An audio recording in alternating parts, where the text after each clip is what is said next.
training for advocates.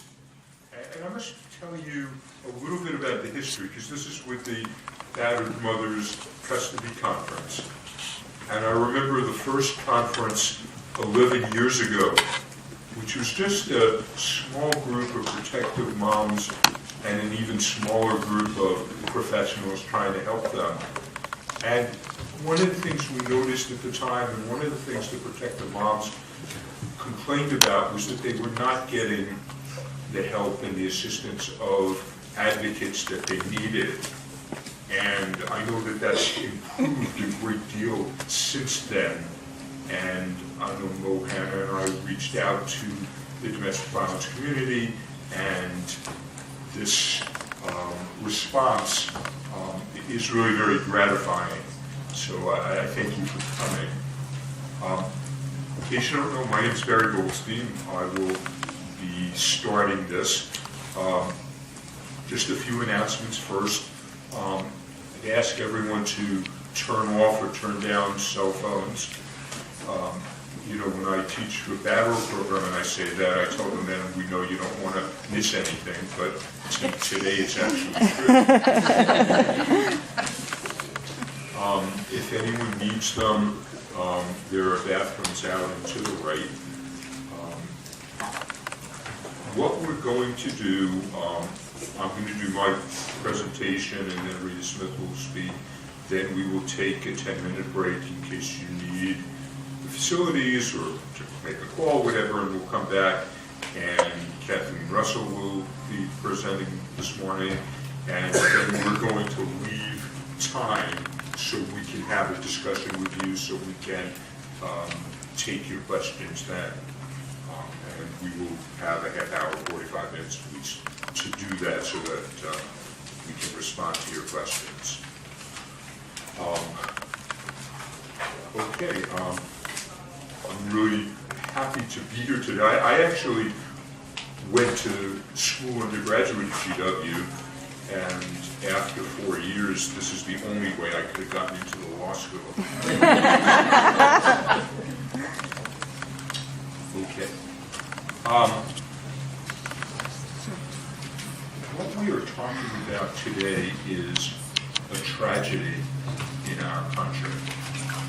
You know, unfortunately, the abusers and the abuser groups that call themselves Fathers' Rights have been really successful in misusing the custody courts to regain control over their victims. And one of the things that is not discussed enough in the media is that after many years of reductions in domestic violence homicide as a result of the work that many of you have done, that Rita has done, the murder rates are going back up because the custody courts are allowing themselves to be manipulated by abusers, and many battered women stay with their abuser because the alternative is often that they lose all contact with their children, and some of the mothers don't survive that decision.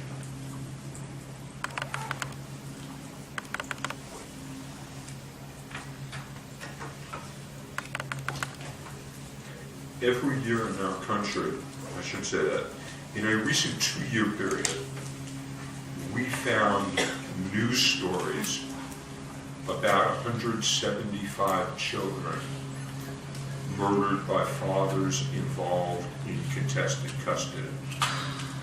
And in many of these cases, the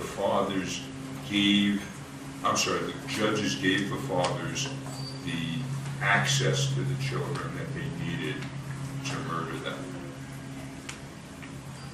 Every year in this country, 58,000 children are sent for custody or unprotected visitation with a dangerous abuser. And probably the worst part of the court's response is in cases involving allegations of child sexual abuse. The research shows that mothers make deliberately false allegations less than 2% of the time.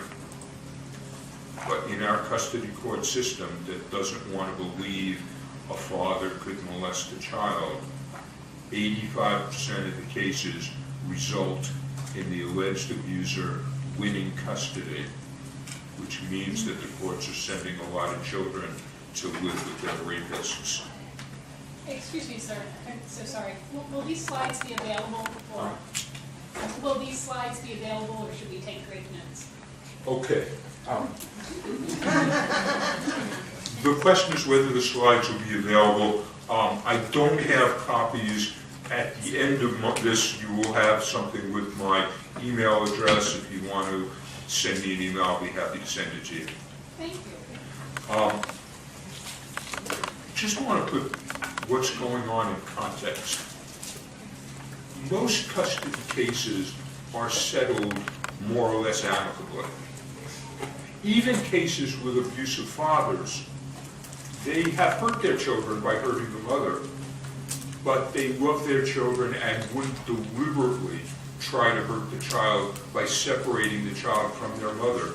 So those cases usually get resolved with the father getting an unfair financial settlement in order to allow the children to live with the mother. The big problem we have in the custody court system is the 3.8% of cases that go to trial and usually way beyond. These cases are overwhelmingly domestic violence cases. These are cases where the abusers are using the standard tactic of seeking custody to regain control over their victim, and in the broken court system, it's working. And unfortunately, the courts are treating domestic violence cases as if they're high conflict cases, by which the court means that the parents are angry with each other and are acting out in a way that hurts the children.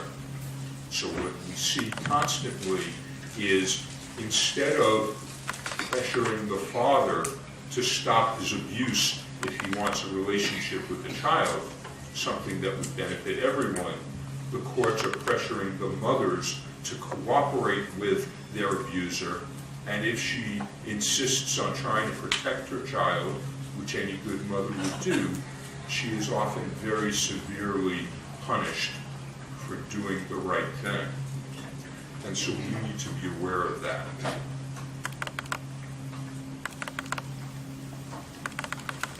There is, and we're going to be talking about it today, there's some good news. We've got some really good recent research that can change everything. And it will be to our advantage, it will be to the advantage of protective mothers to make this information more available, to especially make sure that judges and court professionals in our community are familiar with this research. And I'm going to start with the ACE research, which stands for Adverse Childhood Experiences. And let me just start with a little of the history. The original ACE study was led by Dr. Vincent Felitti. And it's interesting how it came about. He was working with morbidly obese patients, and they had a treatment method where basically they did not eat anything for about a year, but they did take supplements and water so that they could survive. And what happened was there were some patients that didn't follow the protocols, and so they weren't losing the weight they were supposed to.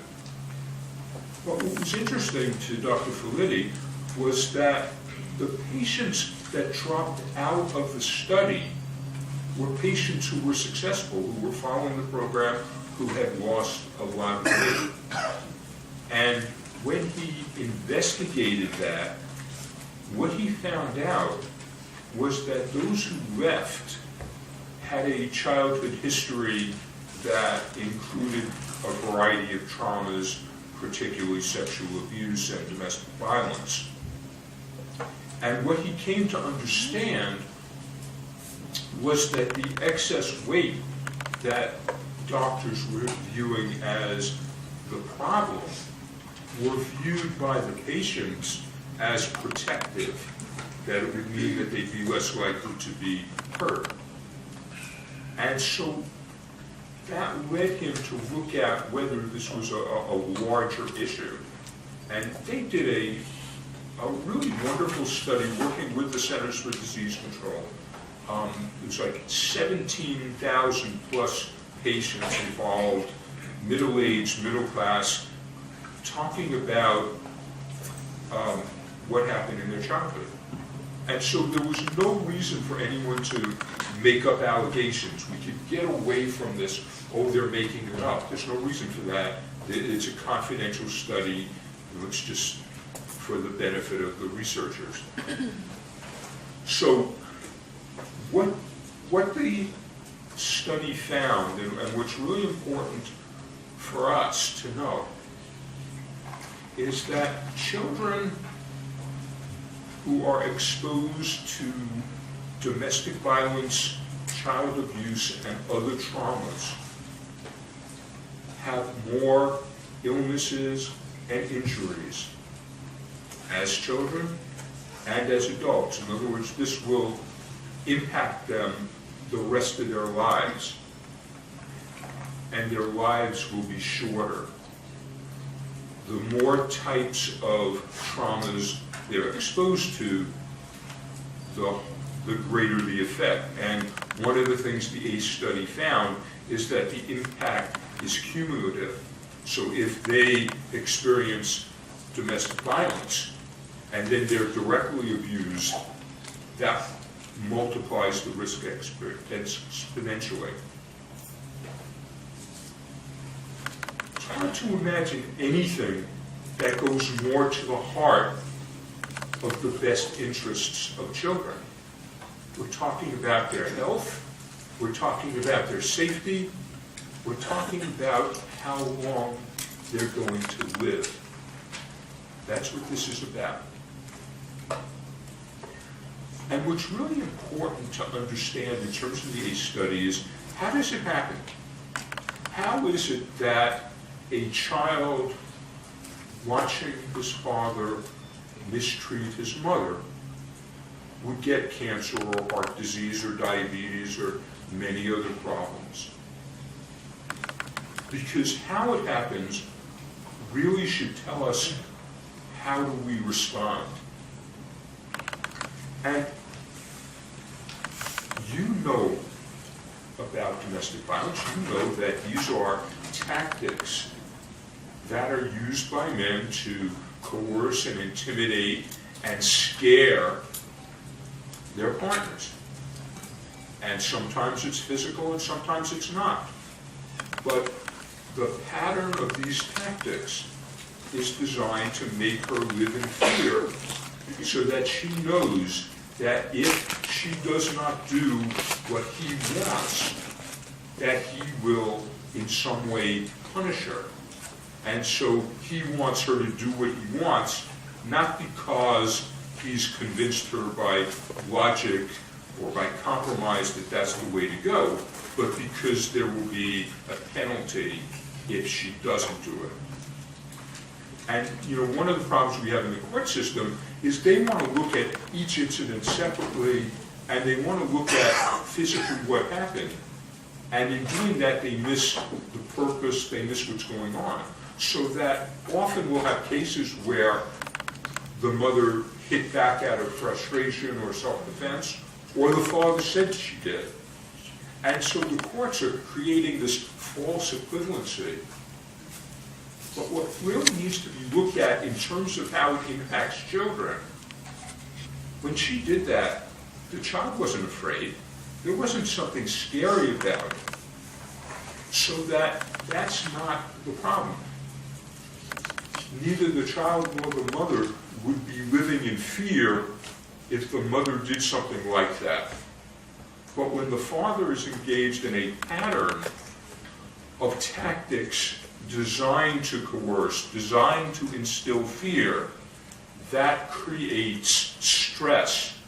And there are few things more stressful than living with an abuser. And the thing is, medical science has known for a long time that many diseases are caused or exacerbated by stress. We all know that when someone has a heart condition, they will talk about avoiding stress or reducing stress.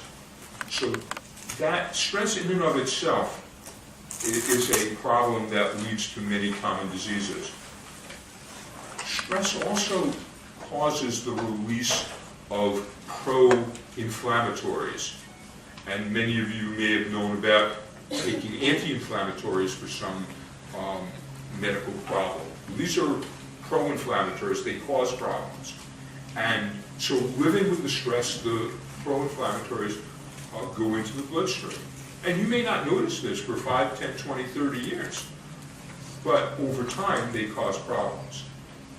The stress also can interfere with our immune system, and again, over time.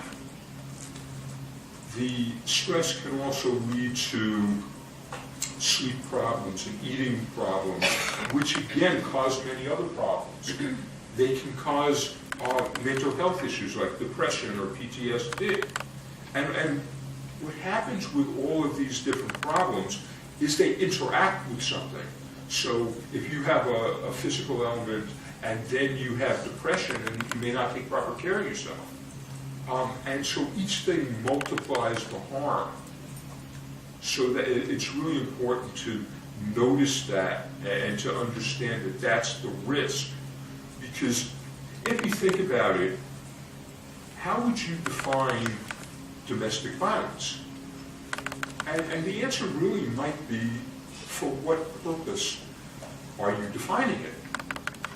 If you're defining it for purposes of putting someone in jail, then the issue is, did you commit something that the statute says is a crime?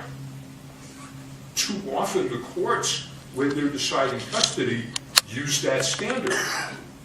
But what they should be doing, if they were thinking logically, is considering whether the father is committing acts that put children at risk.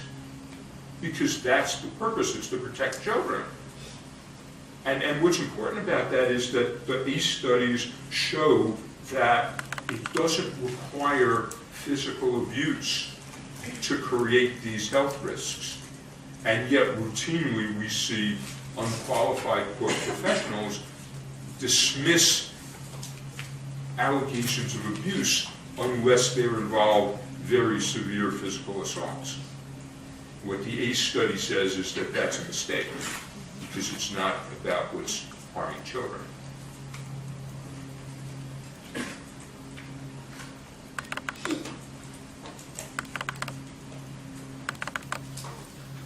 So I want to talk a little bit about the implications for society. And I would say that, and I should have said this earlier, Connie Valentine's done just such a wonderful job in putting this together, and the Battered Mothers Conference, and Lillian Heller also. And Connie put me in touch with Vincent Felitti, and I had an opportunity to speak with him. And what's interesting is that up until now, all of the studies were done for medical professionals, and that was the focus, because we can use the ACE research to diagnose and to treat patients. But what Dr. Felitti has said to me, and what we're going to try to work on, is that using this research for prevention could be even more important. And that's where we come in. Think about what happened in 1964 when the U.S. Surgeon General put out a report linking cigarette smoking to cancer. Now, the initial thought is, that's terrible that the smoking can cause such misery, such harm, so many deaths. That's discouraging. But the other side of that is that by working to prevent smoking from reducing smoking, it's an enormous opportunity to save lives, to improve lives through prevention. So that today, in their again, that's discouraging, but it's also an opportunity. Because if we make it a priority to prevent domestic violence and child abuse, we can improve lives and also save a lot of money, which might be an incentive for some people. And so if you think about it,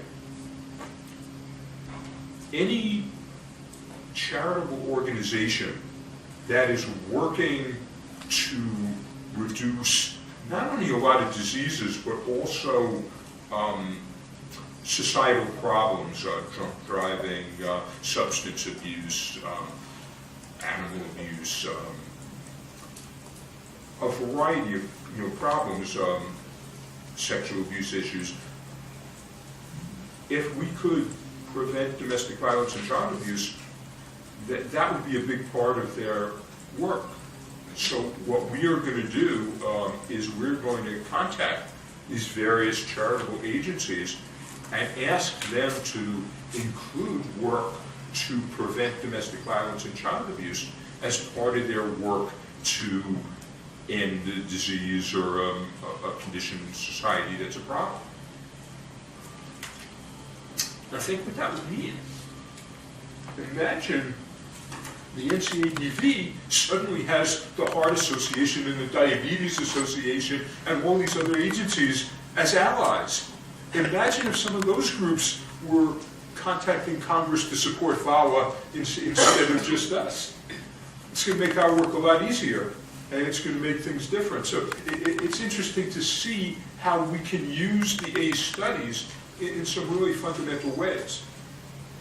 And if you think about it, a lot of people have a very personal stake in, for instance, ending cancer because someone they loved or they were involved. So you get people who are personally committed to preventing these diseases to also be committed to preventing domestic violence and child abuse. That could really change our society. And that's part of what we want to do. The ACE studies also have a huge implication for custody courts. Because as I said before, this goes to the heart of what custody courts are supposed to do, which is the best interest of children. It cannot be in the best interest of children to put them or to leave them in a position where they're more likely to get sick and they're more likely to have a shorter life. Every state has either legislation or case law that requires courts to consider certain factors in deciding custody.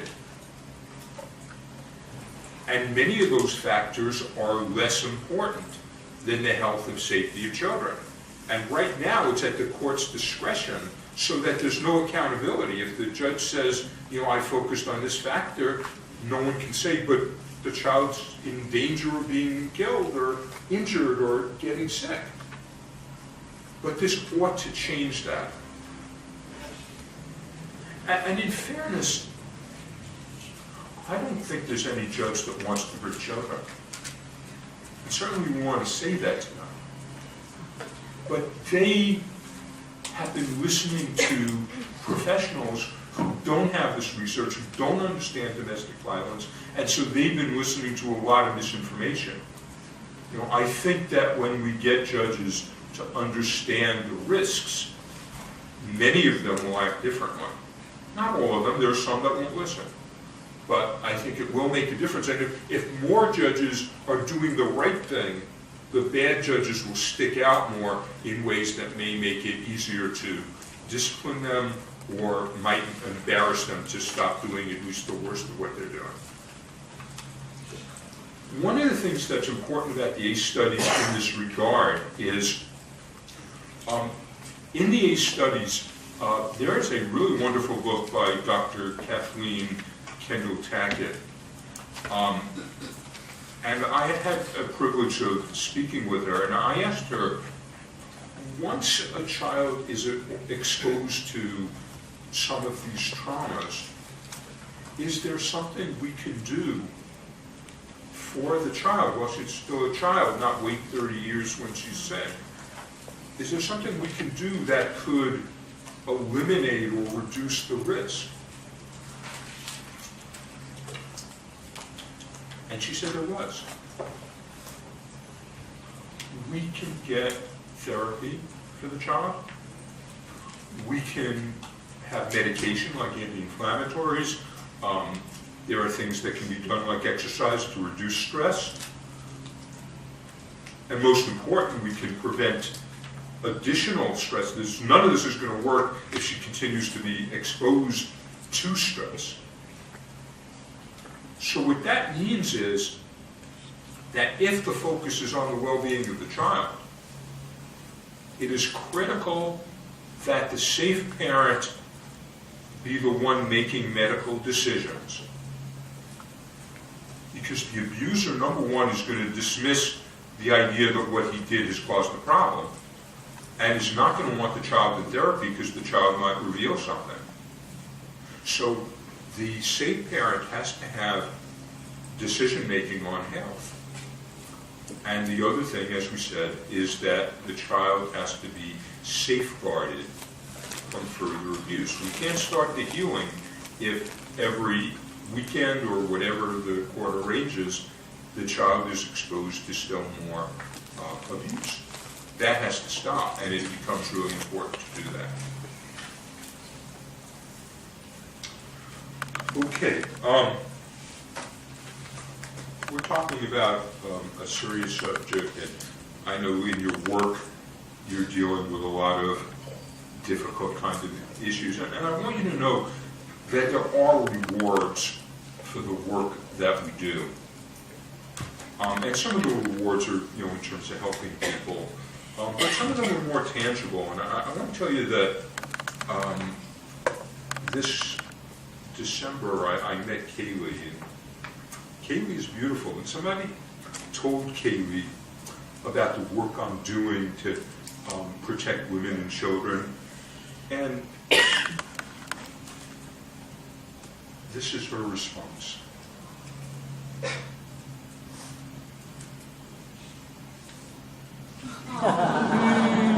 Kaylee's on the left. And Kaylee wanted to be part of this training.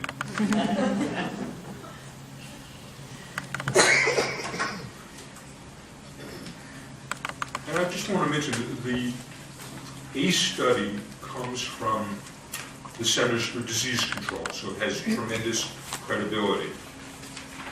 The next study I want to talk about is the Saunders study that comes from the National Institute of Justice, which is the U.S. Department of Justice. Again, we're using studies that have the highest credibility. And one of the points that you can make is think about what the other side is using. They sometimes want to cite studies. They came from a man who didn't do any research, but rather published books based on his personal needs. And he made many public statements to the effect that sex between adults and children is acceptable. It's hard to imagine a judge would want to be associated with that, but it's pretty clear that our sources are far better than theirs. And we don't want to see a false equivalency between the good research we're providing and the biased sexist theories that have no basis at all that too often the courts are listening to. And we need to say that, and the advocates need to make their communities aware of this.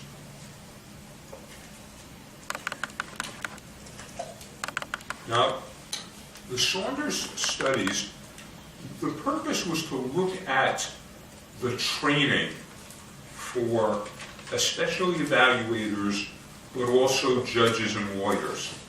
What was their training like in terms of domestic violence? And one of the fundamental things, Dr. Saunders recommended that all professionals have not just generalized domestic violence training, which could mean very different things to different people. And we've seen domestic violence training that includes alienation theories and high conflict theories and suggestions that women lie. What Dr. Saunders was saying is that we need very specific training. And there are 4 areas that he recommended. Screening for domestic violence, risk assessment, post-separation violence, and the impact of domestic violence on children. And the impact, that's what the ACE study is about. And it was kind of interesting in looking at the Saunders study that when Saunders asked the professionals, were you familiar, did you have training on the impact on children? And most of them said yes, but it appears that they were referencing earlier research that showed that children exposed to domestic violence are more likely to engage in harmful decision-making. I don't think they knew about the health impact, so it was already understated. One of the things that Saunders found was that professionals who did not have this specific training tended to believe the myth that women frequently make false allegations, supported unscientific alienation theories, and assumed that mothers trying to protect their children were actually harming them. And of course, when they used those assumptions, they came up with recommendations that are harmful to children. So that's good to know to begin with. But what that also says is that when we hear professionals in the court focus on those issues, they're not telling the court anything about the circumstances in the family. They're telling the court that they don't know what they're talking about.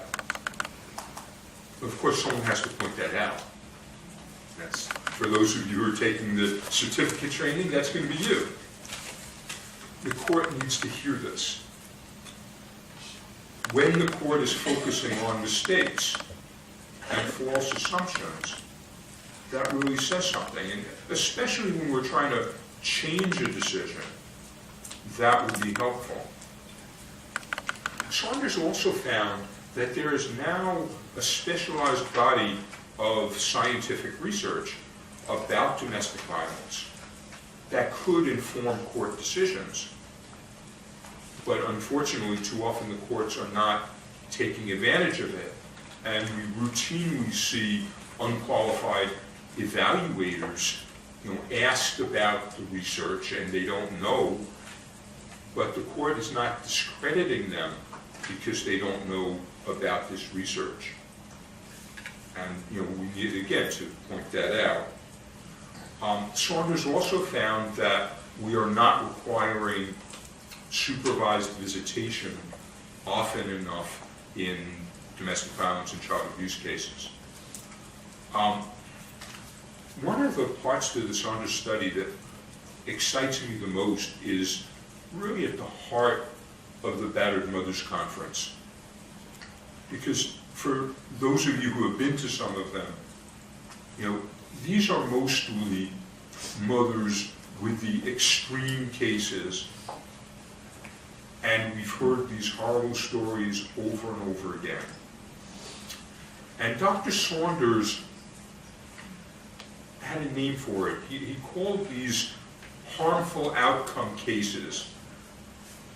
These are the extreme results where the alleged abuser gets custody, the safe, protective mother, who is the primary attachment figure, is limited to supervised or no visitation. And what Dr. Saunders said is that this outcome is always wrong.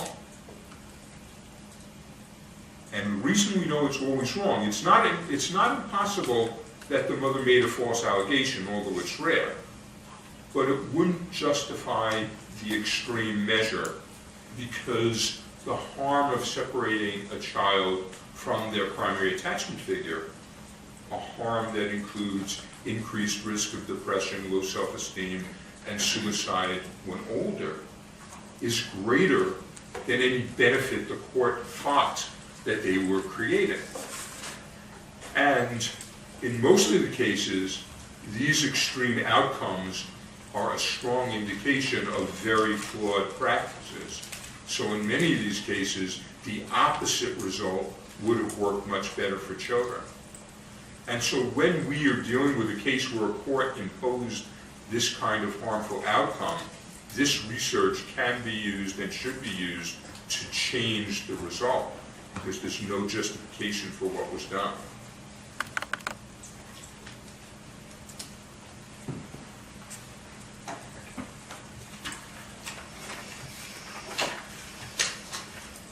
So, one of the big problems we've had in the custody courts is this myth that women frequently make false allegations. It's not that they never do. If women never made a false allegation, it wouldn't be a myth. You wouldn't be able to spread it. You have to have some cases to support it. But it's rare. It occurs less than 2% of the time. And so the fact that this is coming from the U.S. Department of Justice, I would encourage people to try to speak directly about this, because very often court professionals assume the mother is lying without really discussing it, certainly without any good evidence to support it. And so you need to talk about how very often when the courts are looking to punish mothers for complaining, it really is based on this myth rather than the circumstances in the case.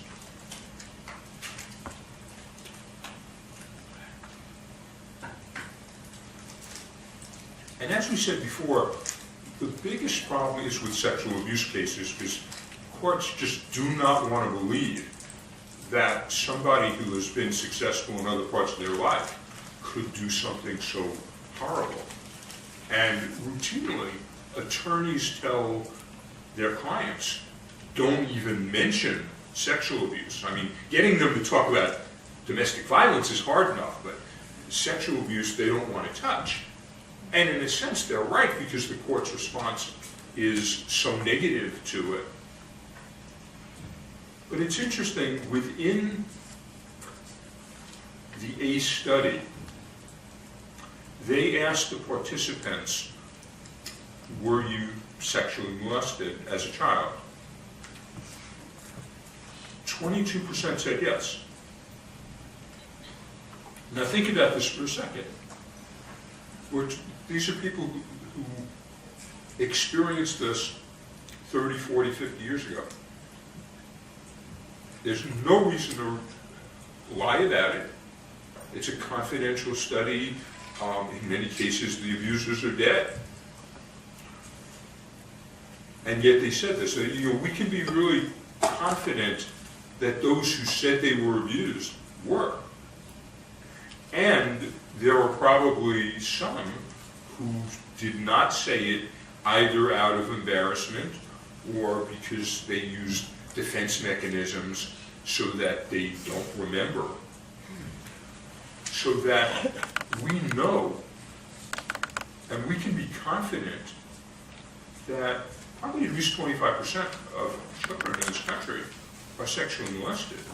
So to think that 85% of the time the courts are giving custody to the alleged abuser, and remember, that means that's when there's an accusation. That's not in all cases. It's when there's an accusation. Assume that if there's an accusation, it's more likely there's sexual abuse than if there's no accusation, by far. So we know that the courts are getting this wrong in tragic consequences.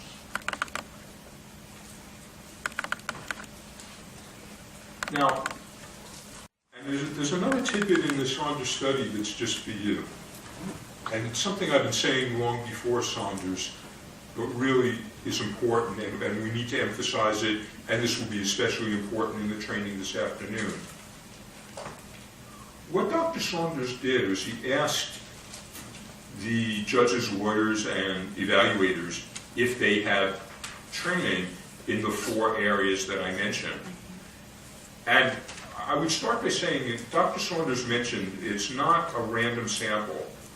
The professionals who participated volunteered to do so. So there's good reason to believe that they are the best judges, lawyers, and evaluators. They cared about the subject, they took time, they probably had more training than the average professional in their field, and yet still 20 to 30% did not have this training, said they didn't have the training. When they looked at specifics for the evaluators, they did some vignettes for the evaluators, and they found out that in fact most of the evaluators did not have the training that they needed. They also asked the evaluators, well, how do you screen for domestic violence? And a lot of them said, well, we use the psychological tests. Psychological tests tell you nothing about domestic violence, which means that they didn't screen for domestic violence. And what's really scary about this is that what you have is the worst of all possible worlds. Professionals who believe they have the training and the expertise, but don't, so they don't ask someone who does. But there was one profession that had far more of the specific training that the courts need. That's advocates. Because if you think about it, that's exactly what advocates are doing. Screening for domestic violence, doing risk assessment and safety planning. They understand that when the woman leaves, that's the most dangerous time.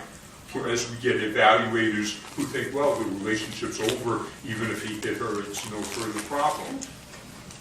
So that's really important. The advocates are the experts. What the Saunders study says is that we should use a multidisciplinary approach. Mental health professionals are experts. They are experts in psychology. They are experts in mental illness. They have a role to play in some cases. They're not experts in domestic violence unless they also have training and expertise in domestic violence like a Mo Hanna or a Joyce Oberg. And so we should not be treating a mental health degree as if it proves expertise in domestic violence or sexual abuse.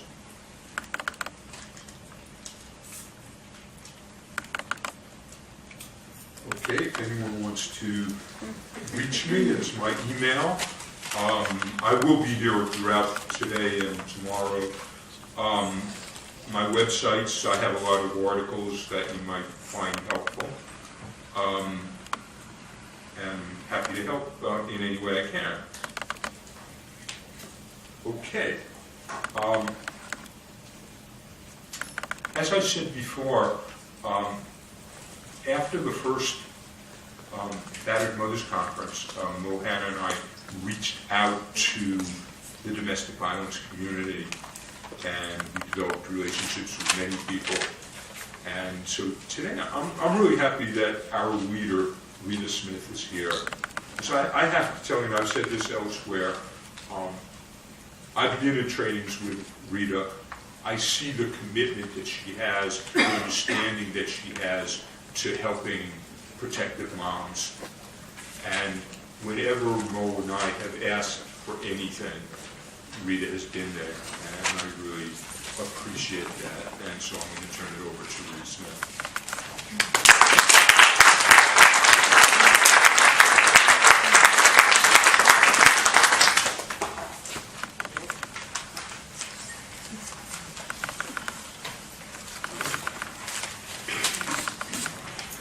Thank you, Barry. It's for unfortunate reasons sometimes, but an outcome of benefit that people like Barry find themselves able to focus on these kinds of things now when they hadn't in their previous life. And so now that's one of the things that Barry does is just really look at the research, read the research, write a lot of material, put it up on the web so that it starts to create a groundswell of information that people who are fighting in the trenches every day don't have time to do. And, you know, in 1981, when I first started in this work, number one, I didn't know what I was applying for. I was applying for a counseling position. I got to the shelter and asked me what I knew about battered women, and I just looked at them dumbfounded. What? I had a bachelor's degree in psychology and had never heard the term. Didn't know anything about it. And so, so I managed to bumble my way through that interview, the second interview, and I got the job working as a weekend crisis counselor. And that's when I got, in a very filtered way, what the rest of my life was going to look like. I didn't know it at the time, but it became very clear to me that this was an issue that impacts every facet of our lives. And what I know about domestic violence now, I learned from battered women. And I learned it from their children. And that is an enormously great gift that I have been given, that I have been entrusted with, and I hold that closely and very dear to my heart because it's not easy to share this kind of information with someone, particularly because most of the time when it's shared, they're not believed. People don't believe them, they think they're exaggerating, they think they're not doing everything they can do, and so there's a great deal of judgment that usually comes from sharing that information. And so I want those of you who work in this field to recognize the gift you've been given and to honor it, because it is not an easy process that someone who doesn't know you goes through to share this kind of information with you. And we have a particularly important job to do, and my personal belief is that we're not doing a particularly good job of it right now, that we're really not advocating and supporting battered women in custody like we should. And I think there's lots of reasons why we might not be, some of them legitimate, but we have to find a way to overcome those obstacles. We have to find a way to work within our communities, even if it challenges the power bases there. Judges are generally pretty powerful people in our communities, and they can influence things in ways that might be harmful to us or our programs. And we have to figure out how to do that. We still have to challenge bad decisions, dangerous decisions, and things that are hurting women and children and men who might be victims. So I'm calling on you who are advocates to start to look for different ways that you can be more supportive. And I think the first thing that I want you to know is that women just want you to believe them. They just want you to believe them. They want you to understand what's happening to them and that they're not making this up. And I think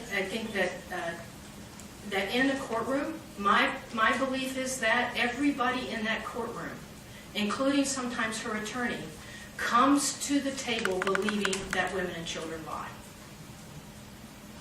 And I want to say that again. I believe everybody in the courtroom comes with some belief system that women and children lie to get leverage or to try to get power. And so you may be the only one there who doesn't believe that, who isn't starting from that premise, isn't starting from that basic point. And she needs you to be there. Even if you're only there to provide support and you're not an active part of the whole process, she needs somebody in that courtroom who believes her and who believes her children and who wants an outcome that's going to be different for them than what might happen and often does happen. Now, I also want you to understand that you may not get the outcome you're looking for. You may not be able to achieve success. You may end up, actually, in the long run, her losing complete control or contact with her kids. And it's a long process. It's another thing I want you to understand is that this is not like a one-time thing. This isn't like a 1 hour, I go to the session. This is going to go on for the rest of their lives. particularly if the children are young. There's going to be a 15, 16, 17-year process that abusers use to harass and intimidate that family. And the family court systems is one of the tools that's used pretty effectively by abusers. So if she manages to get away and stays alive, the family court system becomes an added tool in the box to coerce and control her for the rest of her life, at least until the children achieve majority. And so I want you to understand that if you make this commitment, that this isn't like a short-term deal, that you need to be there for them for as long as they need you, and that it could be years. And I want you not to make a commitment to somebody if you can't honor it, because the one thing that they don't need is to be disappointed yet again.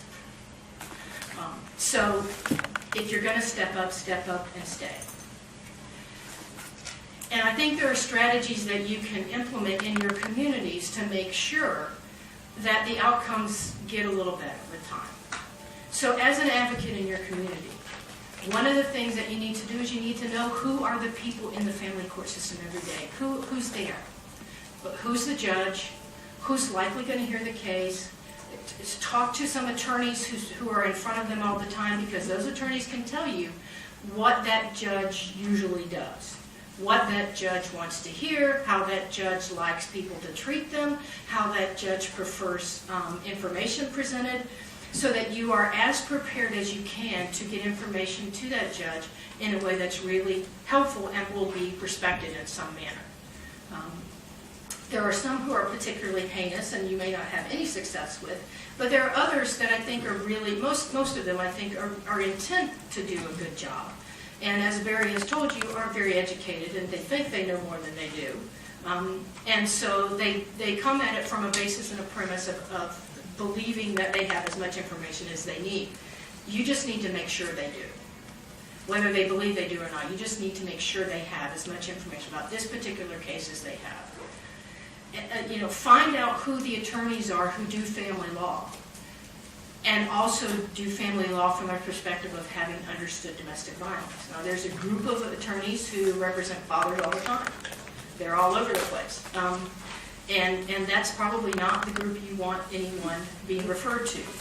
But you do need to find out the ones who are willing to educate themselves and willing to work with you and respect you as an advocate, and the information you bring to the table, so that at least that person who's in the room with the law information, if you can afford one, and I understand many women often can't, and through the process of the years are not able to continue using attorneys, but those that do and those that will, and the few that will do pro bono cases once in a while, get to know them in your community.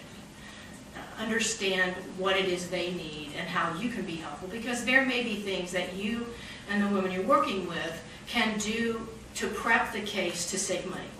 So there are things that you might be able to find on the internet or get information about that will help educate the attorney or get the steps done in the process that you can reduce the cost. So find those kinds of things. And I think the other thing you need to find out is who else is in the room. Does this judge use professionals? And by that I mean, I say that with a little bit of hesitation, because I'm talking about custody evaluators, mediators, guardian ad litems. Those particular groups of people are often brought in to a case by a judge, and judges tend to have particular ones they use a lot. And so they take the recommendations by those professionals, I think, more heavily than they should. What's supposed to happen, I think, in a courtroom is that a professional does an assessment, hands a report to the judge, and then the judge is supposed to look at that report and make a determination themselves. Not necessarily always follow the recommendation of the professional, but generally what happens, I think, is that it kind of gets to become a rubber stamp system. So whatever the professional says, that's what the judge does, without the judge really even doing any kind of assessment of their own, and looking at other kinds of material. So I think you need to know who else is in the room, who else is going to be impacting the outcome for this family. and find out if you can start to build a relationship with them. Like if they're going to be there, then you need to start to try to impact their knowledge base and their understanding about how this impacts children. They may not know about the ACE study. If they don't know about the ACE study, they need to know about the ACE study. There are certainly studies also that indicate chronic long-term health care issues for battered women and for victims of domestic violence. So I think that you need to know as an advocate what those studies say, so that can be an overlay of any assessment that's being made by people who have the control and the power in the courtroom that you may not. So it takes time. That's going to take time for you to build those community relationships. That's going to take away from your being able to be doing case management or whatever it is you call it in shelter with people who are residents there. That's going to take some time away from you're managing donations that are coming in the door and trying to raise money. And it's also important that we do this because I think it's our job and nobody else is going to. There's just not anybody else going to do it for the women and children. It's just not going to happen. We have to step up somehow. We have to figure out a way to use limited resources to help impact the outcome. Because more, as Barry said, more and more cases of domestic violence, homicides are related to custody. Significant numbers of them are related to custody. And I think that all of us, every community member, wants our communities to be safer, and that most people don't understand what domestic violence brings to community danger. It increases domestic violence. Domestic violence increases the danger in a community pretty significantly. It's tied to all kinds of violence, gang violence, truancy by kids, the inability of the children to perform well and to form decent relationships in social settings. I mean, the impact is pretty significant. And some of the recent statistics in terms of compiling domestic violence homicides, over a course of a 2 or 3 year period recently, the mass murders in this country, mass murders being 4 or more people dead, the mass murders in this country over that period of time, 40% of them were domestic violence related. Almost half of the mass murders in this country were domestic violence related. And most people think about Sandy Hook or Virginia Tech, or they think about those kinds of isolated homicides. And when you think about the number of people who are being killed in mass, a lot of it's happening as a result of domestic violence. So it's whether it's in Seal Beach at the beauty salon, or it's in Wisconsin at the day spa, 4 or 5 people murdered at one time at a place of work. It is often a DV case, and so we need to understand and help other people in the community understand that this is not just about this particular family and this one little home. That it spills out in the community in ways that can really start to dramatically impact people who are not even connected. And the good news is we actually can make a difference. That's the thing that, while those are dire numbers, and those are, oh my God, it's not that head shaking if what we do is make good decisions based on information that's real. And not just taking pieces of information out of a study and saying, well, this shows that women are as violent as men. You have to look at the whole context of a study. You have to understand what the study was trying to look at and measure, and then determine from that whether this makes sense to use this and generally apply it to the whole population. And an awful lot of the statistics that are bandied about around women as violent as men really aren't used in the context of the study.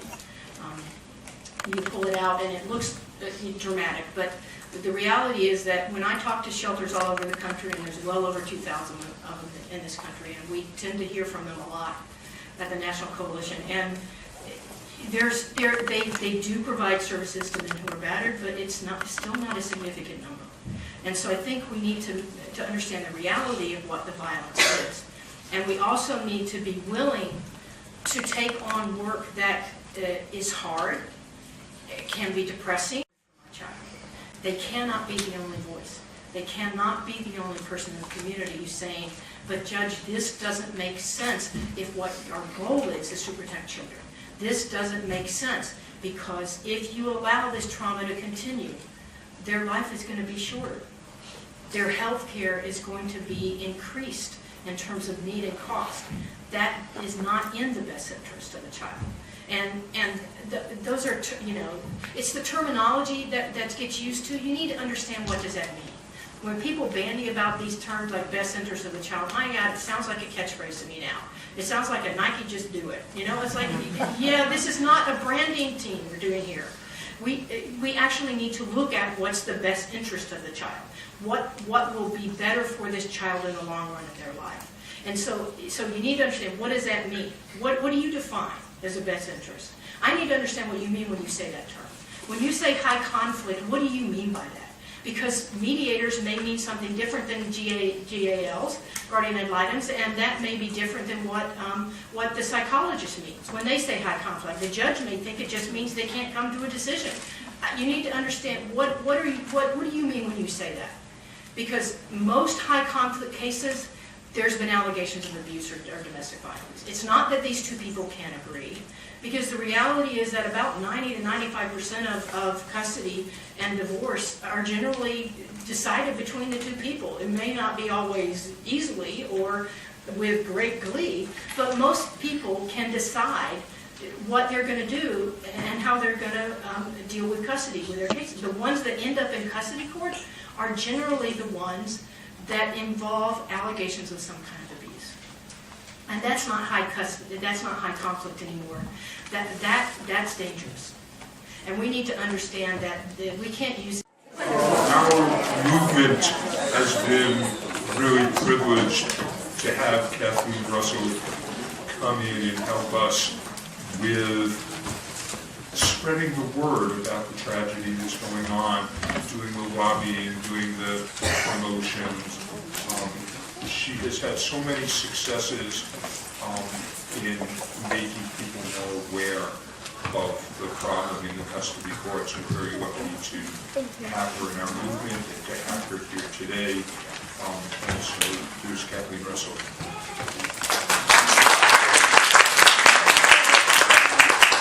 Thank you, Barry, and thank you, Rita, for this important training that's happening today. I'm sort of the radical in the bunch that's here today to talk to you about maybe stepping outside of your normal day-to-day activities as people working in shelters, working as service providers to survivors and victims and to their families. And I know that in your day-to-day work, a lot of you are just focusing on the most basic of needs of keeping families safe. And so I want to ask you today to try to expand your view, at least while I'm talking, away from the moms and kids that you're paid every day to help and not paid enough. I concur with what Rita said earlier. And I would like to ask you to step back for a moment and just think about the system that these mothers and their children and occasional fathers who are abuse victims as well are being forced to operate in. You all are the ones on the ground, on the front lines, seeing the system failure up close and personal. I want to see a show of hands. How many people in the room believe that the courts are systematically harming domestic violence survivors and frequently getting it wrong? Okay, great. Just wanted to make sure. Yeah, so you all get this, and I want to say at the outset that if there's one message that you take away from my talk today, is that there is a family court reform movement in this country and even in other countries, but it's really growing in the United States. And that our movement absolutely needs your voices and your expertise. And I think, as Barry shared earlier with the Saunders study, it's so clear that you all have the knowledge and the expertise that the court systems absolutely need and do not have currently.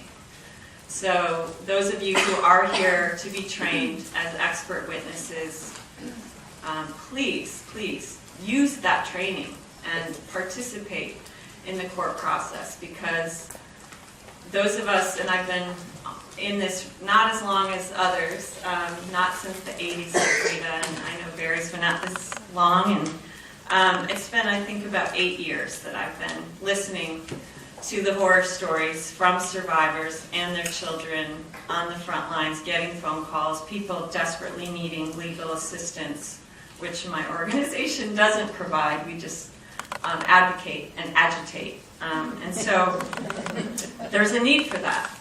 And there's also a huge need for attorneys in this movement. So any of you who consider law school or have thought about it and haven't done it, we do need more lawyers out there who get it. And I know Mira Fox is here as one of those attorneys who does get it and who's doing amazing work training around the country on these issues. What we have in this movement is an opportunity to help create social change by helping expose the system and the dire need for reform. I also want to find out what brought you here today. Something clearly got you to sign up today. Was it an individual case that you worked on? Was it a feeling that was evoked in you when you read the notice about this training? Was it your boss telling you you had to come? I'd love to just hear a couple of people, like what was it that got you sitting in your chair today? Yeah. First, it was Rosemary Raymond for sending me the notice of the training. But the biggest thing that I've been feeling lately is that survivors of domestic violence they're largely unrepresented in the custody cases. And although they may obtain a protective order, they lose in the custody cases. When I say lose, I mean lose custody or lose the ability to protect their children going on down the road. And there's just, our agency provides representation in protective orders, but we don't have the funds to provide representation in all the custody cases. And that 1 year of the protective order is just so small. It's so small. And it's tragic that all that was achieved is lost when that order's gone. Right. So you're a local I work shelter for, worker? I'm an advocate, a court advocate in Charles County. Okay, great. So are most of the people here from the DC area? Can I see a show of hands? Everyone from Virginia, Maryland, DC? Okay, all right. And how many protective moms are in the room? Great. Support all of you. How many are anyone involved with the statewide DV coalition here? Great. What state? Delaware? Delaware. Great. Any local DV coalition advocates? Where are you from? Maryland Network. Great. Welcome. So it looks like we have a mix of folks here today. I want to also mention to those of you who are very much in the trenches and just doing your job day to day, and a lot of what I say may seem like I don't have the time, I can't get away from work. Even if you can't imagine yourself speaking out publicly to the media, to the legislature, or attending a rally, I'd like you to think about how you can become a better service provider by understanding, really getting what your clients are living through in family court. I also want to ask, has anybody here been to a workshop or training where family court problems have been explained? Not a lot. I'd say very few. I know that's not the focus of what we're here today to talk about, but I want to focus on what my whole talk today is around, what you can do to be a better ally to the people that you're working with, to the women and children whose lives you're being entrusted with. And so the number one thing that you need to do first is to educate yourself about the crisis. So being here today is a step toward doing that. Attending trainings like this one are critical. There are also a number of organizations around the country, thankfully, a number of domestic violence organizations are getting more informed. NCADV and Rita Smith have really been in the forefront of the protective parent family court reform movement, and thankfully other DV organizations are beginning to step up and recognize that there's such a vital role for the movement to play in the family court reform movement.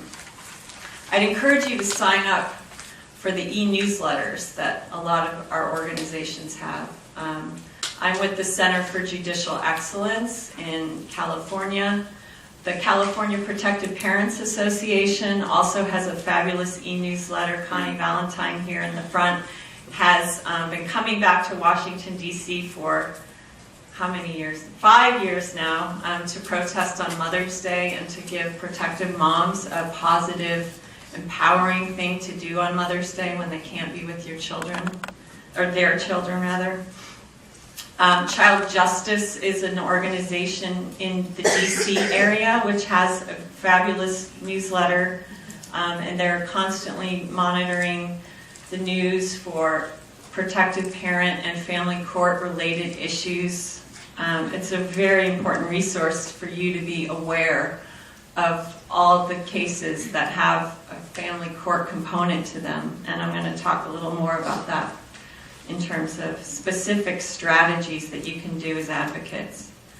And in addition to getting on our e-newsletters, and I know many of you are probably already on NCADV's newsletter, which is maybe how you found out about this training, I would encourage you to read books and articles about the crisis and to watch the many, many videos that we as a movement have started to create. I know that there's a whole new video project that Garland Waller did with some students at Boston University, and they're just about to start releasing these public service announcements about child abuse and domestic violence. So you'll start to see those on the internet, on television potentially, and we are all coordinating. We had a wonderful meeting yesterday, a number of us working in the movement around how to coordinate and grow the social media presence around the family court crisis is what we've really called it. So I would encourage you to visit our websites and to get on our e-newsletters and to watch the videos and to share them with your networks. So one of the things, another sort of, once you're educated about the crisis, then I think it's essential that when the media calls you, if the media calls you about a DV homicide that's affected your community, maybe it's a client that's come to you for services. We've been seeing this for years and years. There's an isolated DV homicide in a community, and the media descend upon the family, the friends, the shelter where she may have been. There's an incredible opportunity there to respond effectively when the press calls, to explain when you're being interviewed that this mother has been in family court sometimes for 3 and 5 years. She's been talking about the danger to her children. She's talked about how her ex has stopped taking his medication. The judge refused to believe her. This is an example of the system failing this particular family. And every child and every mother and every person that we lose because of domestic violence, many of these are preventable, particularly when the court is involved. And I want to give an example of how the DV community and the family court community can work effectively together in the wake of a horrific DV homicide. And one example, which some of you may have seen the outcome of, was Katie Tagle, was a case in California. This tragic case of a I think she was 21 or 22 at the time, year-old mom went to 3 different judges. 2 were criminal judges, 1 was a family court judge. The father of her child had started texting her saying he was going to kill their 9-month-old baby.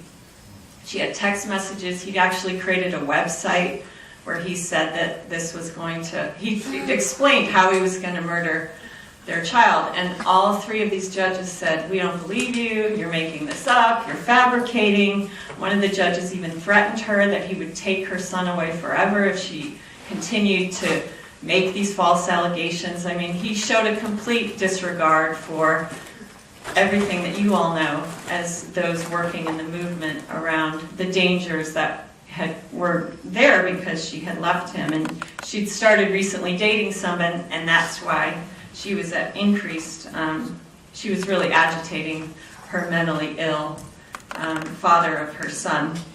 And 10 days after her last court hearing, where she was blasted by the judge, the father of her child did exactly what he said he would do. I see some heads nodding. So some of you are familiar with this case. When one amazing journalist at a very small newspaper in this Southern California community went to the court and got the transcript of the hearing.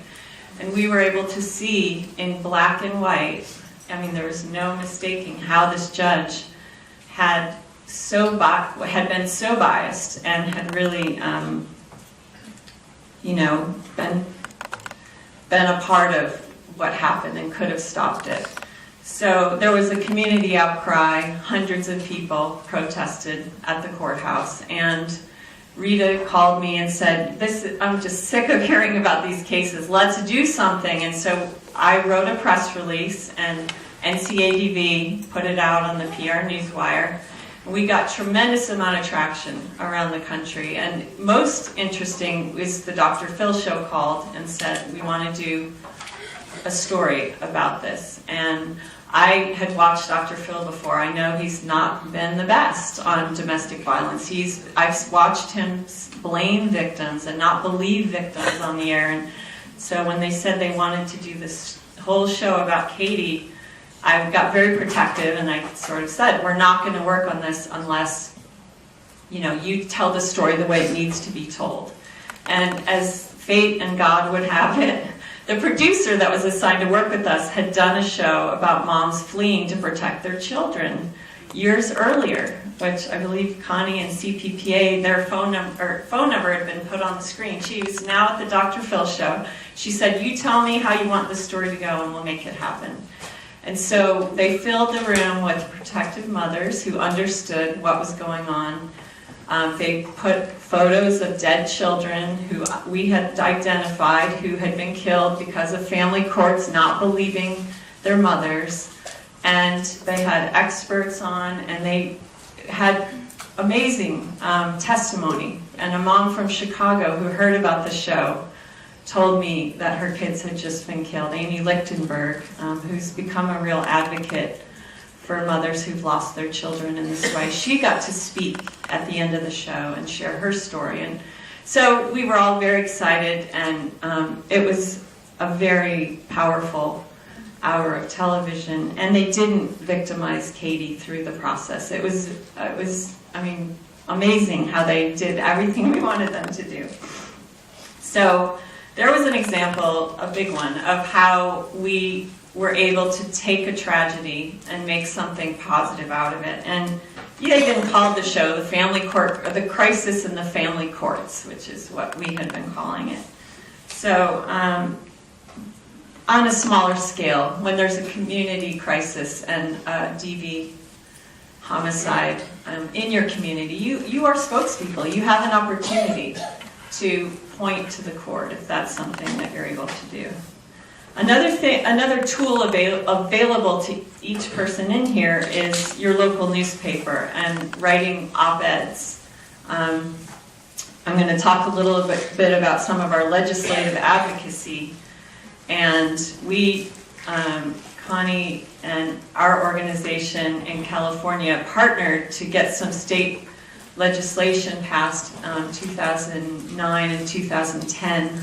We got an audit done of the family court in Marin County and Sacramento County, and the audit report found, very similar to Saunders, that a lot of the people working in the family courts weren't trained in domestic violence, weren't trained in child abuse, and that the courts, even though they were required by law to make sure people were qualified, they didn't do their due diligence, and a lot of the people that worked at the courts, even the supervisors, didn't have the credentials that they were supposed to have. So it made sense. We were understanding why we were seeing the outcomes we were seeing because of this audit.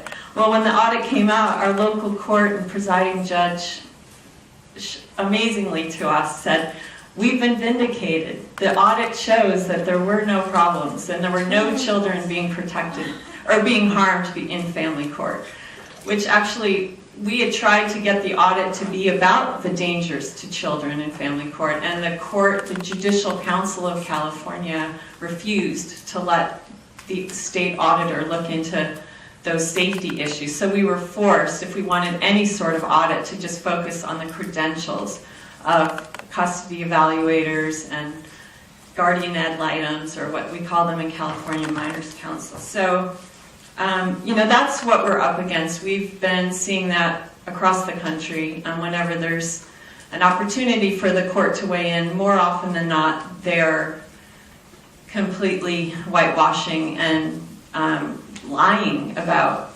exactly the culpability of what's going on.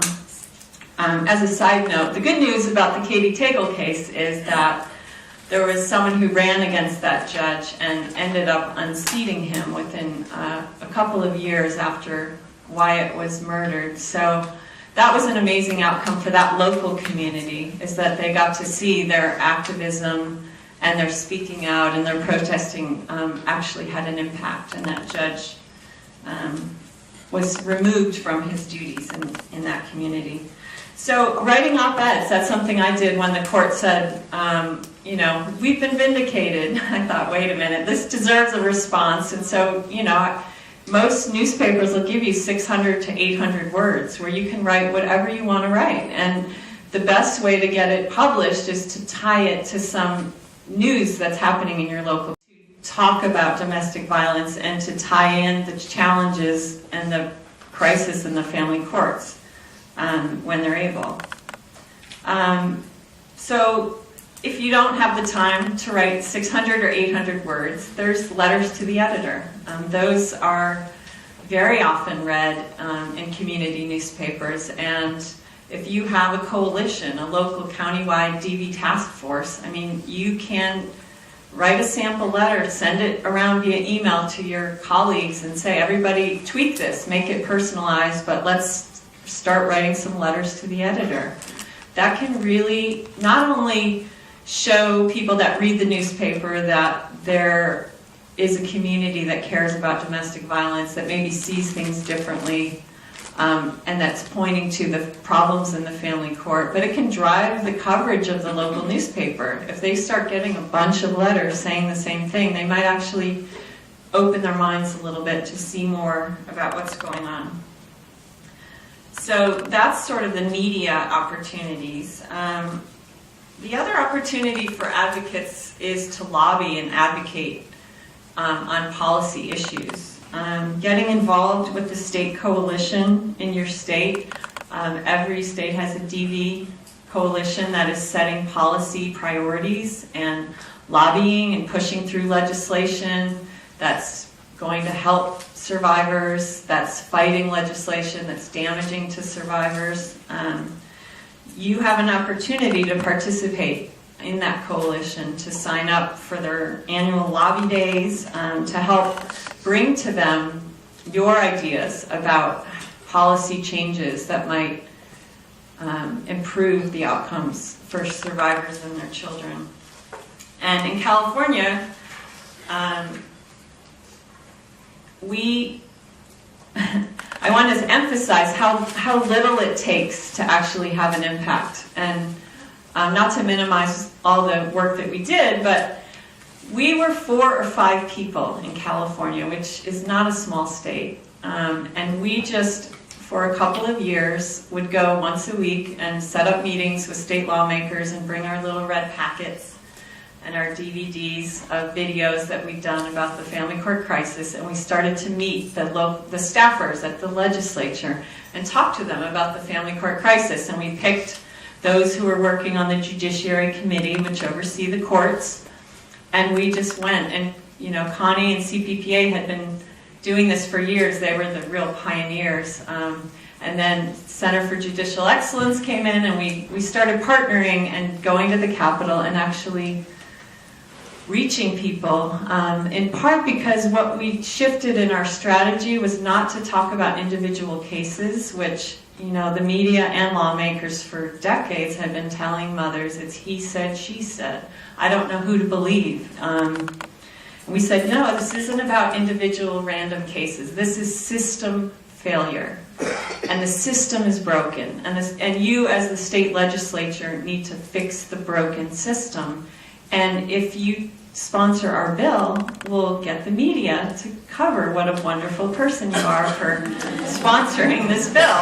And so we appeal to the lawmakers that if they did right by survivors and their children, then we would do right by them and get them lots of positive press.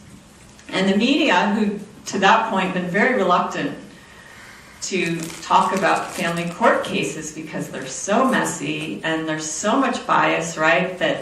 And I say that this is their view. They're so messy and you don't know who to believe and everyone's on their worst behavior and you can't prove this and where's the data? Show us how many children are being placed with abusers. And the courts are very careful to not document the outcomes of these cases. We tried to get California, they were going to computerize all the court processes, and we said, why don't we flag the outcomes of cases so we can monitor and go back year after year to see if kids are being killed or if kids are ending up in the ER or ending up in foster care because of family court decisions, but they fought us on that. So we have to realize what we're up against. I mean, there is a very entrenched system that views women and children as the property of their husbands. And therefore, if you're property of someone, you don't have a voice, and your experience is not to be believed. And so those of you who are DV advocates, who don't maybe have your own children, who aren't survivors yourself, I mean, there is such a vital role for you to play in this family court reform movement, to bring your experience. You have expertise, and state legislators will believe your expertise. We had DV advocates come and speak at a number of our legislative hearings, and you know, legislators get that they don't know, they're not on the ground like you are. And so with just a little bit of preparation, you can come and speak at hearings and weigh in. In California, there's usually only 2 or 3 people that can speak on a bill, and then 50 people, or however many. We were averaging about 50 people a hearing. We would get protective moms, survivors who were in their 20s themselves, and DV workers would come and say, we had a bill to eliminate the use of parental alienation syndrome. We didn't win that battle, but we had an incredible hearing for 2 hours where advocates and survivors all stood up and said, I lost my child because of parental alienation syndrome. So I can't emphasize enough the importance of participating. Very few people weigh in the legislative process. It's shocking in terms of how little organizing it takes to have an impact. In some ways it's good for us. In other ways it's alarming because the opposition, we had a bill to eliminate immunity for court appointees in California. We were told by state lawmakers' aides that they'd never received more negative mail on a bill in their lives than that, because the cottage industry that's making so much money off of these cases was not about to let us say that they should have liability insurance for these cases just like they do for the private cases. That's one of the biggest problems that we see, is this lack of accountability for those who are making these really important decisions. So in addition to the state legislature, you should look into whether there's a commission on the status of women. We have a statewide one in California. They held hearings every 2 years about what is it like for women in California? What is your experience? And we were able to organize protective moms from across the state who came in large numbers to talk about the crisis in the family court. So an issue that had never been on their agenda suddenly got onto the legislative agenda of the Commission on the Status of Women. That helped us find champions in the state legislature to sponsor our bills. So there's grassroots organizing that you all can help us with on the ground level, at the grassroots level.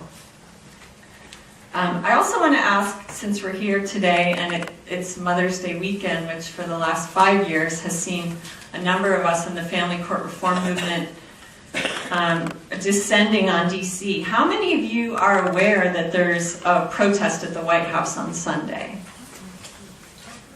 Maybe half. So that is a challenge. Every year we're trying to get the word out that there is a rally and a protest of the decisions that are being made in family courts across the country. And for those of you who live in the nearby community, I would strongly encourage you, if you have never been to the Sunday protest, to seriously consider coming out and honoring these amazingly strong and courageous mothers who come from all over the country. And it's very empowering to see these banners that Connie and others and these moms, Kathy Lee and others, have put together about the 1 million mothers over the last 20 years whose children have been placed in dangerous situations. And we've gotten international media walking by, and there's been marches up and down around the White House, and it's a really beautiful way to honor Mother's Day. I've had my own mother and father come and protest on Mother's Day with the mothers, and I think it's having an impact, and people in Congress are starting to realize, and there's a lobby day on Monday where advocates and protective moms from across the country are going to descend on Congress with appointments, and there's going to be a briefing on Monday morning.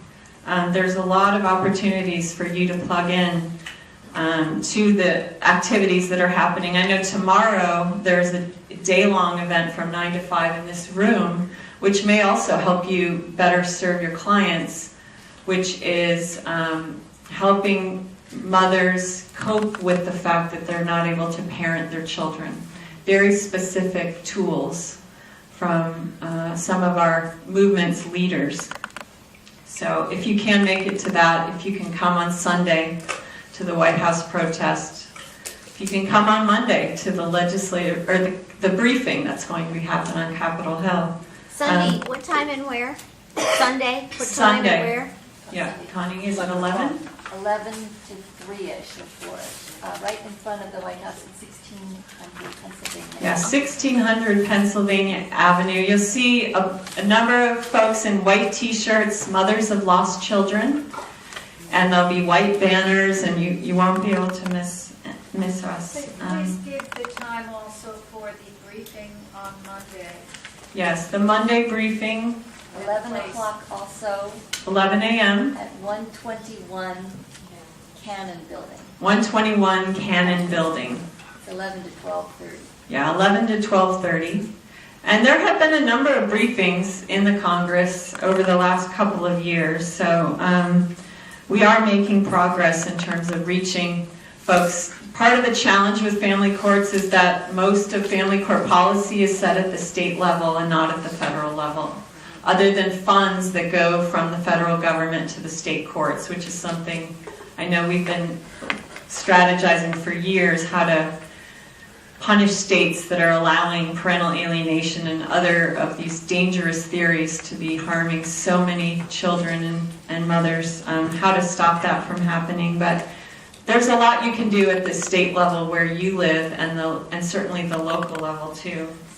I want to shift as well and talk about things that you can do in your community. Is you can organize specific events about the court crisis in your city or in your town.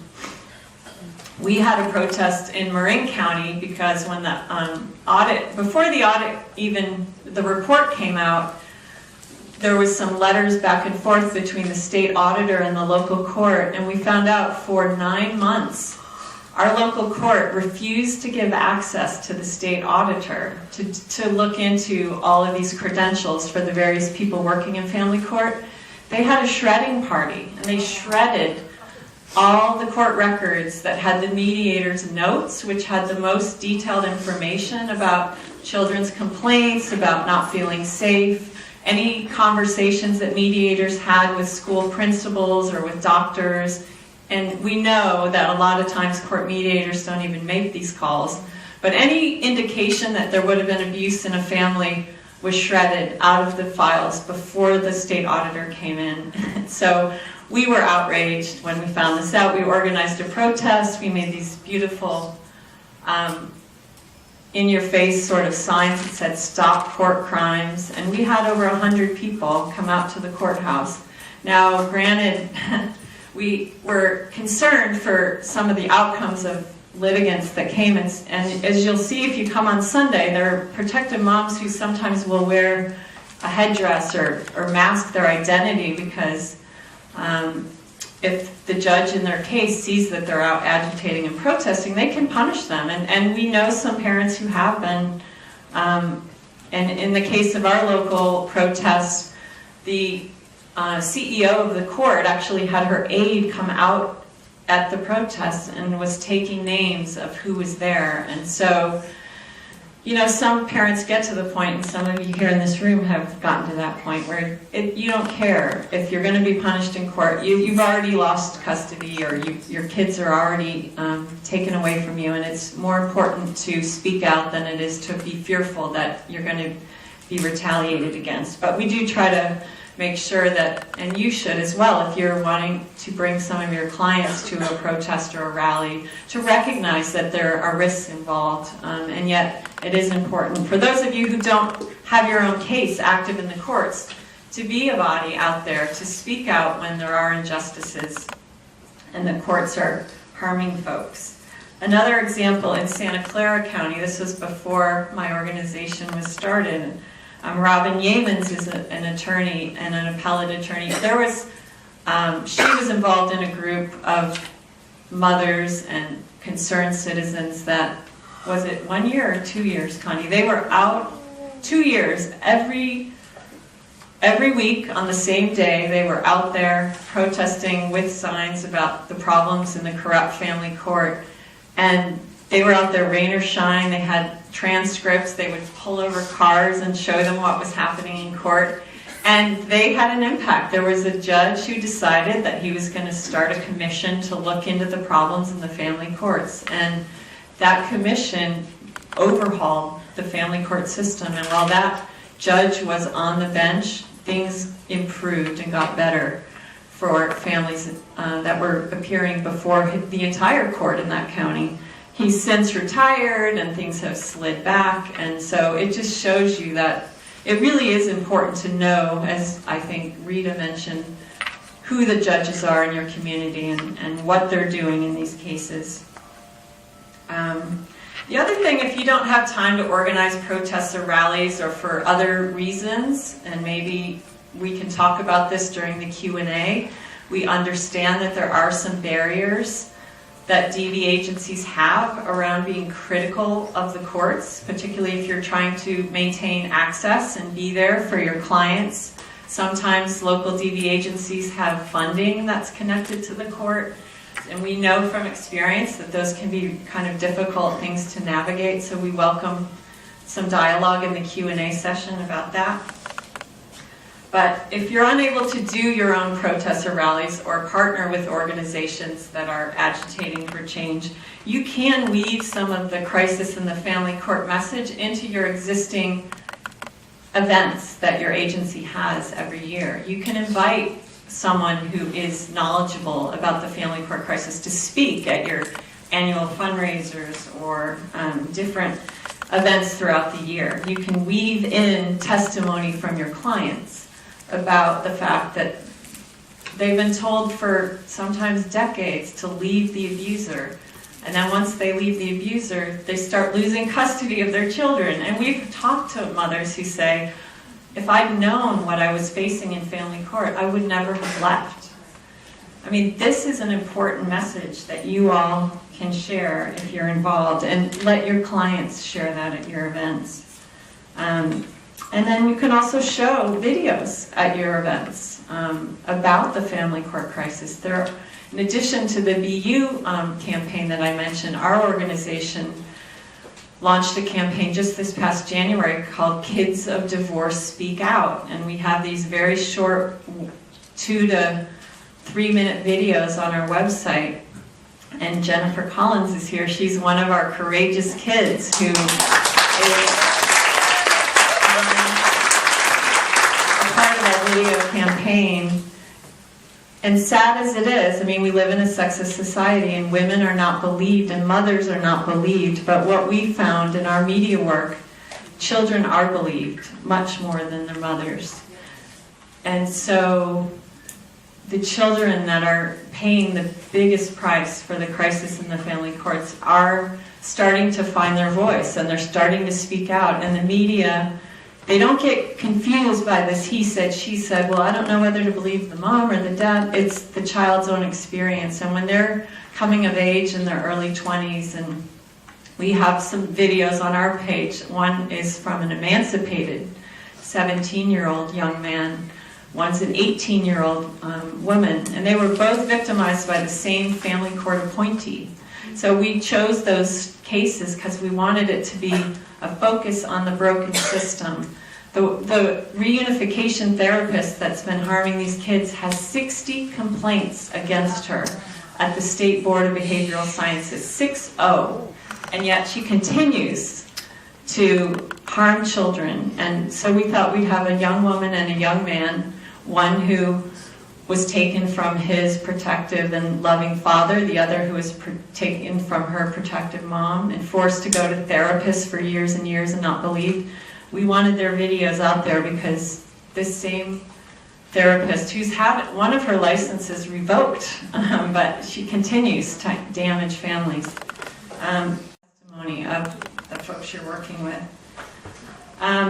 Also, it's, conducting trainings at your agency. I know a lot of you are trained throughout the year. Make sure when you're hiring whoever it is you hire to come in and train that there's an awareness by the trainer around just how bad the crisis in the family courts is. I think as Barry alluded to earlier, not all trainers are alike. And sadly, there's a lot of trainers out there who are steeped in this junk science, which the courts are relying on around, this assumption that if a mother doesn't want her child to go visit the dad, that she's alienating the child instead of realizing that there's abuse going on and it's a protective and legitimate reason for her to try to protect her child.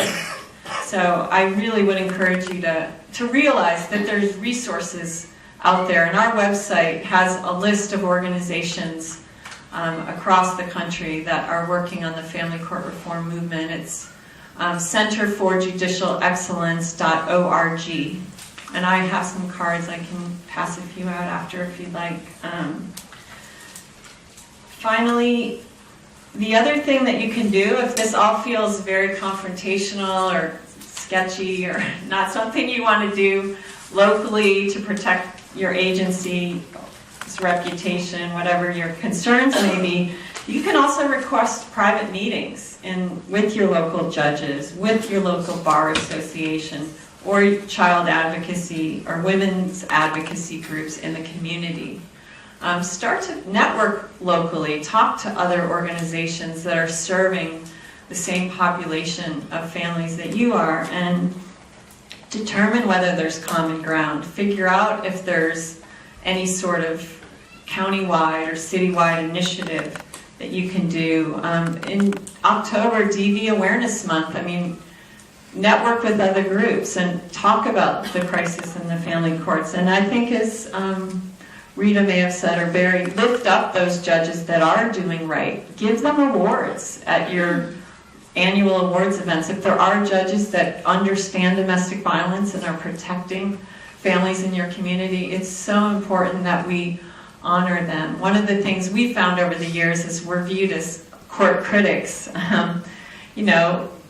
It's hard to have a negative message, but when you're able to show people that are working in the system that you do have the ability to see good work when it's happening and to honor that, not just say the whole system is broken and I'm constantly having to work on that myself. That there are good, well-meaning people working in the court system, and the staff, the cards are stacked against them. But the more we can lift the good ones up, I think, the more they're going to start to come forward.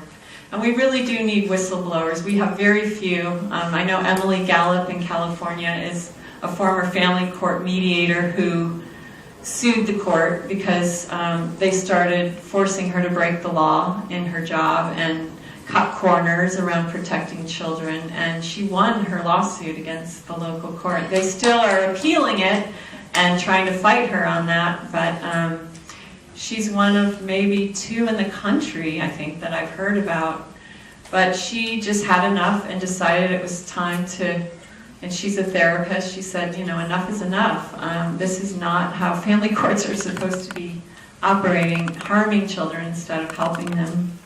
So you all can help as well to identify who are the friendly people in the court system who are protecting families, and make sure that any court reform advocates in your community or in your state know about who these important and educated and protective court employees are.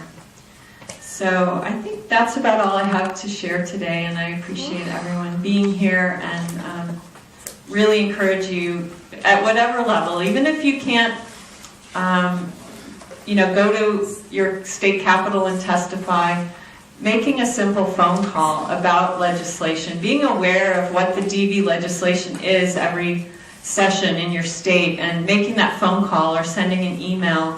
If you're connected with your state coalition or with any of our organizations, we will provide opportunities to weigh in on bills if we're in your local community or in your state. So advocacy is something that you can do whether you have 5 minutes a week to offer up to it, or whether you have days that you're willing to commit to be at a protest or to advocate for a bill. So I thank you for your time.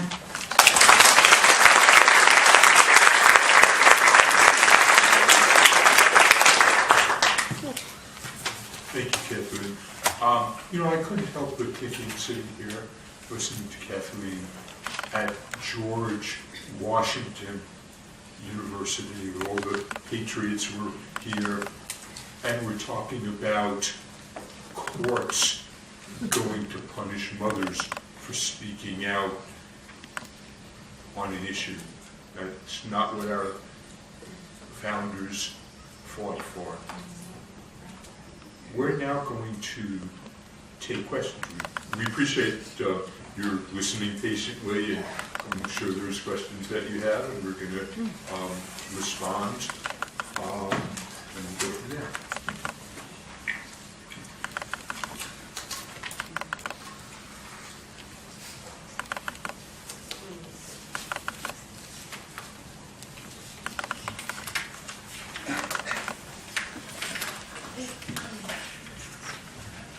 Rita, just stick those on the podium and we'll use them later. They'll still be sticky.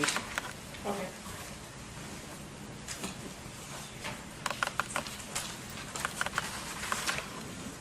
Kathleen, can you sit in this chair just so I can crop in a little tighter? And I just might mention, my hearing isn't best, so when you ask questions, if you can speak up, I'd appreciate it. And can I make a request too? When the audience speaks, it won't necessarily register on the camera. So if you could just at least do a tiny little capsule version of what they said so that it's part of the video, that would be great. And Micah, I think first. This is kind of for Rita. When you said the thing about the need to get to moms at the start of the process, my heart just sang, because I made the same observations you have, that it's very frustrating as an attorney that works these cases to get something and, all of the doors that could have been open have been shut by maybe attorneys who don't get it. What strategies have you found that work for getting more early intervention?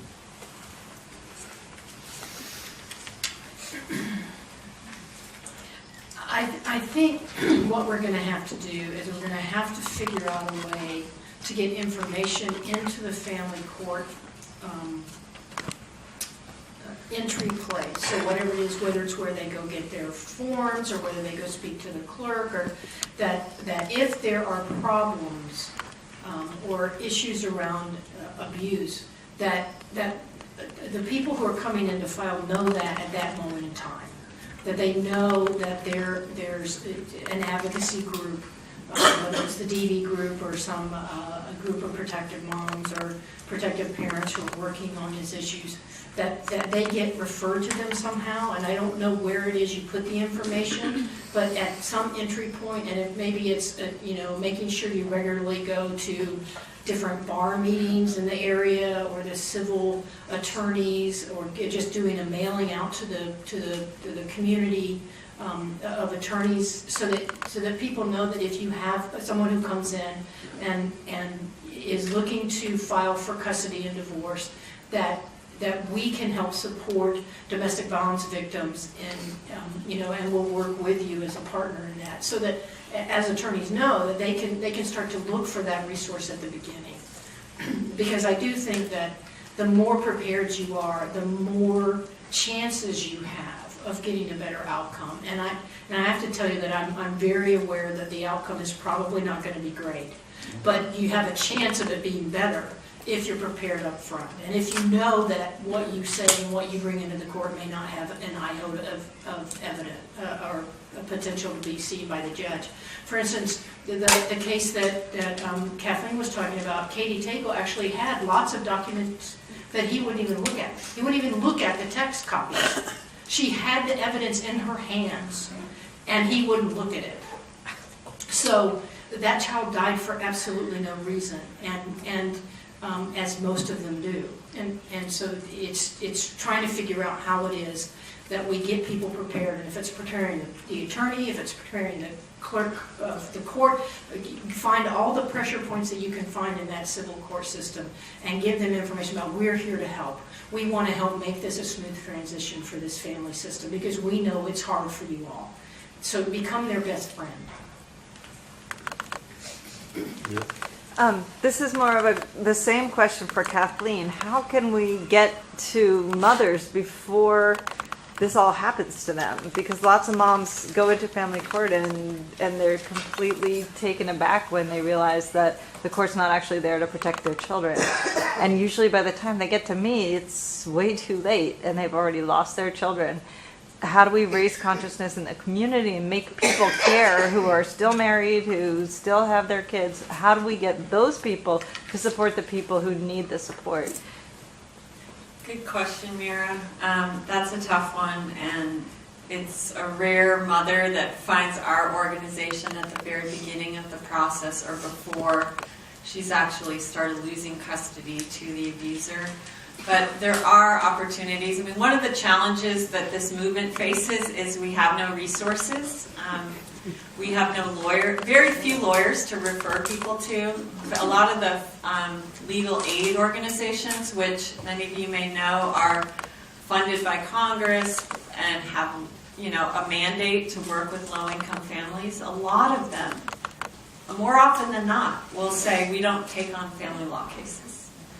So we are a very ragtag group of, agitator organizations in the country, and yet, for a variety of reasons, the philanthropic foundations and other funders of nonprofits who are fighting, they say they have a mission to eradicate poverty or to serve low-income people or to serve the interests of women or children.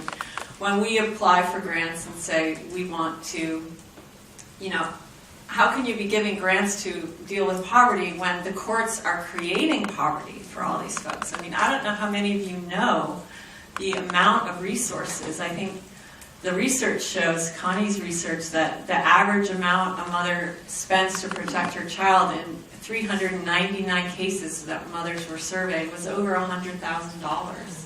I mean, I've routinely talked to people who've spent more than $1 million over 10 years or 12 years in court fees trying to protect their children from abusers. So this is, you know, I equate it with the Catholic Church pedophile scandal, right? That there were people advocating for decades about priests harming children. And we have been advocating now for decades about the harm that's happening to protected parents and their children in the court system. So I know I've gone off topic of your question a little bit, but you know, I think if there are resources and organizations have the time to do outreach in your community to the mothers groups, obviously mothers groups are often social groups and moms wanting to share all the positive things about raising their kids, but there are opportunities to talk with women's groups in your community, talk with attorneys that maybe you find out are doing pro bono work in the community about the need for family court representation for a lot of these folks. It's a very tough thing. It's like people who go to the hospital don't want to hear that there are all these problems around safety and people dying. People in the courts, I mean, if you've never been in family court, you don't want to hear that it's about who you know and how much money you have and not about the facts of your case. And so it's very difficult, and yet we're making progress. We're very much a grassroots organization, and when we reach out to the public and have fundraisers and bring mothers who've lost their kids to talk about what happened in the courts, I mean, people are so moved, and they really do get it. But part of the barrier we have is, you know, there's this taboo around family. You know, oh, that's someone else's family. It's a private family matter. I don't want to get involved, or, you know, that's unfortunate for that family, but that doesn't impact me. So we do want to look at the resources in the community where mothers are and where parents are and those who care about children and child abuse, and make sure that they're aware. I mean, I won't pretend that there aren't challenges, particularly in small communities. We're in a very small community, and we were dissed and ignored and ridiculed for years when we first started by people in the community. Even the local shelter didn't give us the time of day because it was a turf thing. Oh no, here's another nonprofit working with women and children. They might take our grant funding, or the, you know, relationships that exist between organizations and the courts. People don't, you know, for legitimate reasons, are concerned about being viewed as critics of the court. But I think, you know, the opportunity is there, and we just need to be reaching into those other service providers. I was always under the impression that public policy was subjected to outcome-based evaluations. Why is that not applied to the Fatherhood Initiative money, and how best interest is being applied?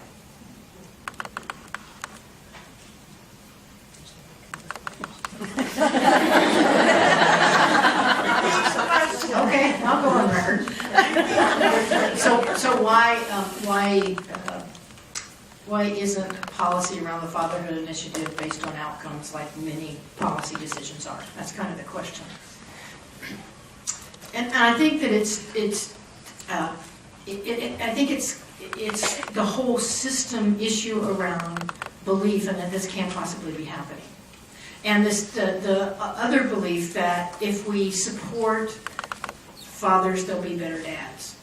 And for many fathers, that's true. But fathers who are abusive, that's not true. The more support you give them, the more violent they get. The more you ignore their violence, the more violent they get. And so it's important that if fatherhood initiatives exist, that they have screening processes in place so that they know that the fathers they're supporting are not dangerous to the family. And if they find out that they are, then they need to be sent somewhere else to get support. And not to be in a fatherhood initiative group that doesn't hold them accountable for their violence. There are some good groups that do that. There are some men's groups that actually do that. Oliver Williams out of Minnesota has done some very, very good work around this with men and holding men accountable, while also helping to promote responsible fatherhood. And I think that this particular president seems to have an interest in that for a lot of reasons, some personal, some just that he's a dad. And I think that it can be hijacked, it can be taken away, it can be redirected. And in local communities, if you know there's a fatherhood initiative in your area, you need to know who they are and what they're doing and help correct them when they're wrong. Because it's not good use of federal dollars to be reinforcing the use of violence against women and children. It's a very costly process. $500 billion a year we're losing in this economy because of violence against women and children. That's a lot of money that shouldn't be being spent. So it becomes part of our work as advocates, whether we're protective parents or we're advocates working in the local shelter, that you get to know what's going on in your community. You get to know who's doing things that can help either improve or actually decrease the potential for safety in families.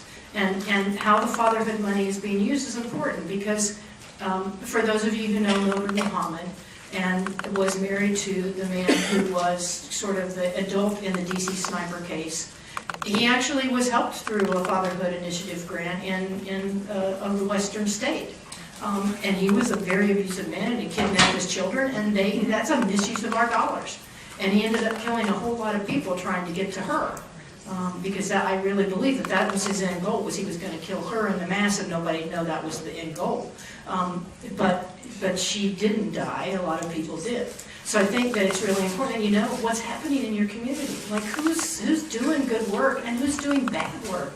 And start to educate those people who are doing bad work with good intentions and hold accountable the people who are doing bad work with bad intentions, because there are some of those.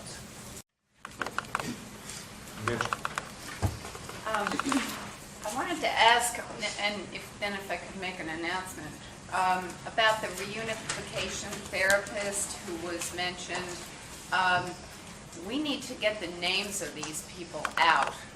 And I'm trying to do that in the New York and DC area, the East Coast area, and we need to do that in every area of the country.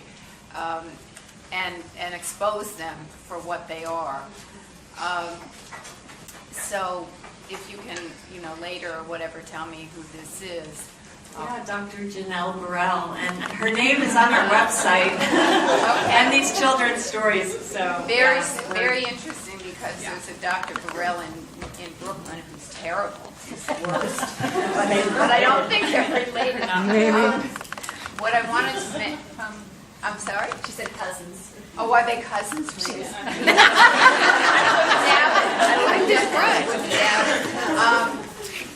What I wanted to announce is that I've started to try to do an outreach about getting good cases on custody evaluators that we could use as test cases to show that basically custody evaluators are operating in a whole system that is depriving people of due process. I'm getting some cases, but of course it's hard for women to object to their custody evaluators when it might damage them in their cases. But especially in New York, because that's where I am, and in the DC area where I have contacts with people here, it would be really good to get from people who are in these situations that we could help to get information about their cases and see if we could put in amicus briefs or maybe even help their attorneys on the trial level. So just get in touch with me, Nancy Erickson. I'm in Brooklyn. Nancy Erickson is talking about problems with the evaluators and trying to get names and information about cases. And, I think that a lot of the new research that we have, particularly Saunders, which is very much about the training of evaluators, really is going to help, because it very specifically talks about the mistakes that they made.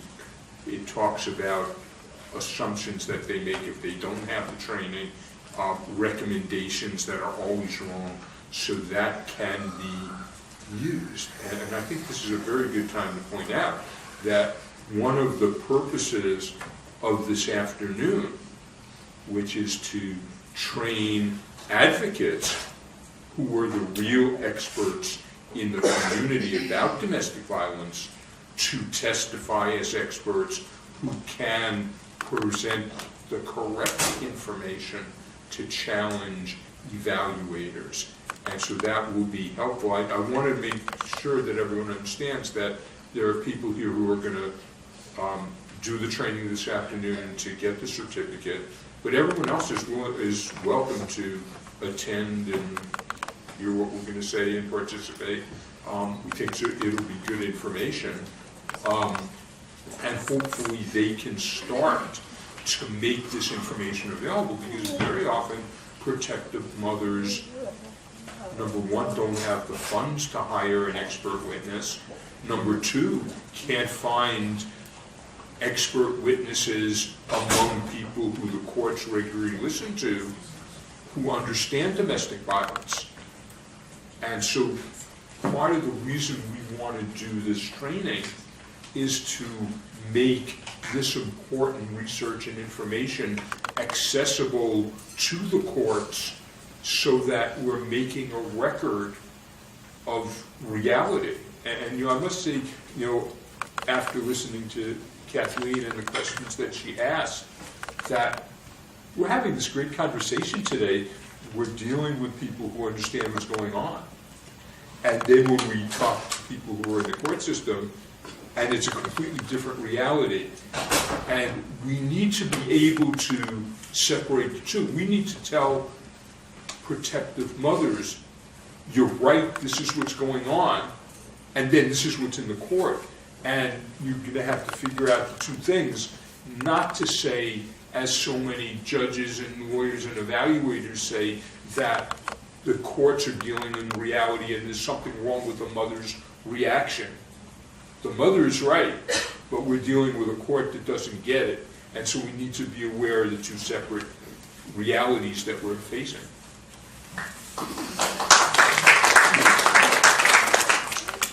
Yeah.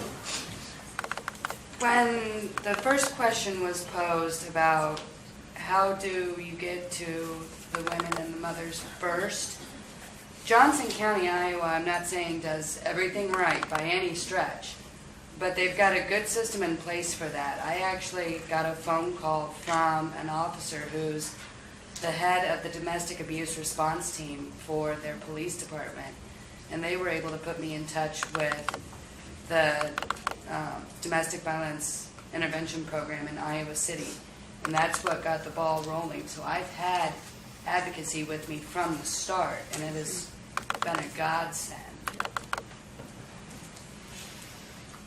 You point out something that's really important.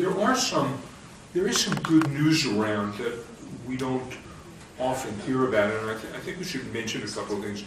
A couple of years ago, the Office of Violence and Women had a roundtable discussion. Rita and Kathleen participated, as did I, as did several other leading experts. And they were gathering information about the problems in the custody court system. And they also were listening to protective moms. And I'm sure we remember a very courageous teenage girl who talked about what she went through. And from those roundtables, the Justice Department came to findings that there is a problem in the custody court system in terms of protecting battered women and children. And they recently released technical grants for 4 state court systems to try to make reforms. The Saunders study was part of the Justice Department trying to help protective mothers, and there can be some more things that will happen. So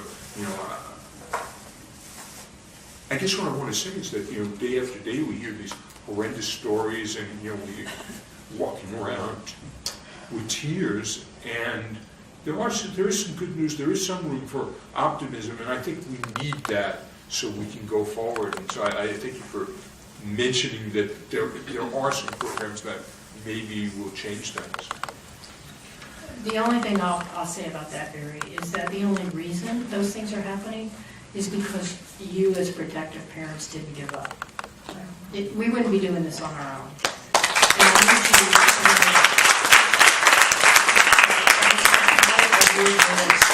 that has prompted us to take what actions we can. So don't stop, because even if you weren't or aren't successful, you are protecting other children.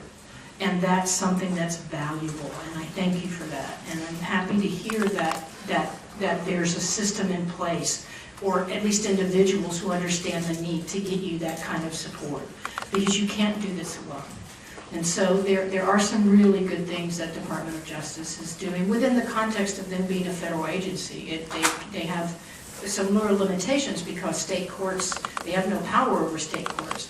But they do, in fact, can gather information and can release information and start to educate and train people who are within that court systems that hopefully will change over the long haul the outcomes. And so, that's what we need to do, is find where those places are and put as much pressure as we can consistently.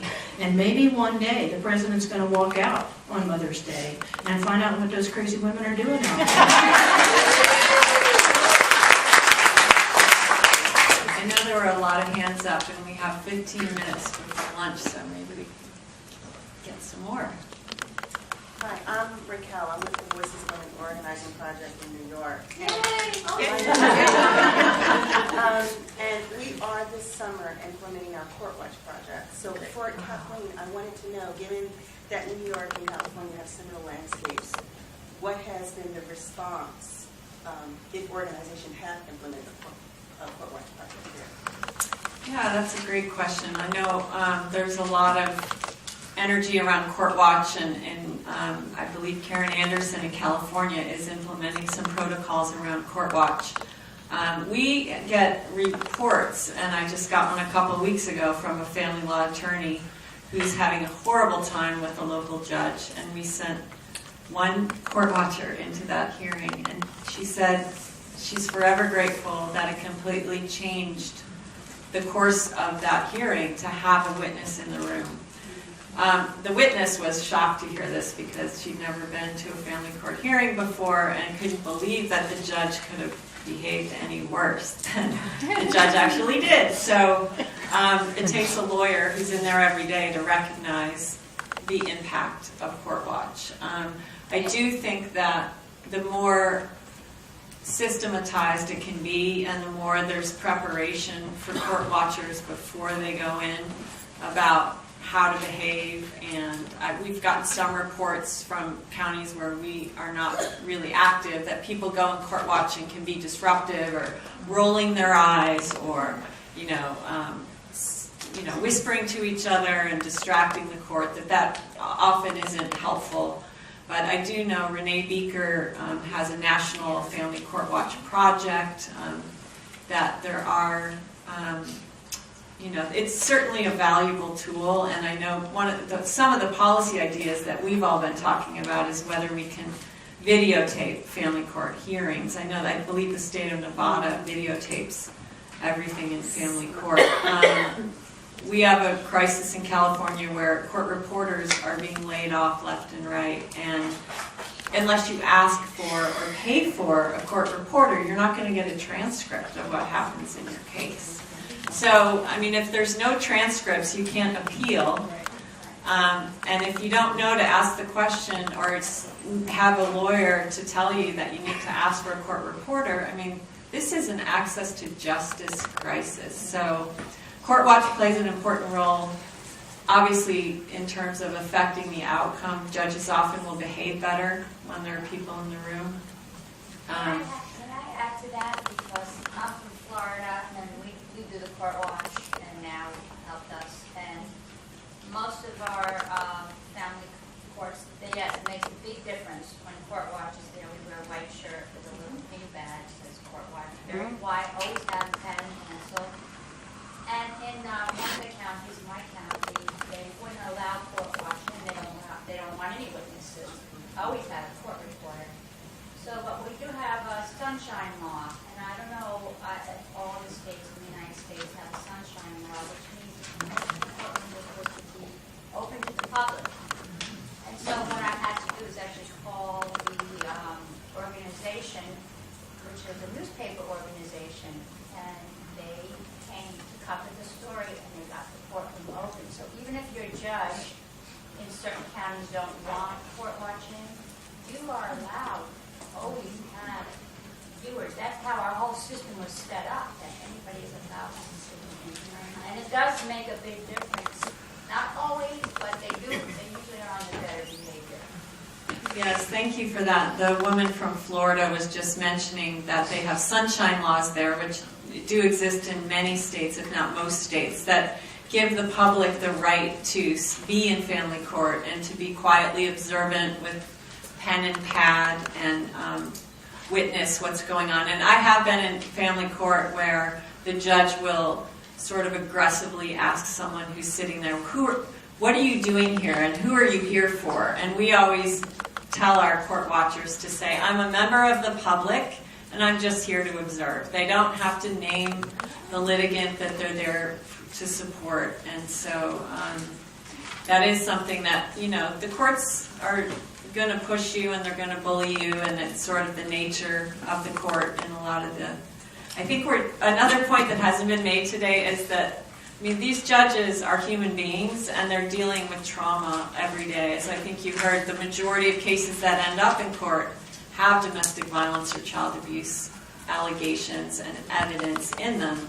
And so the judges are dealing day in and day out with a whole lot of trauma, and they're, I believe, dealing with secondary trauma themselves. And so, that is a part of what we're dealing with. And I think the more educated we all are about our rights to sit in family court and for the media to come and observe, the better off we're going to be. I have a little bit of a corollary to this in terms of women who are subject to abuse who are not married, who have partners, and they are subject to abuse. My name is Carol Brown. I'm a trial attorney, and I tried a case in Connecticut. My client was raped several times by her boyfriend who lived in California, came to Connecticut to visit the child ostensibly, and abused her. We sued him in federal court for civil damages because, A, it's an assault. She suffered mental and physical injury, and the jury awarded her $1 million per count for civil damages against him.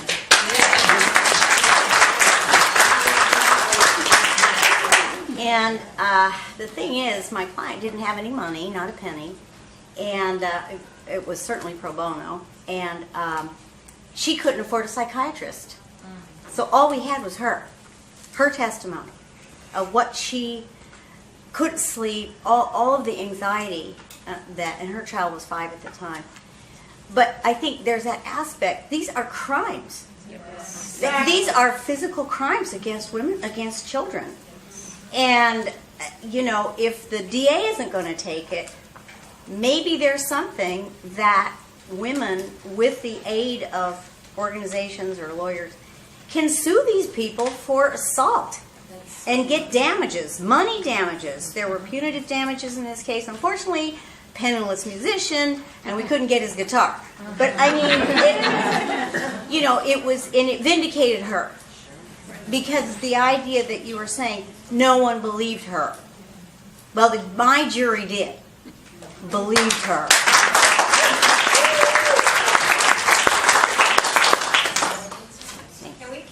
Can Sarah reference that case, Carol? Excuse me? Can we reference that case? It is, it's unreported, but it has a name. Okay. Yep. Do you have it, or? Yes, I do. It's Grisanti, Grisanti, V. Cioffi, Cioffi. It was a reported case, unreported in the books, but it was appealed. I did argue the appeal, and her verdict was affirmed. There was a reduction because there was, not to get too technical, but there were several counts, and there was an argument over whether it was $1 million per count. Therefore, did we win $7 million or $1 million? So there was an appeal there, but the Second Circuit affirmed her appeal, even though the federal district judge had reduced her damages. Okay. And we had a terrific federal judge also. What's the site to the Second Circuit? I don't have that site. It was a few years ago, but it is. If you Google it, it does pop up. Thank you. Thanks for doing the pro bono.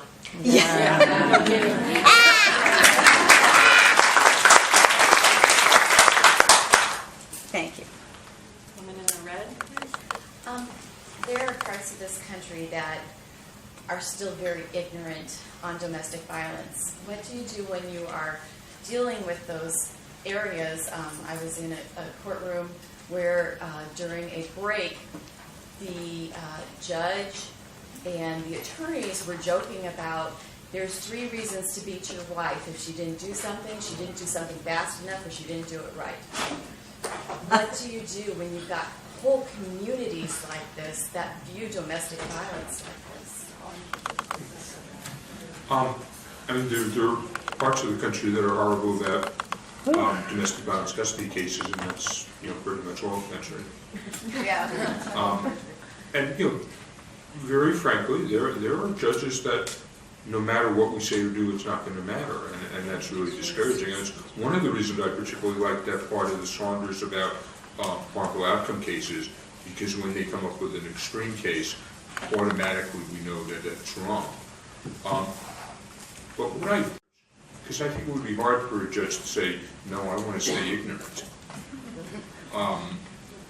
And that research can change. And what we have seen is that as we have put Saunders and ACE into cases, anecdotally, we're getting some better responses.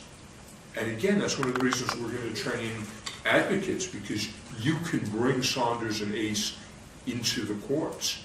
The way to get that evidence in is for an expert witness to say, this is authoritative research. Talk about it as part of the testimony. That research is then part of the case, and it can be considered by the appellate court also. So I have a question for you. How many people heard that comment, that joke? 4. 4 that weren't part of the joke. Right. So what I would do is I would get those 4 people together and I'd write an op-ed about the discretion of judicial officials in this area. And I'm curious, in my op-ed, I'm curious about how the judge can make fair decisions when this seems to be their attitude.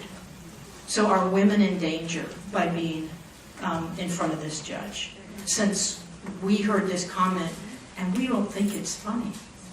So I think what you find a way to call attention to that behavior. If it's in a transcript, if it's comments on the side, if it's some behavior they're engaged in outside the courtroom, particularly if they're elected judges. You can have an education series during their re-election campaign around the kinds of comments and attitudes they have about people in front of their courtroom. So I think, use the power that you have, which is, be curious about how fair can this judge be when this is something that they've said out loud and actually presented as a joke.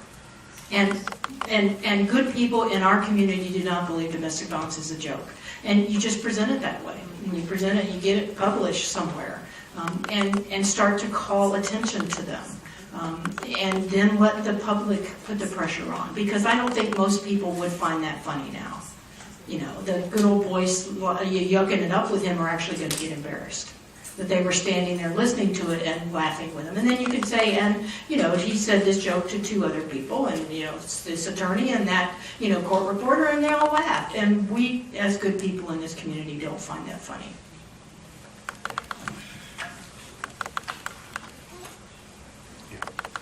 Mr. Goldstein, this question is for you. Are you aware of any ACLU activity having to do with the misuse of secrecy in the family courts? The reason I ask this is I heard about Johnson County's program, and I'm flashing back to the Kitty Cruzy case. Kitty Cruzy's child was taken away because we proved that she was raped before the age of 3. And the evidence was overwhelming, and the court was totally secret, and then the mother was threatened. It took her 6 years to get her visitation back with an appeal that was successful. And she got her visitation back in the appellate court, but they also said, the gag order remains, and if you speak about this, you lose your visitation. I feel free to speak about it now because the child is over 18. But the fact is that the secrecy of the family courts, to my knowledge, has never been addressed by the ACLU.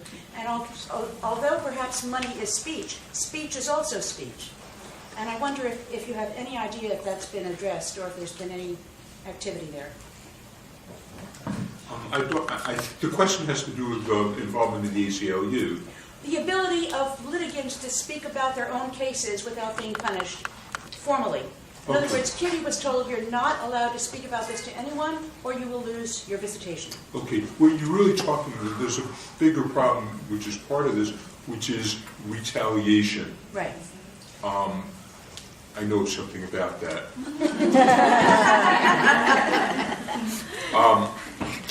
Joan Zorza wrote a wonderful chapter in the first volume of Domestic Violence, Abuse, and Child Custody, and I can tell you by heart that page 14-26, she talks about how judges often make mistakes because they don't have the training, and so they should avoid retaliating. They should avoid punishing mothers who continue to believe that the father is dangerous after the court denied it, because most of the time the mother is right. Her quote is much better than I expressed it, as usually is the case with Joan Zorza. But the point is, it's a widespread problem of judges retaliating against mothers. And, you know, think about this for a second, what this means. It means that mothers are intimidated from giving courts information that would allow them to make more informed and better decisions. It's a scary thing.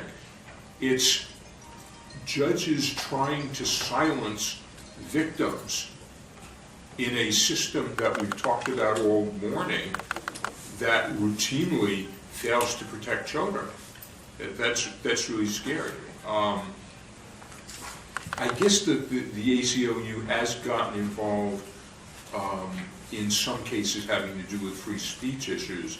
I can tell you that in my case, I had some friends who reached out to the ACLU and they considered representing me, and the grievance committee deliberately made it such a large case that the amount of work that would be needed was overwhelming, and ultimately they didn't feel they could put the resources into it.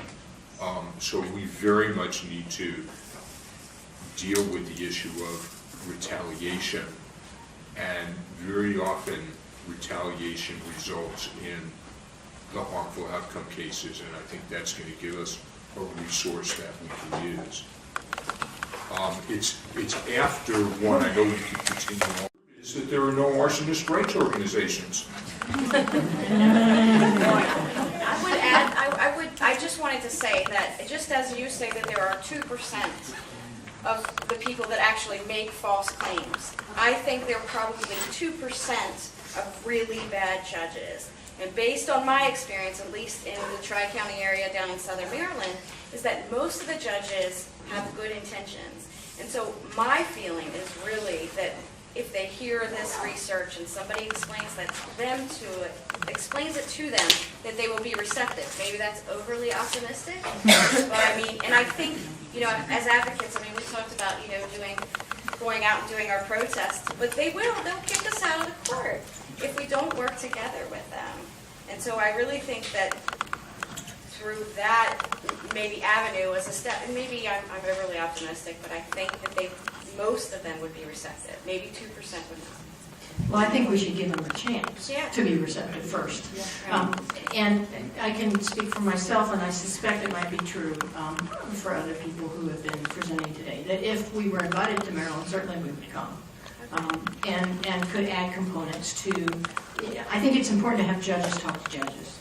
And there are some really good judges within the family court, the juvenile family court system that are trying very hard to educate their peers about the family court system. And if you have a judge who's willing to take the family court for more than one rotation, then you know somebody who really cares about protecting families. Because most of them try to cycle out of that just as quickly as they can. So I think that if there's an opportunity to enhance any training that might already be set up, I'm more than happy to influence that system as much as possible.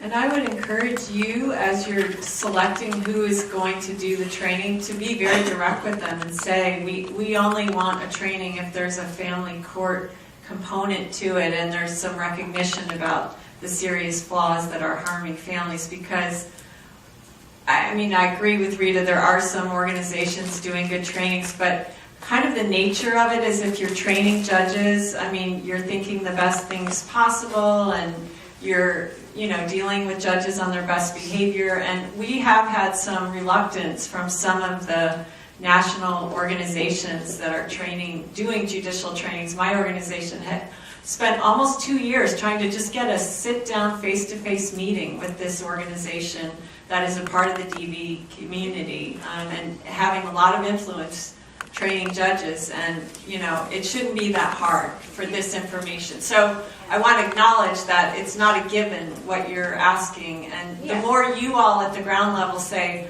wait a minute, these judicial trainings need to be, it's an opportunity to reach the judges who do care, who are educating themselves about just how dire some of these outcomes are. Quickly, they eliminated the advocates from speaking and doing any portion of the training. It was, let's just listen to judges, just like you guys said. Judges, listen to judges. Well, I would argue they need to listen to us. So you're going to have limited training. Yeah. Absolutely.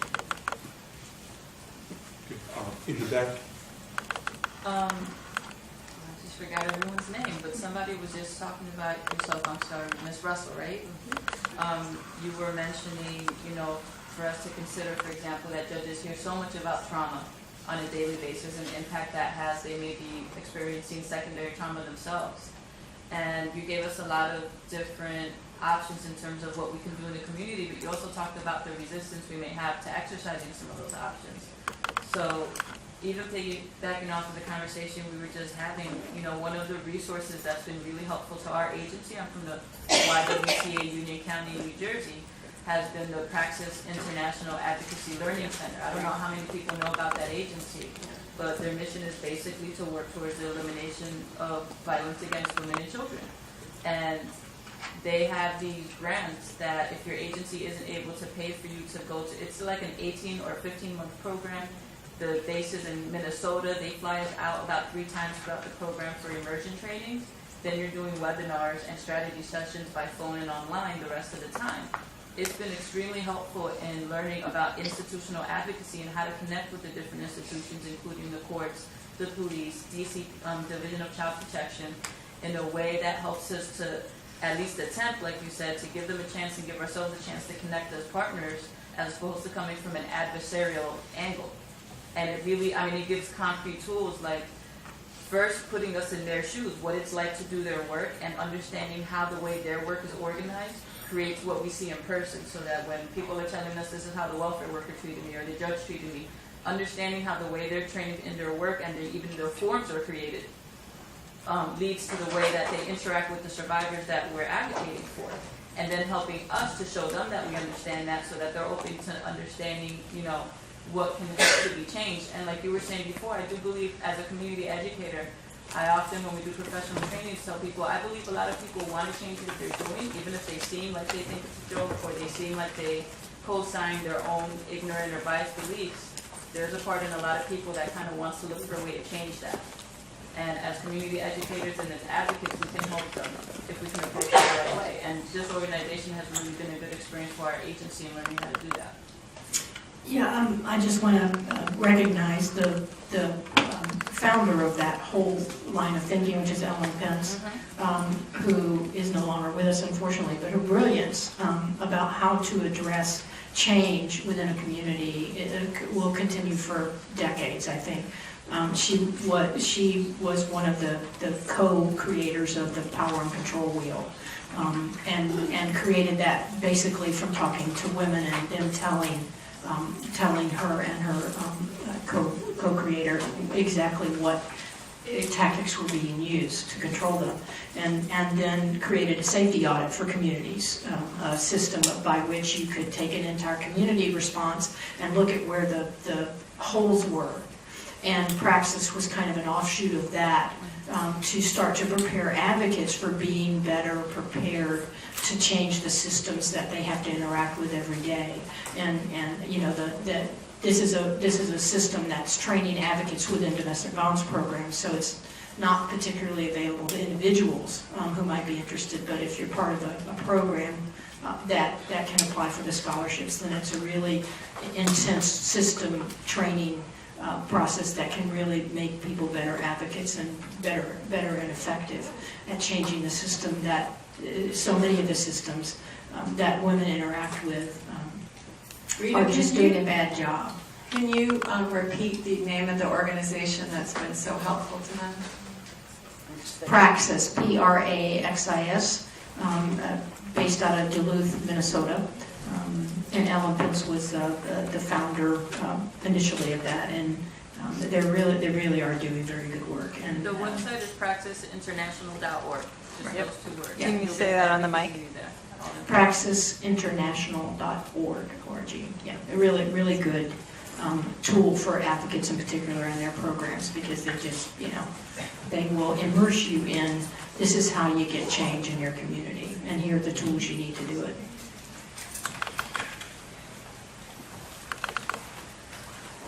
You can choose. Okay, you in the purple? My name's Dawn Dalton. I'm the new executive director for DV League. And I just moved here from Chicago. Barry had mentioned earlier the Department of Justice just gave grants, the National Council of Juvenile Family Court Judges, to do demonstration sites on custody and evaluation when domestic violence is going on. So not knowing who is in the audience and where they're from, but I think it's important to know where those sites are. One of them is Chicago.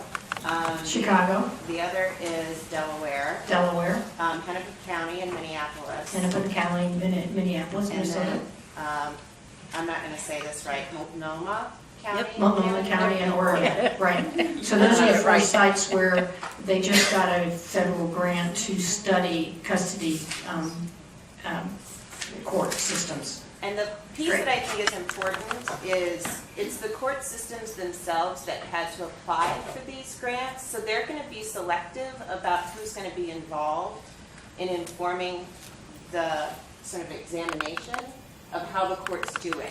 And so it's not to say that maybe the likes of you all and us would be asked to be at that table. So if you live in those communities, I would really push on your court administrators and presiding court judges, however you're structured, to really get a seat at the table.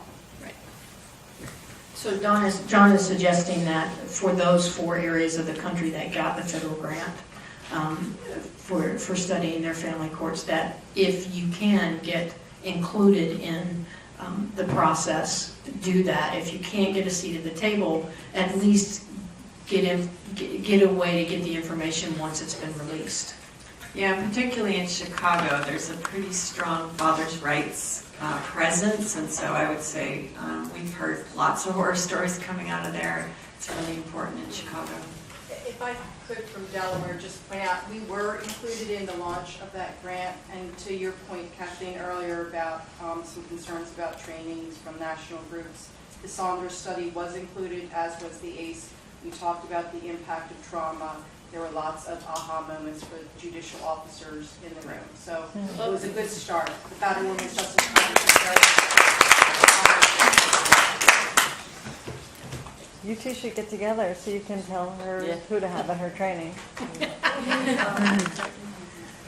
Yeah, I just, as a matter of curiosity, wonder if there's any procedure or a reasonably easy way to first address the crimes of these cases. The domestic violence is assault, that's a crime. The rape, the incest, that's a crime. And have the criminal issue addressed first, and then civil matters later. Very logical. We've been talking about that for years. You know, there's been some major problems in a lot of different ways. You know, the first thing is a criminal case requires proof beyond a reasonable doubt, which is a very high standard. And one of the problems is that most district attorneys are concerned about their batting average. So if they're 90% sure that someone committed a crime, they're probably not going to prosecute. And then what happens is, very frequently, abusive fathers hire a defense attorney, a criminal defense attorney, to fight the criminal charge, and then they'll use that same attorney in family court. And in a lot of times what happens is that the family court is then using the same standards as the criminal cases. And so the court is taking the failure to prove beyond a reasonable doubt, not only as if he didn't commit the crime, but as if it proves a deliberately false allegation. And another thing that has happened, and there's a case right here in D.C., a very courageous mother by the name of Natalie Kawan, who, and the case doesn't belong in D.C., but the finagling occurred. The father was charged with criminal behavior in Florida, and the court judge here in D.C. ordered the mother to dismiss the case, aside from the fact that she didn't have that authority, but to not cooperate. And what I really wanted to emphasize is that in any other case, if somebody interferes with a witness supporting a criminal charge, that's witness tampering. You go to jail for doing that. There's the mayor of White Plains did that and was charged with witness tampering after he assaulted his wife and then tried to silence it. But here, because he's a judge, they didn't call it witness tampering. And so there's a big problem like that. However, we now have the food. Now we can eat. So will we reconvene at what time? Why don't we say 1:15? 2:15. It's already 1:15. Wait.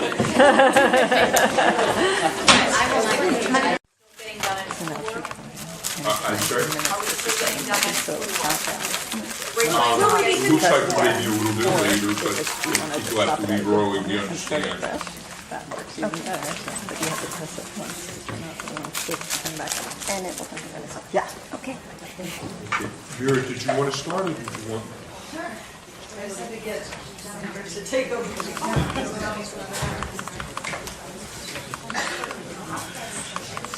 That was just a question that someone had to do.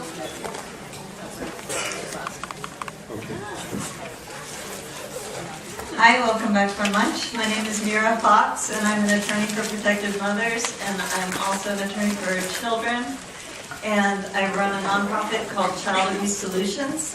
we've got a website that I would recommend that you download some resources from, and that's childabusesolutions.com. And the thing that I'm most proud of on there is something that Connie and I spent 2 years researching, and it's called the Child Sexual Abuse Fact Sheet. And it's available for free download, and it's just like got so many great resources in the footnotes.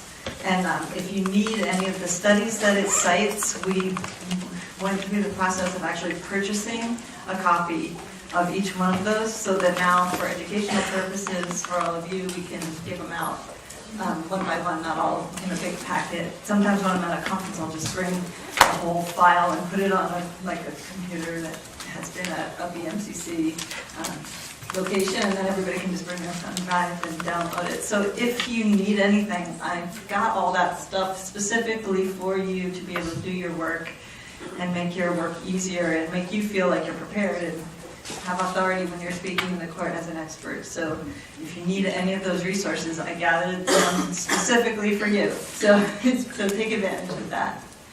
And just send me an email if you need anything. The email that shows on childabusesolutions.com has issues, so the one that I use more often is my own personal email, and that's mirafox@aol.com. That's spelled MEERAFOX@AOL.com. And that'll just come right to me. So if you need anything, if you're preparing for court, and you feel like there's an issue that's mentioned in the fact sheet that you need more information about, just let me know specifically which item you're working on. I don't need to know like the whole details of the case. You just might say, I need that study by Waterno on footnote 52 or something, and then I'll be like, no problem, and I'll just send it to you. All right? All right, so Barry asked me to talk a little bit about being an expert witness. I've only been an expert witness once or twice myself, but I've found that you can sometimes make a bigger impact as the expert witness than you can as the attorney in a case. And so in cases where the judge is open to hearing from experts, they can have an enormous impact, and they can really make a huge difference in children's outcomes. So if you have the opportunity to testify in court as an expert, just some basic things to know. You'll be expected to establish your expertise. And so the attorney who calls you as the expert will have to ask you about your education and your training, all of the different programs that you've attended.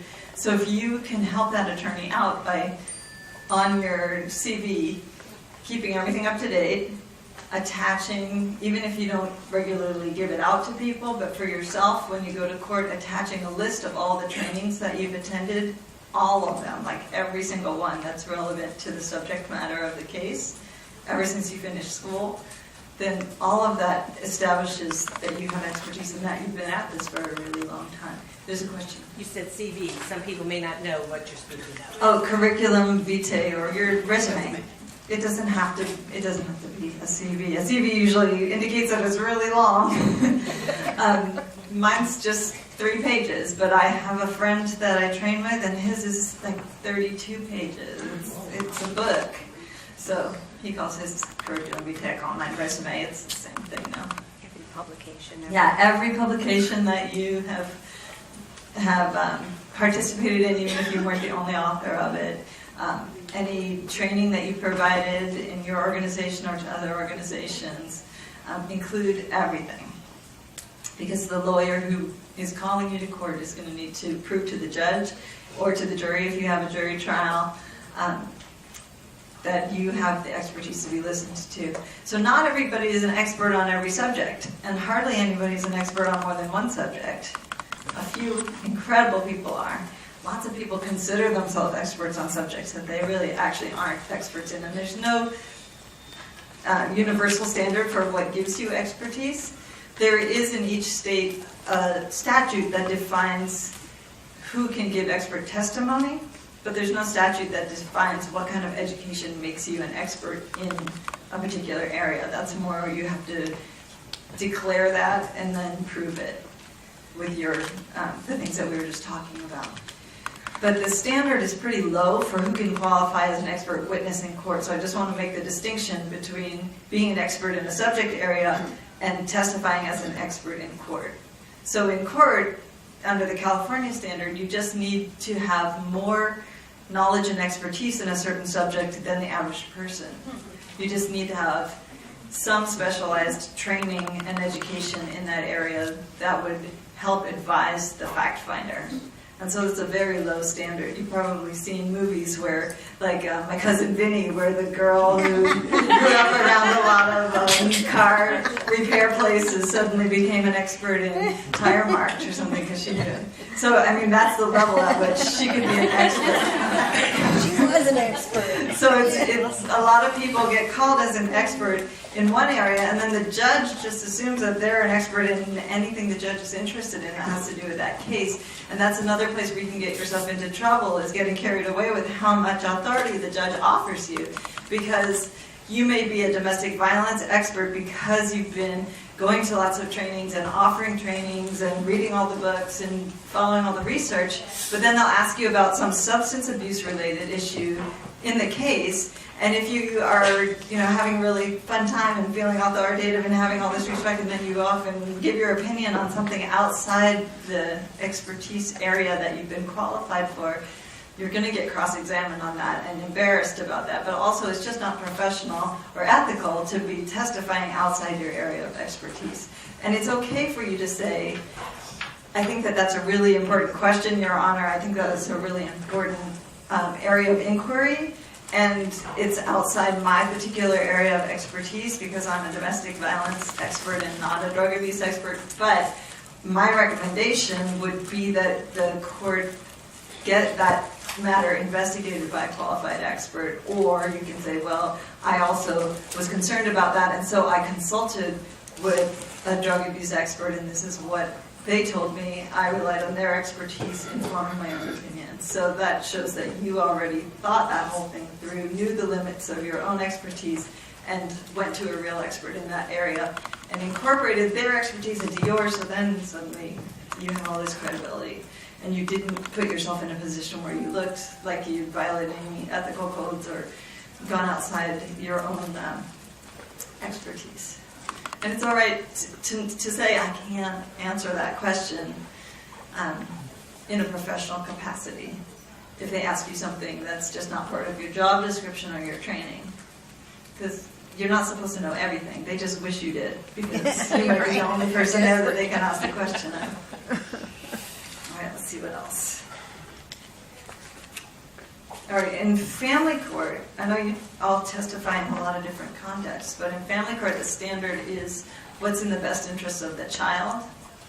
And so often the expert will be qualified as someone who's an expert in best interest. But if your area is sexual abuse, for example, or domestic violence, and you don't have detailed training in child attachment issues or child development, then you need to be clear to the judge what the area is that you have expertise in, that you're there to testify about. And if they ask you questions before you answer, you need to qualify it by saying, well, that's a question that might be answered better by someone who had a background in child development, but from the experience that I do have in my field doing X, Y, and Z, then here's how I would approach that. Most important thing is be humble, be professional, be clear, be polite, and you need to be prepared and organized, like really organized. If someone asks you a question and you have a big bag full of papers that you brought and you're fumbling through them all trying to find something, you just lost your audience right there. And all credibility goes out the window. So don't risk all the work that you did preparing on just one stupid little thing. If you can't find it within the first 3 seconds, or you don't know where to look for it, don't waste the time on it. Just say, if there's a break, I know that I brought something with me that's relevant to that subject, and I'd be happy to share it with the court, but I don't want to waste our important time looking for it now. That makes you look so much more responsible for the court's time, which is a huge issue for the court, than it would be if you said, oh, well, I know what's in here somewhere, and ruffle, ruffle, ruffle. So efficiency, respect, all that is really important for the court. So you need to be ready. So I have several methods that I advocate when I'm training attorneys or when I'm training court evaluators or mediators about how to organize files in order to have everything ready at hand by issue, by person, by event, by date. And there are a lot of computer programs that are helpful for attorneys to organize information that way. So whatever your system is, just have a system.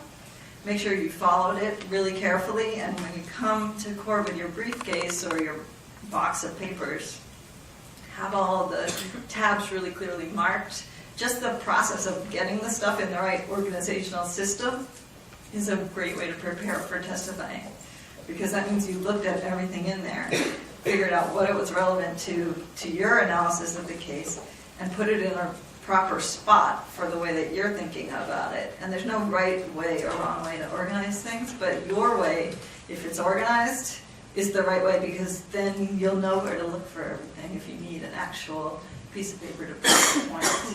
And even if you don't ever refer to the actual pieces of paper, you know where they are, and you looked at them as you prepared. So they're going to come to you much faster in terms of when someone says, what do you base that opinion on? You can say, well, there was this report that I was reviewing in preparation for today that reminded me that in 1999, this father had a prior arrest with his last wife or whatever. So it'll just be like the facts will be right where you need them because of you having to actually physically look at each piece of background material that you're basing your opinions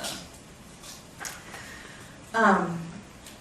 Stay focused, because a lot of what happens in court is so weird. You should go and watch other people doing testimony, because the attorney for the parent that doesn't want your testimony to come across to the judge as reputable will be constantly interrupting you. They'll be making objections, and as soon as somebody says objection, you have to be quiet. You can't keep talking and answering the question, or everybody will shut you down. So just when you hear that, you just be quiet and just politely look at the judge, and then the judge will have to decide. He'll ask for the basis, or sometimes he just says yes or no. But there'll be a little discussion each time there's an objection as to whether or not you're going to be allowed to answer the question. So if you keep on talking and you're already answering the question, then everybody gets upset, because that defeats the whole purpose of the attorney having made the objection, the judge getting to decide. So you can see how the judge would get annoyed pretty quick with that. Anything else basic that we should remember? I think you had some points you wanted to make. Do these things? Yeah, just the mechanics of it. You know, the attorney who's asked you to testify will call you to court. You have to show up at the appropriate time in the appropriate outfit with all your background information and your points already organized. You should talk to that attorney ahead of time and make sure that they understand what your expertise area is, what opinions you have to offer, and that they've given you some kind of preview about the kind of questions they'll be asking to elicit those opinions from you. And then also have them prepare you for what kind of things you'll be cross-examined on, so that you don't just get surprised on the stand in the last minute. So you can even ask them if they'll practice with you, just so that it's not scary when you get there. So you might be nervous. Whatever things you do to calm yourself down, meditate or just get centered or have somebody there to hold your hand or whatever it is, do that first. And then have something like, somebody taught one of my clients who was having a lot of PTSD symptoms to squeeze the counter really hard when she felt nervous or shaky. And she found that just having that little practice would calm her whole system down. And then she could keep going. Otherwise, we'd have to take a break for her to get herself back together again, because she'd just have a panic attack or something. So she was just doing this thing where she'd just squeeze, and nobody knew what she was doing but me. They could only see her thumbs, but it was working great. So whatever little system you've got for that, just to calm yourself and get present, because you really have to listen super well in court because the questions are sometimes sneaky. Like they'll try to trick you with what they're asking, and if you're not fully present, they'll use you for the wrong purposes. So you really have to be clear in your speaking and clear in your listening. You know, Mira, I can't resist pointing out. Did anyone notice when Mira said you have to avoid being too pretty? And that's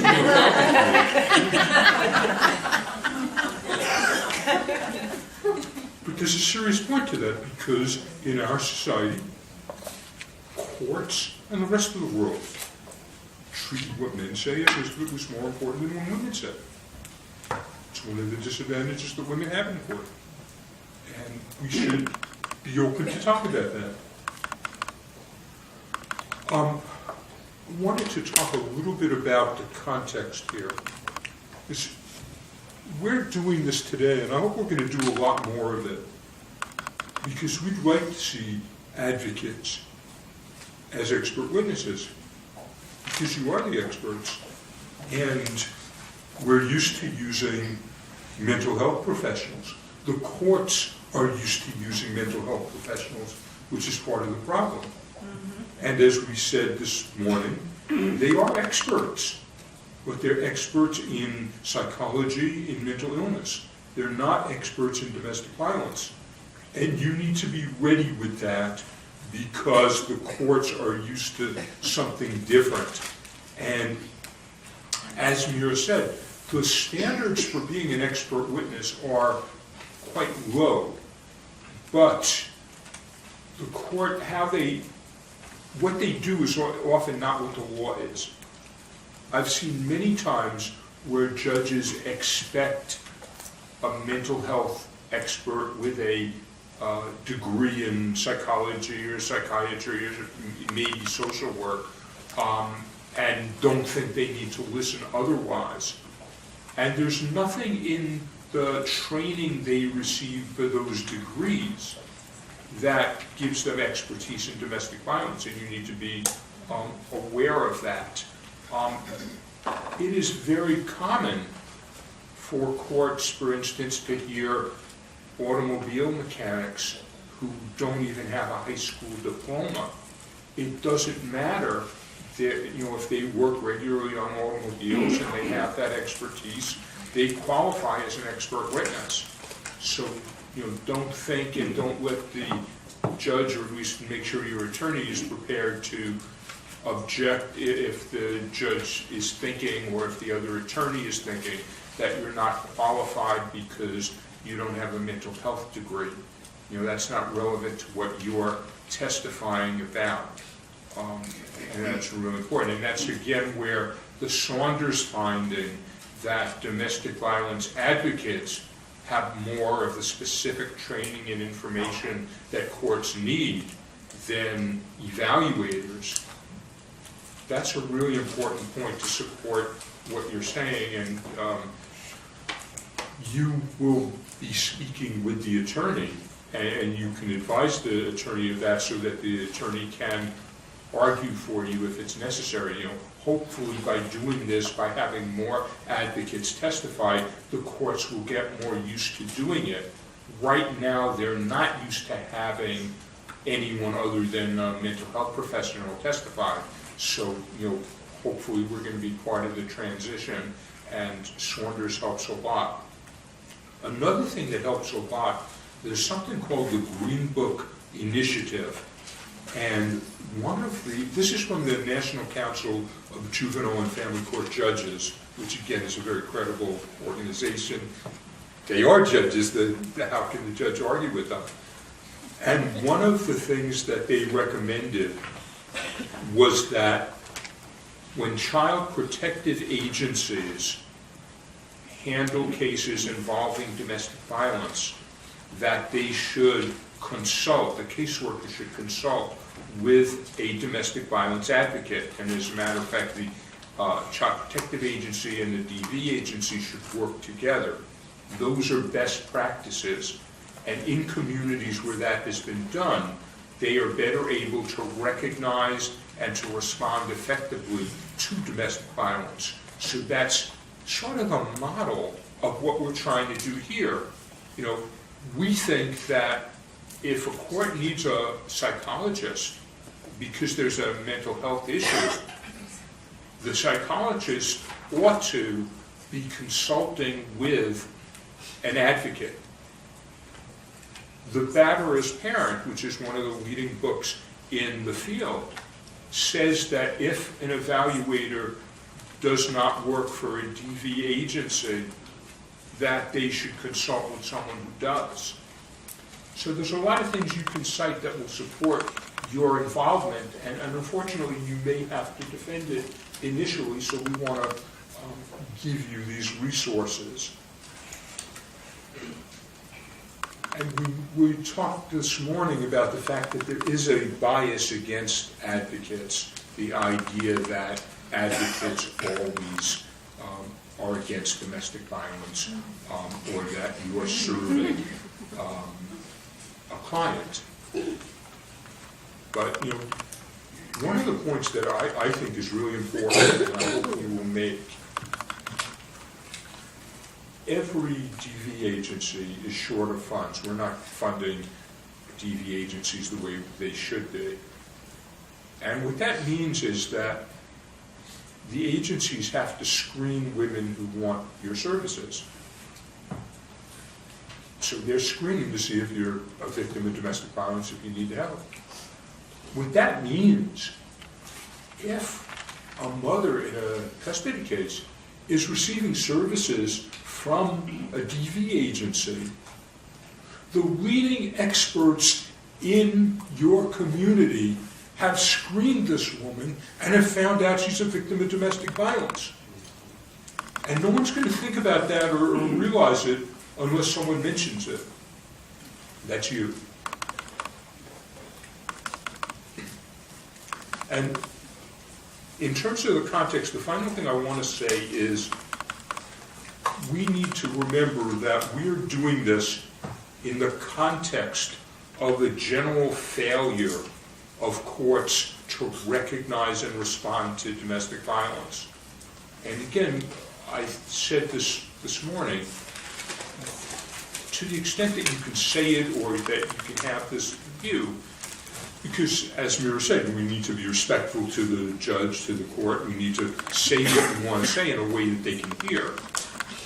And to say, you know, there is some substantial new research that can help make it easier for courts to recognize and respond to domestic violence, and that we're asking you to listen to it and to be open to this information.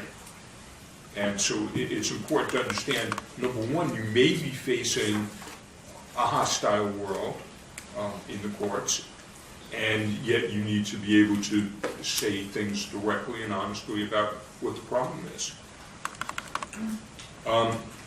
Wanted to just say a little bit about the qualification for experts. And some of this has been covered, so I won't go through it. But as advocates, because your testimony is going to be different than a psychologist, but you can talk about the training you receive as part of your job, which is probably better than training of anyone that the court is used to hearing.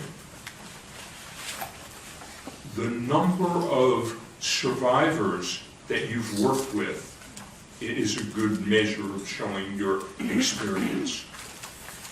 And again, you can think about this ahead of time so you can answer these questions and you can encourage the attorney to ask you questions like that. If you have given trainings in the community, and we've had many cases where an advocate has trained psychologists and lawyers and judges, and it's exactly what they need, and then when they come to court to testify, the court is thinking, well, who are you? The people that the court is listening to learn from you. So to the extent that you're giving trainings in the community, that's part of your qualifications. Your education, you know, as I said before, you don't need a degree to be an expert in domestic violence, but if you've had some education, and many advocates or social workers, you know, that's part of your qualifications. You can talk about your job duties because that gets into a lot of specific things. You know, like very often we work doing safety planning. What that means to me is that you're very familiar with risk assessment, which is one of the things Saunders said that is needed, and it's one of the things that the court professionals don't have. Post-separation violence is another one. You know that the most dangerous time for a woman is immediately after she left, and yet we have evaluators routinely talk about how the relationship is over so there's no more risk. It's exactly why we need advocates in the courts.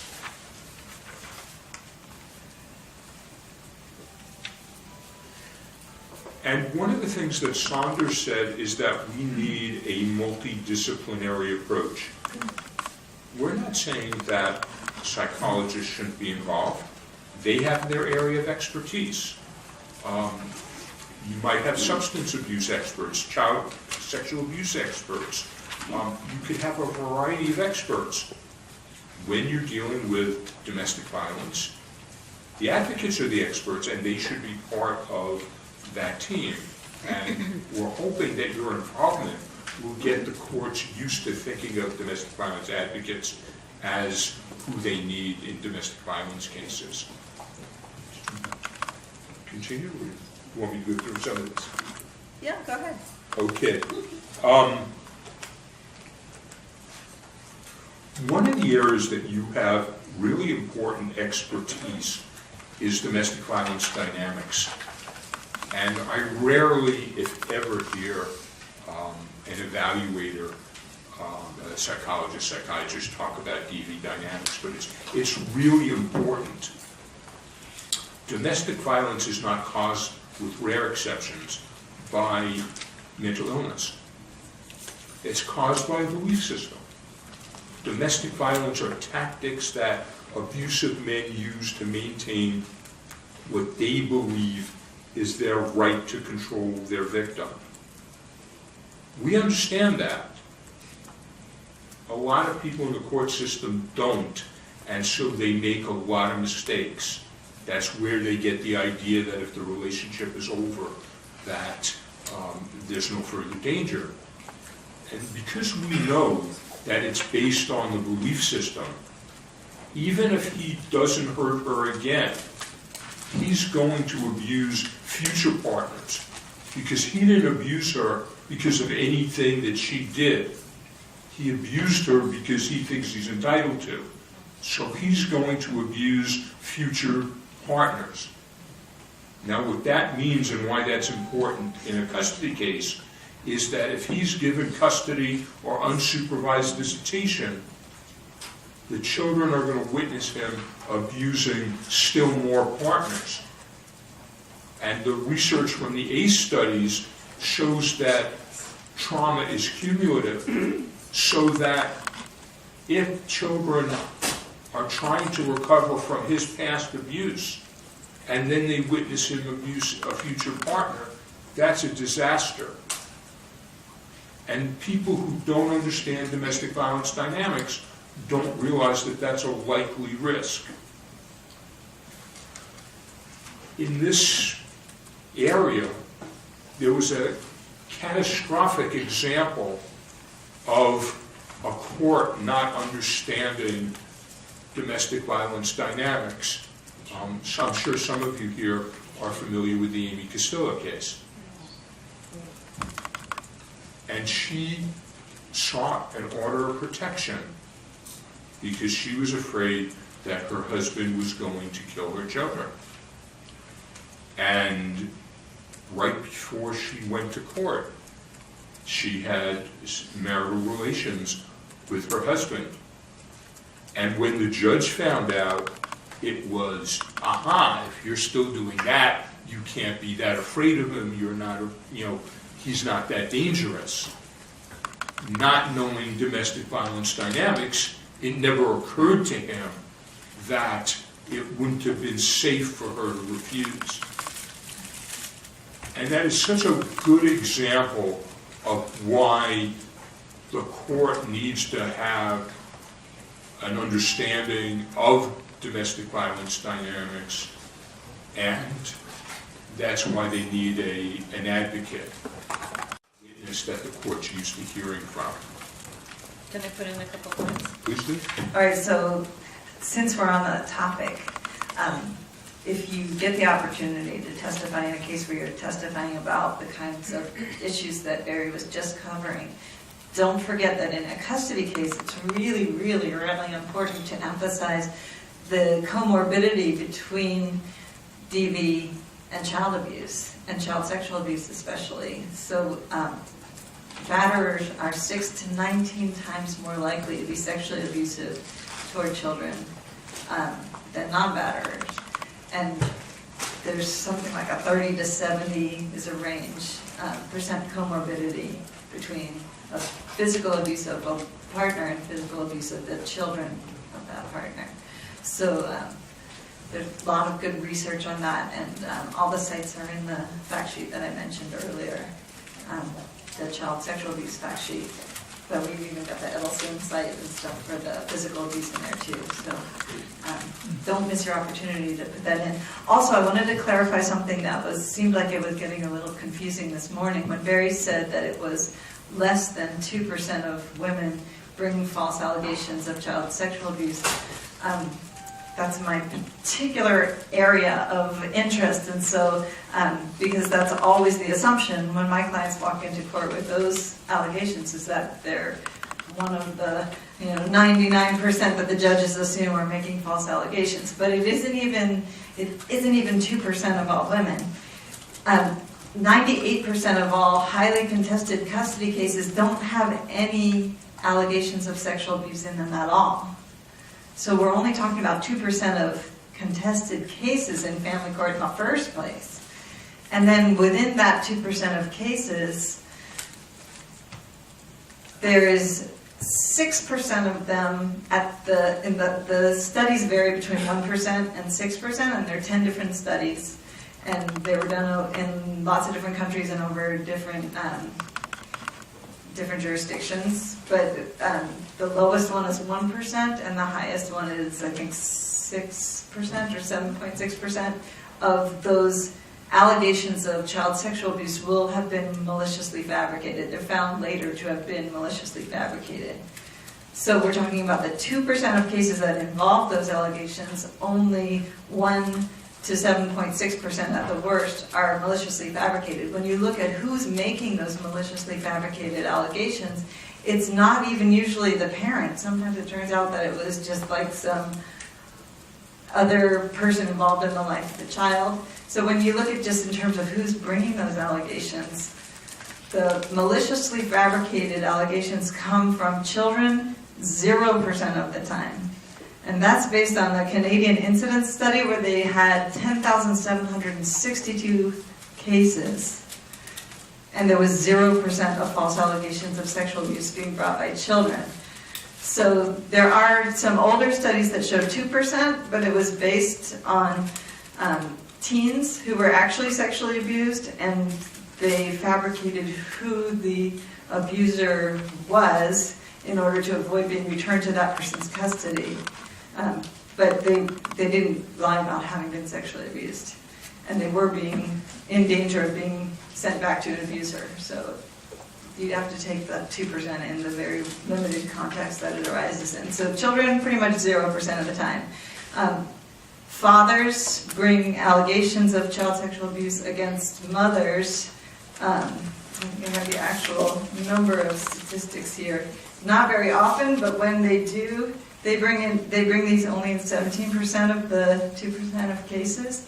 But in those 17% of allegations that fathers bring, they're maliciously fabricated 21% of the time. When mothers bring allegations of sexual abuse against fathers, that happens in 48% of those cases, and they're only found to have been maliciously fabricated 1.3% of the time. So think of that as already this teeny little percentage, and then 1.3. So we did the math and calculated it out for America, and that means 1 to 3 women in America per year will make a maliciously fabricated allegation of sexual abuse in a highly contested family court case. And yet we're seeing 58,000 children sent to live with abusers. Are you saying 1 to 3 women? 1 to 3 women Okay. per year. Is there any access to those studies? Yeah, it's all in the fact sheet. Yes. I'd like to also say that all those wonderful statistics you gave also are on the, cited in the American Bar Association Commission on Domestic Violence, the 10 myths about custody and domestic violence and how to counter that. I mean, from there Can you to- come up here and say that into the mic so it's on the DVD?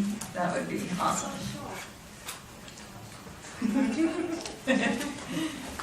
It's just a mouthful, I don't want to try it. Come right over here so we can see your beautiful face on the DVD. Yeah. It's just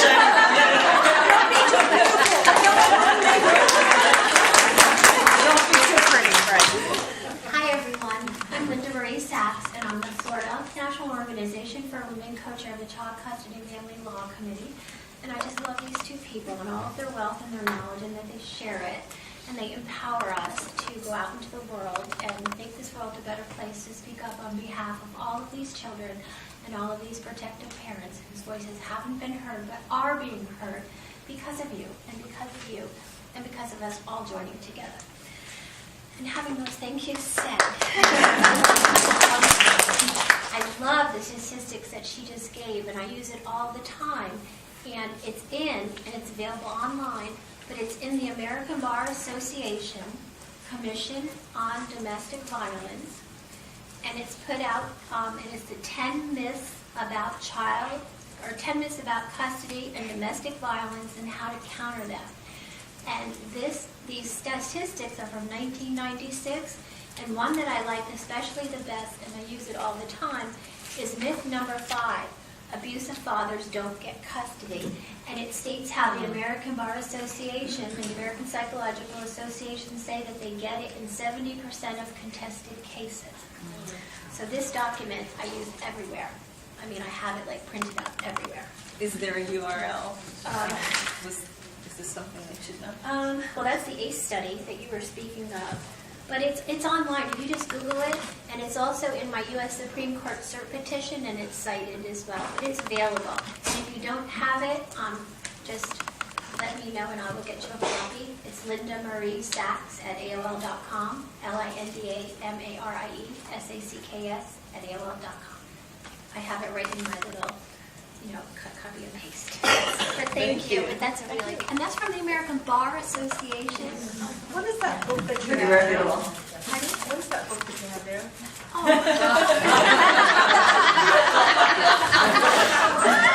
You really want to know? This is her book.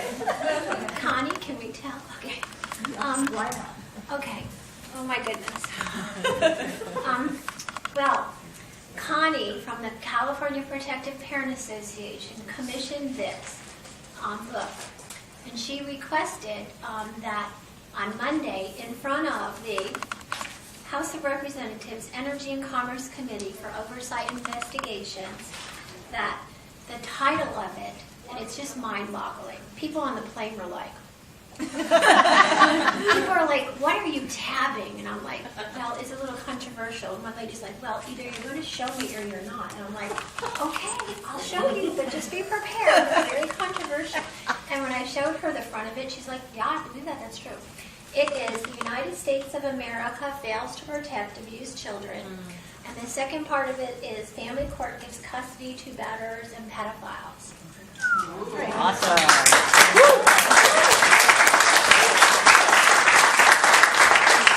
Thank you. And I'm very detailed, and so whatever is said on this between all of you, and Barry, you don't even know this yet. Can I show him? I said, Connie, all these people that we're going to use, do I have to call them first and ask them? She's like, no, just use it. So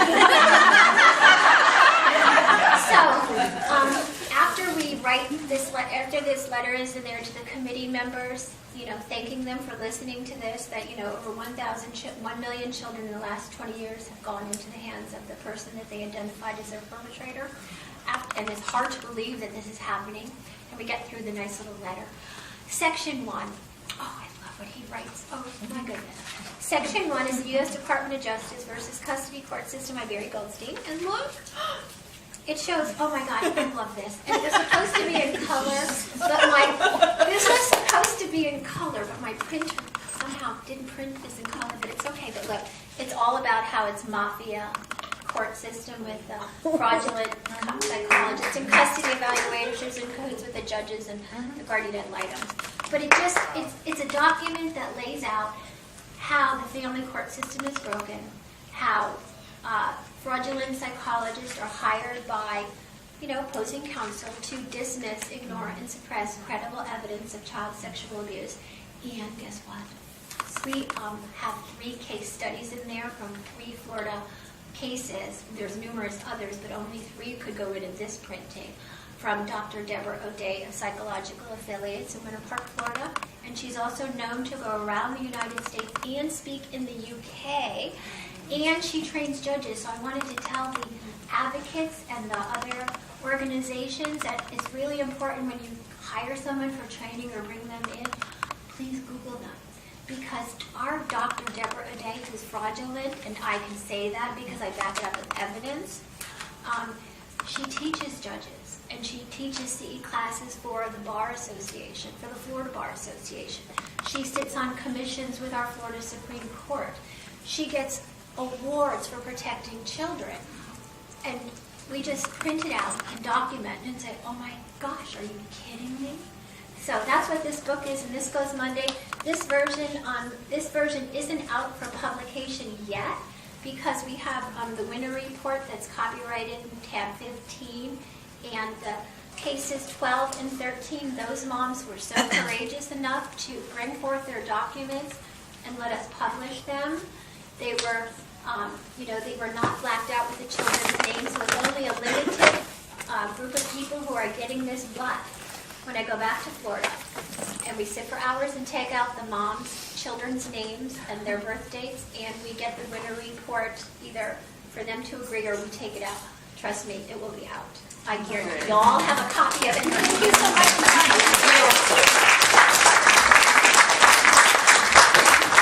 I have to say something though. Okay, good. Linda Marie is one of the moms that this psychologist, it's her children that she's going to protect. Oh. Her children are with the accused. You guys, let's go over the individual cases later. We're just trying to stick to the expert witness. No, it was fine. You didn't derail us. Thank you for that. All right, Barry, where were we? We were talking about sexual abuse. I just want to mention something in this regard.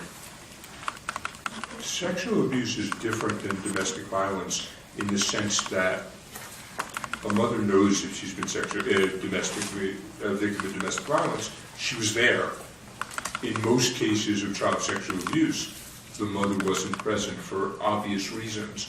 So she's reacting either to something the child said or how the child is acting. So sometimes she may not know exactly what happened. Sometimes children's language is limited. They're not speaking distinctly. And so it's possible for the report to be wrong without it being deliberately wrong. And that's important to know because lots of times unqualified professionals assume anytime there's an allegation of abuse, there are only 2 possibilities. It's true or it's deliberately false. And so we need to be aware of that distinction. The study that Mira was talking about is the Ballast study, which is really important.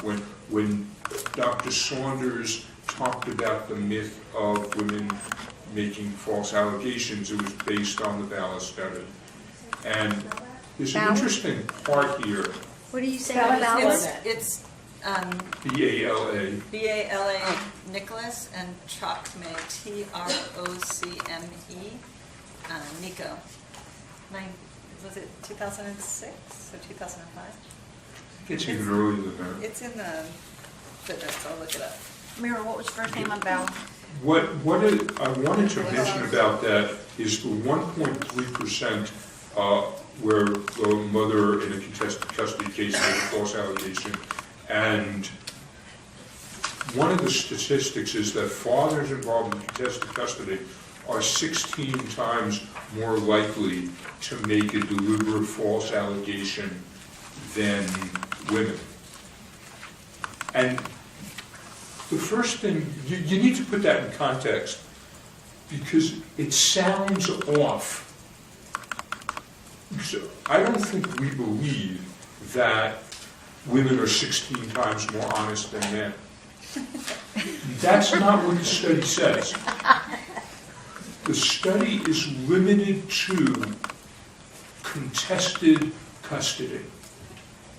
And what we've said, the context here is, contested custody is overwhelmingly domestic violence cases in which the worst abusers are using any tactic possible, including making false allegations, to regain control over their victim. And I think it's important to put that context in. I think it's even more important for you to understand why there's that difference. Because you can be asked about it. And having that understanding, I think, would be really helpful. Okay, so here's the citation. Chakme, N, and Bala, and they're both Nick. One is Nico and the other's Nicholas. False allegations of abuse and neglect when parents separate. And you can find it in Child Abuse and Neglect, volume 29, pages 1333 through 45, and it was published in 2005. But I have it. Connie and I had to buy it for our fact sheet, so just email me and I'll send you a copy. Mayor, can you do that again? I'm sorry, one more time. It's in the fact sheet, right? It's in the fact sheet, which is available online, childabusesolutions.com. For why you should testify, which is recognizing domestic violence.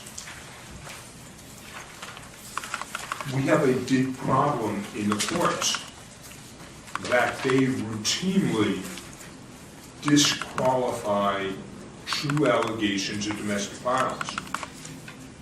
One of the reasons that they do that is because they treat non-probative facts as if they prove the allegations are false. And I'd like to give you 5 very common examples. The mother returns to her abuser. The mother seeks an order of protection and then doesn't follow up. The mother doesn't have medical reports. She doesn't have police reports. And the 5th one is someone observes the children interacting with the father and they don't show fear of him. So I couldn't be an abuser. You as advocates know that none of those factors are probative, that these are normal circumstances for battered women who do it based on safety and other good factors. The children understand that their father would not hurt them in front of a witness. And in fact, this may be a wonderful time that they can interact with them safely because they still love them. So you have those 5 very common reasons that unqualified professionals disbelieve true allegations. And the problem is, sometimes they say it, and so you could challenge it. More often they use it, but they don't say it, so it's not in the record why they made a mistake. The other side of that is particularly important for advocates. You know how to screen for domestic violence to determine whether or not a woman is a victim of domestic violence. You look for the pattern of controlling and coercive behaviors. You look at and consider her fear.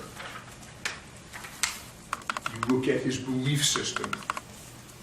And this is important because we often hear judges say, I hate these he said, she said cases. Because what the judge is doing is they're only looking at a couple of instances. They're looking at physical assaults. They're not understanding the significance of all the other forms of domestic violence. And in those couple of instances, he denies it. She said it occurred, and the judge is having difficulty. And of course, we tend to believe men instead of women, just as with expert witnesses. So what looking at the pattern does, and what you can say to the court, is that this gives the opportunity to determine the validity of allegations, to take it out of he said, she said, and instead look at the patterns. Because a lot of the parts of the patterns, when I'm talking about patterns, emotional abuse, verbal abuse, isolating behaviors, monitoring kinds of behaviors, economic abuse, litigation tactics. Courts aren't used to looking at those things. Some of them think that that's just tactics that litigants use, but it's part of the controlling and coercive behavior. So we can tell who's the abuser when the court can't, and that's the job of an expert witness, and that's your expertise. And so helping the court to recognize true allegations, that's really important, especially when the ACE study talks about the consequences of disbelieving true allegations. And I guess we should say something else about that. Given the risk to children, if a court believes a false allegation, that's not a good thing. There is some harm there. It's not a safety issue. It won't destroy the child's life.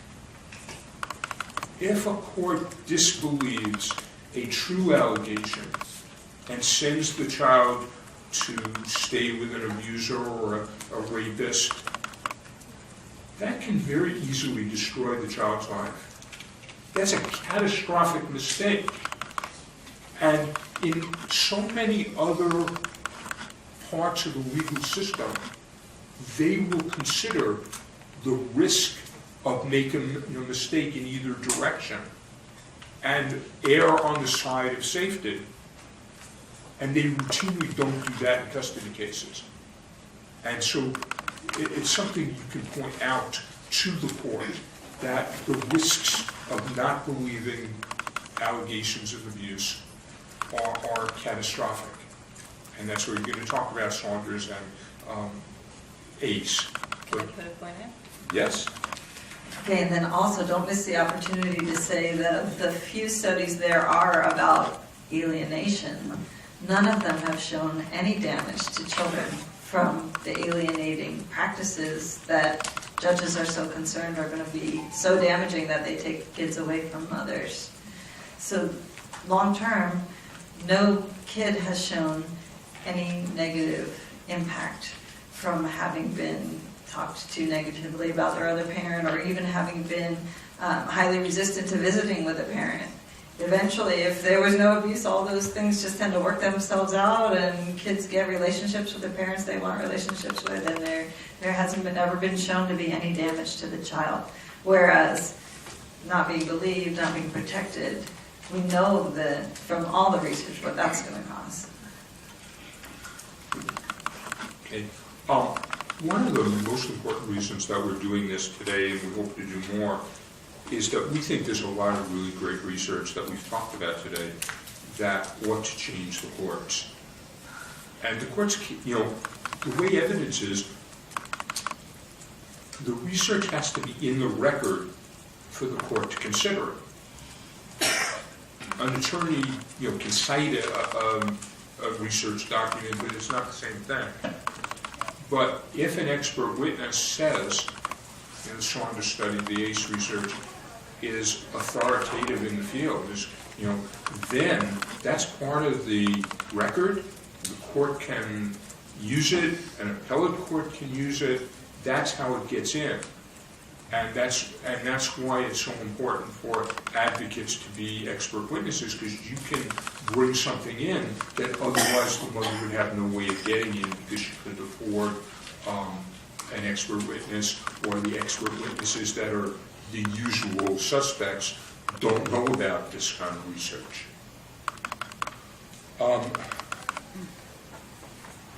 You can review reports. You don't have to be an evaluator to review an evaluation. And I've seen some judges and others who think you do. But routinely in evaluation reports, there are tons of mistakes that they make because they don't understand DV dynamics. They don't know what to look for.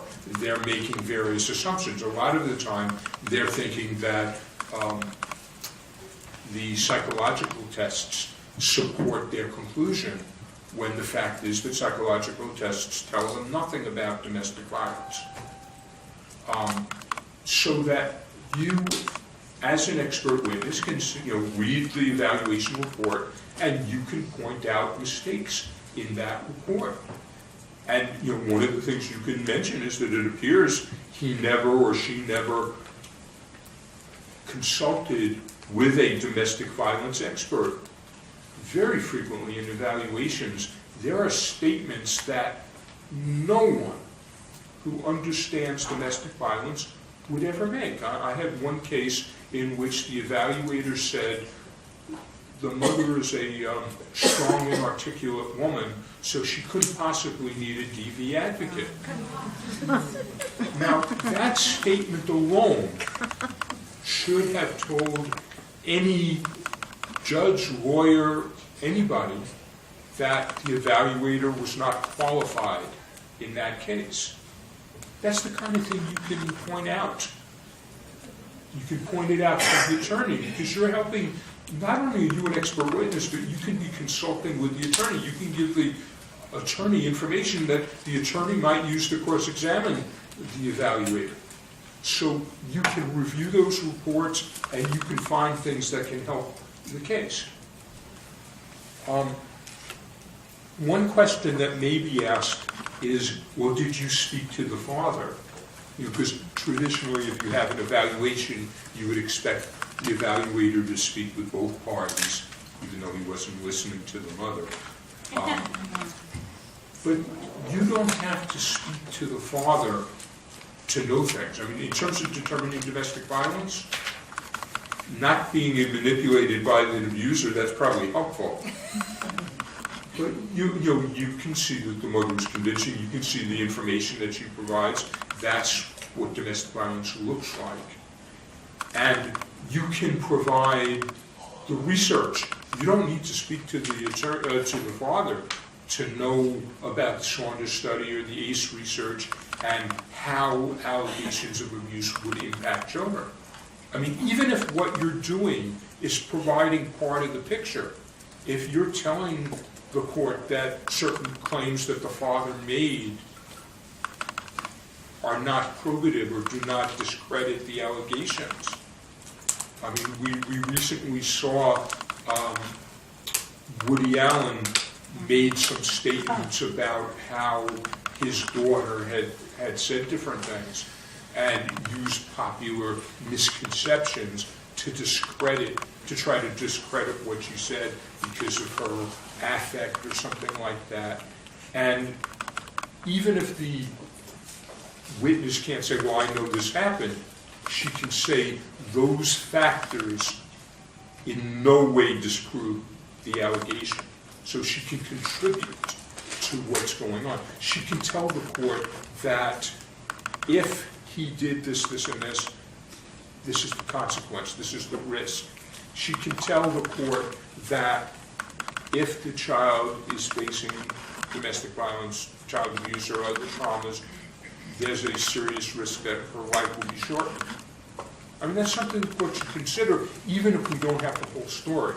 So the fact that the witness did not speak with the father does not and should not disqualify her from contributing. But I want you to know that because you might be confronted with that. we've talked about the myth about false allegations, and the one last thing I want to say about that part is raise the issue. You know, a lot of times court professionals are making that assumption. They're not writing it in a report. They're just assuming that women are making false allegations. So to say, you know, there is this myth that women make false allegations all the time. The Saunders report shows that unqualified experts tend to rely on that. And we need to guard against failing to protect children because of that myth. So it's worth, you know, raising that. Good. So can I mention something? You don't get to just kind of say whatever you want. You have to respond to questions. So that's the kind of thing that you need to prepare with the attorney ahead of time. Say, look, I really need to make this point, and I think it would help a lot. So ask me questions about, am I aware of myths that are typically relied on in my field that lead to detrimental outcomes for children, and did I take those into account in forming my opinions? And then I'll have an opportunity to talk about that kind of information that needs to come out. Because you can't just, otherwise you have to get real creative about how to slide it into an answer, and it might be totally off topic, and then there'll be an objection, they're going off topic, and, you know. Okay. One last point I want to make. How many people here have heard of the term, in the context of domestic violence, cottage industry? Which we were around you all the time and not employed. We need to talk about the cottage industry. The cottage industry are lawyers and psychologists, evaluators who make their money by helping abusive fathers gain custody. They generally don't have the qualifications they need, but they are absolutely biased. What they understand, we said before that contested custody are domestic violence cases overwhelmingly. So in a domestic violence case, that's about control. One form of control is economic control. So in most of these cases, the abusive father has control of the money. So if you want to make a lot of money, which is not something we do here, we're on the wrong side of it. If you want to make money, you have to support approaches that favor abusive fathers. That's the cottage industry. Richard Gardner really started the cottage industry. And so, again, it's not something the courts think about. We routinely see cottage industry GALs recommending cottage industry evaluators, and the mother has no chance regardless of how strong her case is. And so our side needs to talk about the cottage industry. We need to talk about how the people in this case are part of the cottage industry. We know that from what they're saying. We know it from their ignorance. We know it from their recommendations. One of the reasons I love Saunders is that if they're recommending, not even the courts doing it, if they're recommending a harmful outcome case, that's a very strong indication that they're part of the cottage industry, because only someone from the cottage industry would do something that is always wrong, because the only purpose is to help an abuser. So we need to talk about the cottage industry, and with this and everything else we said, we can ask the attorney, we can suggest some things that the attorney can ask us, can raise, and they can also use it on the other side. The reason I didn't raise my hand when you said who has mentioned the cottage industry, I never called it the cottage industry because it wasn't a cottage industry, it wasn't a grassroots thing, it's gigantic, and it's mostly lawyers. And it's lawyers getting high-paid people, and you're right, it was Richard Gardner got the people, he sent a copy of his book to every single family court judge in this country, on his own nickel. And it's huge, and it's well-funded, and it used to be called the A-Team back in the late 80s. And they're fabulously wealthy. Isn't it a form of cronyism? Right. And racketeering.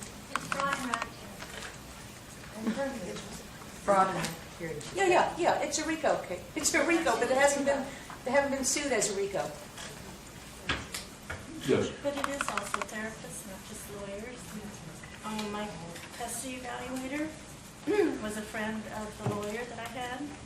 They were in the same collaborative law group, and the reunification therapist that he recommended was his co-worker. Yeah, so they all work together. It's a cabal. We look for the cabal.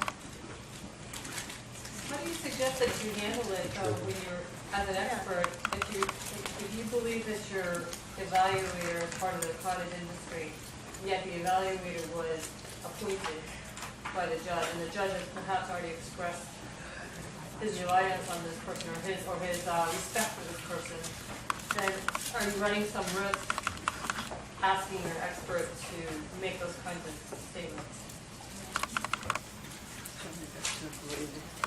It's probably best to avoid personalizing it.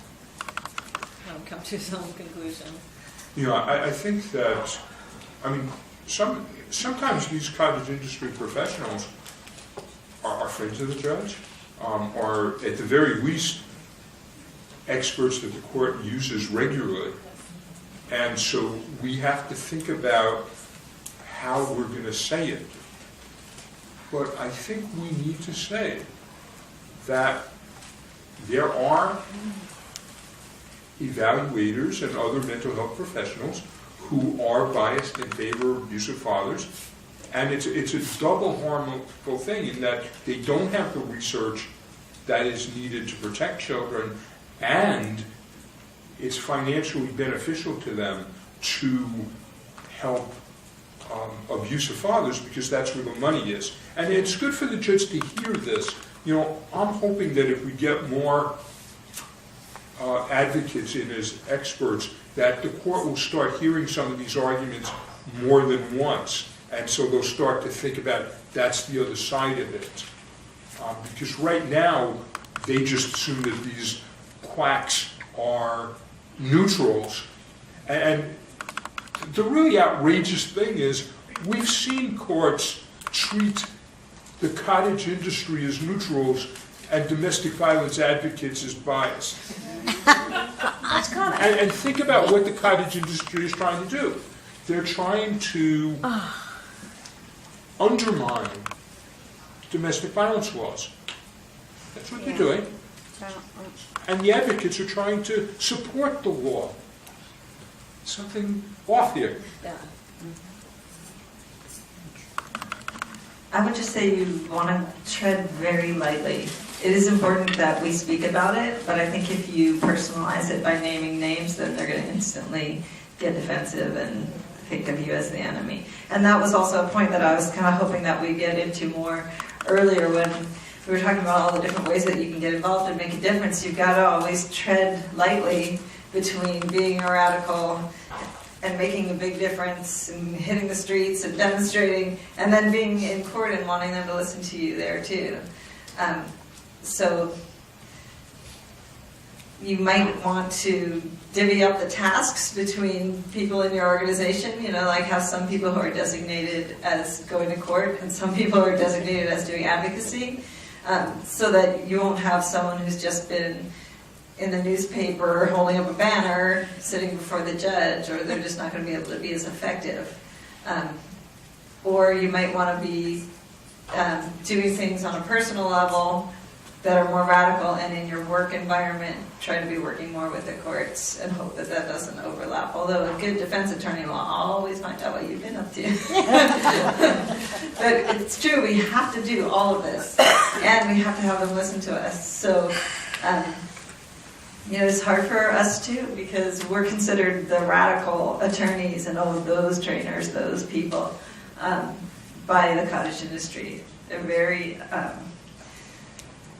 derogatory in the way that they speak about us as so radical. But what are we being particularly radical about? We're teaching the research, we're teaching the law. I don't think that's very radical. It's almost boring, right? It's like college. but we're being critical of anything that doesn't meet the standards of evidence, and we're being critical of anything that's just based on pedophile, propaganda. So what is it about what we're doing that's so threatening to the cottage industry? We're just demanding quality, and they're not willing to be that. They're having such a good time just relying on junk and getting paid. And so it's essential that we shake that up any way that we can. And it's always going to be a very delicate balance, but we cannot tolerate it anymore. It's just too awful. And there's too much damage happening. You know, Helen? The judges court appoint minors attorneys and custody evaluators. And there's no choices by the, mother or father, basically. Although, it appears that, in my case, and I think in the nation's cases, judges appoint minors attorneys and custody evaluators that they know will recommend custody to the abuser. That's the cottage industry. But Helen, there is no can just for the option. video, can I just recap and then you can continue on? I just don't want to forget what you said. So Helen's point so far, and she hasn't gotten a chance to finish, is that in most jurisdictions the judges know they have a little stable of evaluators and attorneys for children or guardians ad litem that they know will give them the kind of outcome that they're used to. The one they're most comfortable with is mom made it up, give custody to dad because mom's coaching. And so if that's the knee-jerk reaction of a professional that they work with, they're likely to ask them back. And there are lots of reasons for that, not all of which mean they're evil. It just means that's the one that makes them most comfortable and closes the case the fastest. And so they will call on people, whether knowingly or not knowingly, who they know will give them a quick resolution and a predictable one. And I just want to make one other point regarding, basically Child Protective Services in the nation. Approximately,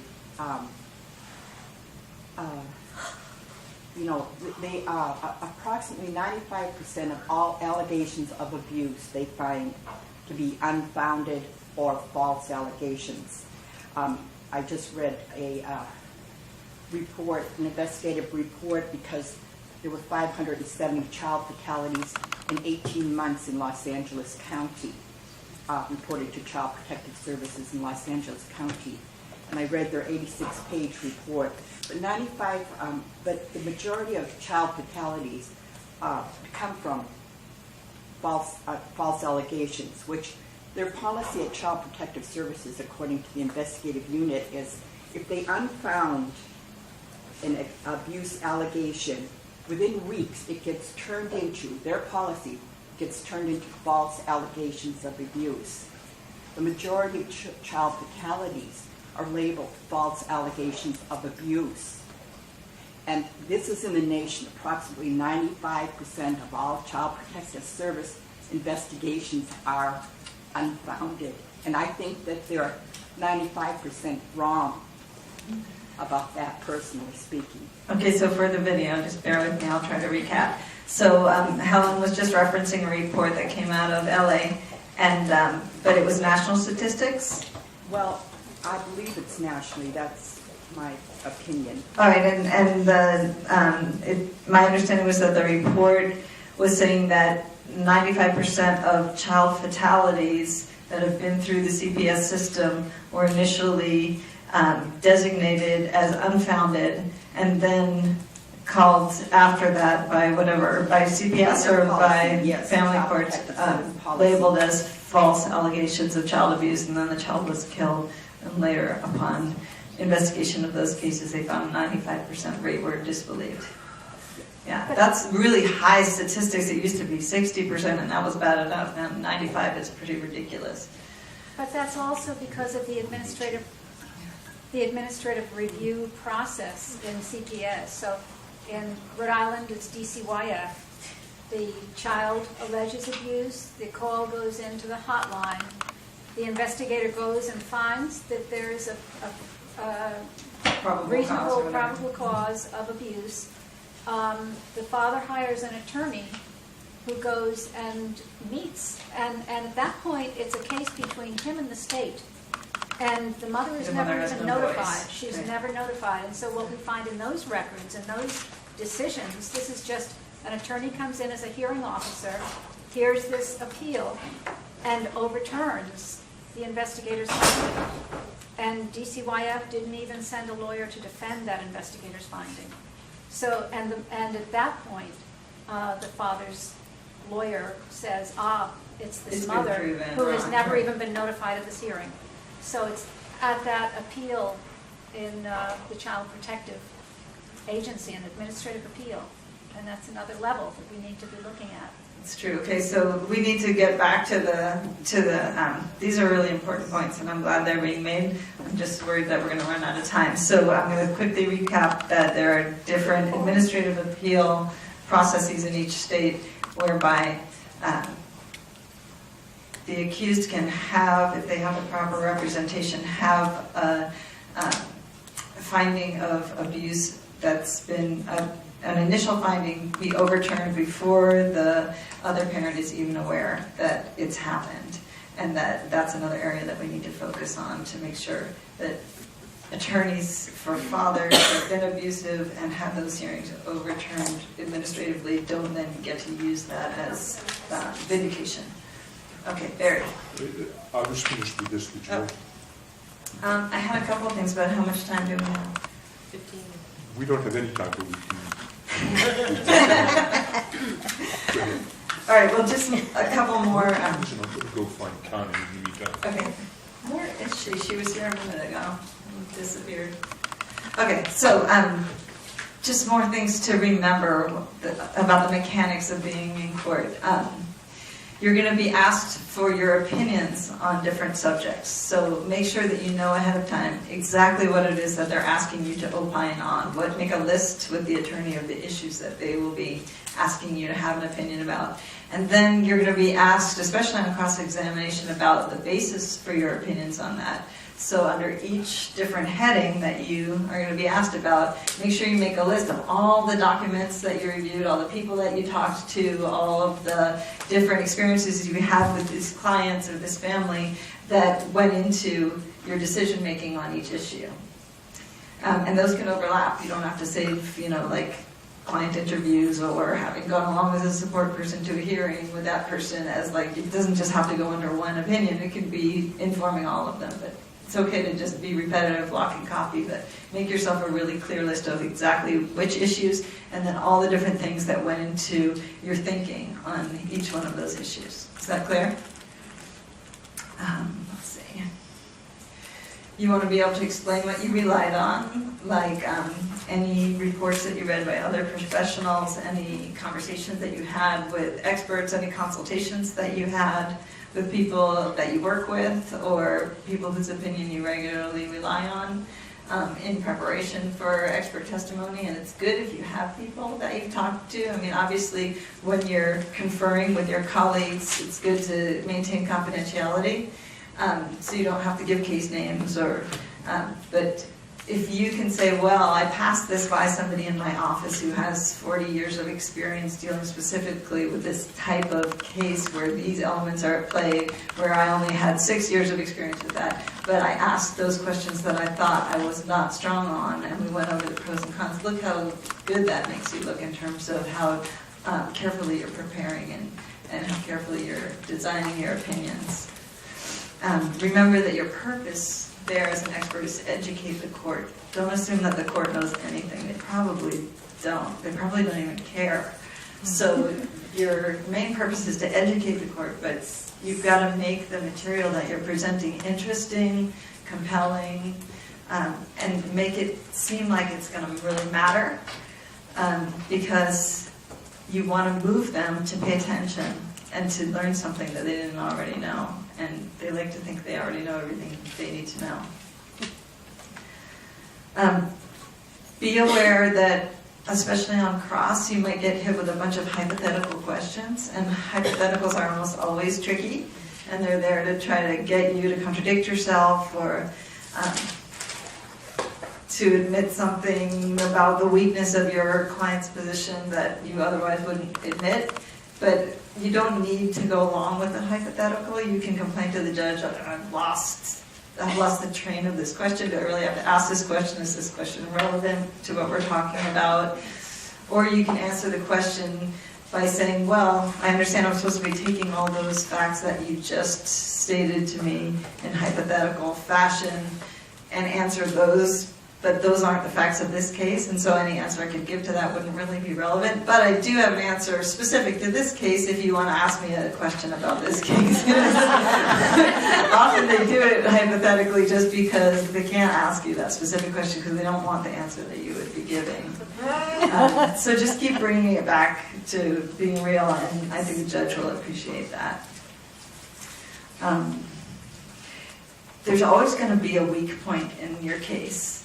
And it's best if you bring that out in your testimony on direct, instead of having the opposing attorney bring it out to try to make your client look bad or make you look bad on cross-exam. It's also true if you've had like a licensing board complaint against you, or you've had some kind of embarrassing thing in your past that you think it's likely that the opposing counsel will cross-examine you with by trying to embarrass you about it.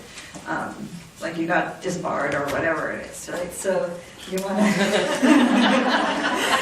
to bring that out on direct, so that you can control how the information gets out there and use it as another opportunity to educate the courts. In our profession, often the most effective professionals are the ones who are targeted and the ones who get the most punitive punishments from the courts. And so there is an opportunity in any case where someone's been targeted to avoid having the opposing attorney say, well, you lost your license in 1992, didn't you? Or you were disciplined by this and this board. If you say, bring up the issue of targeting because it's relevant in some way to the case, find a way to work it in and say, well, I myself had that issue happen to me, so I actually have a lot of experience with that. Let me tell you how that applies to this case. And you don't have to go into too much detail about it if it's not directly relevant to what is being talked about now, but get it in there so that it's not getting popped on you in cross-examination. And that's true of anything about the case that doesn't support your conclusions. Be clear about everything in the case that doesn't go along with your opinions, because those are the things they're going to harp on in cross-examination. Well, isn't it true that this dad had another marriage with children who he never abused, and his ex-wives are all here to tell what a wonderful person he is, so why would he abuse this woman or these children? So you should already have anticipated that and know what your response is going to be. Well, I talked to those people, or I looked into those things, and you might have a really great smoking gun under there, like they all came because he threatened to kill her, or whatever it is that you found out. You know? Paid him off. Just and be ready to talk about why you decided your opinions are the way they are in spite of that information, and what other things there were that outweighed that significantly enough so that even knowing that those things were present, you still have the opinion that you have. Because that's going to protect your credibility and show how thorough you were in developing your opinions, and that you know all the aspects of the case, not just the ones that support your opinions. I think that's all I had. If you have at first a role that's considered neutral, like if the court appoints you as its own expert to do an evaluation or to be a parenting coordinator or whatever it is, you have to be neutral while you're doing your work. But once you come to an opinion as an expert, you're no longer neutral. You have to take a stand for the position that you're taking. So whereas before you had to be really fair and you had to make sure you did everything, that's fine. You can still be neutral as the parties are concerned. But as far as your opinions are concerned, you have to be an advocate for the opinions that you've come to. And you can't continue being wishy-washy or fair or say, well, let me consider the alternative while you're there on the stand. You got to do all that first and make your opinion after having gone through that whole process. Because if you're not clear and sure and solid in your opinions, nobody is going to take them into account. It's just not going to get any credibility from the judge. So you have to be an advocate for your position on the day that you're testifying. Yes? I'm going to have to leave, but I did want to mention, if your state Coalition Against Domestic Violence offers a certified domestic violence specialist, degree. It's good to go ahead and get that. The courts really look at that as helping to deem you as an expert in domestic violence. So check with your coalition to see if they offer it. I know Delaware does. And I'm a certified domestic violence specialist. So let me make sure I get that on the video. So, correct me if I'm wrong. Do all states have? I don't that? know if all states do. No. Okay, so But if you- check if your state has a certification program to be a domestic violence. Through their coalition against domestic violence. So this individual states coalition against domestic violence will have a certification program? Mhm. And what is the name of the certification? It's what Delaware calls theirs is a certified domestic violence specialist. A certified domestic violence specialist. Which means that you have to meet so many, there's criteria. Training and Training and education like criteria. So many hours of training and, hundreds of hours of training and direct work with victims and or batterers. Great. All right, well, check out if they have that and if you can get that on your resume. That sounds like it would impress the courts. I saw one expert in New York, I just want to mention this for people who testify as experts, and I can't remember his name, got a question with a hypothetical in it meant to trip him up, and he said, well, that's a very good question. That came to me. That's why I spent so long with this client. I wanted to rule that out, and so after spending this many hours with her, I did rule it out. I was able to rule it out. But you see, to ask me a hypothetical about someone else that I haven't sat with for 4.5 hours, That's a great way to turn around a completely hypothetical. threw them on that one. I would recommend, and this is so much fun when you're actually testifying as an expert witness, use every single question as an opportunity to get your digs in. Because you might not get to say all the things that need to be said otherwise. And don't feel that you just have to give really short answers either. You can talk as long as you need, as long as what you're saying is relevant and on point to the question you were asked. You can just ramble on. And it's not polite for them to cut you off unless you go way far afield. So use every opportunity, just like the one you were just describing, that you can think of to make sure that the judge hears the information that needs to be said. At one expert witness training I went to, they said that you shouldn't be an expert witness in a case that you were involved in as an advocate. Like for a client that you've been working with as a case manager or something, you shouldn't be the expert witness. Have you found that true as well?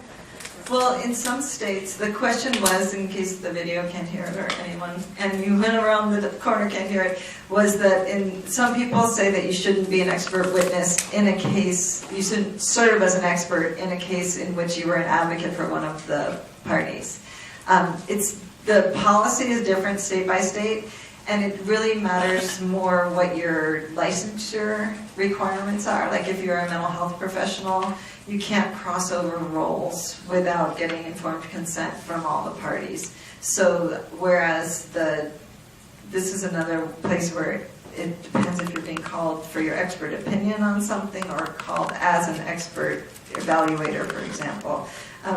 In states where licensure board requirements would not allow you to be both a therapist for someone and the evaluator for their case, you would have to decline an appointment as an evaluator from a judge based on that conflict of interest. But that's going to be something that you would know because of the requirements for your licensing board. Often you can be the therapist for one of the parties. You're coming to court to testify. The judge wants to ask you a question, or one of the attorneys want to ask you a question other than having to do with your specific work, in this case, more of a general question of an expert, and there will be an objection. She can't answer that question. She hasn't been qualified as an expert in that area. And then there'll be a little voir dire to see if you have that expertise.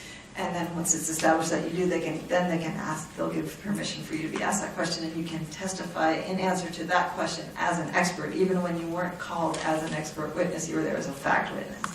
And then there's the difference is if you're a fact witness, you get $15 for coming to court. And if you're an expert witness, you can charge whatever the market will bear, right? So if you go as a fact witness and then they start using you as an expert witness, you say, wait a minute, I need to renegotiate my contract here. But no, really, if you're there anyway and they want your expertise, let them have it because they need to hear from you. And it was short-sighted of them not to hire you as the expert in the first place. It's about 4 o'clock. We're going to continue on and do what we're planning. We know that some people may have to leave at 4. We need people to check in with Connie. She'll be either just outside or in the back seat. We need to make sure that we have your address. If you're going to have your email address shared with other people who are getting certificates, let us know. If you haven't already paid the $10 fee, if you want the certificate, make sure you do that. It can be cash or a check to the NCADV. And that's it. Now, we're going to, do you have any more? No. Okay, what we're going to do now is we're going to do a sample testimony. And we'll go, so why don't we do that and hold any other questions until we finish? Can I bring that microphone? Yeah, let's do that. What we have done, Mira and I have discussed a case that I had. It's a custody case, all too typical, in which the mother raised concerns about possible sexual abuse, and they disbelieved her. The custody went to the abusive father. The mother was limited to supervised visitation. And all this happened over years before the mother actually got an evidentiary hearing. And now we're assuming the facts that Mira and I discussed. And I'm going to be the expert witness, Mira's going to be the attorney, and we're going to try to show you what expert testimony might look like.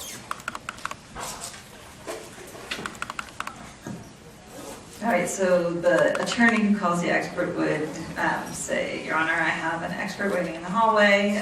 Can we call him in at this time? And lots of paperwork would get done, and then the court would have the bailiff go out in the hallway and call Barry Goldstein. So he'd come in, he'd sit down, usually he'd sit right here, but since the video can only see a certain width, we didn't want to have different depths of field going on, so we didn't just sit side by side. But typically, Barry would sit there, and I'd be walking around right here, or sitting at a table looking at him.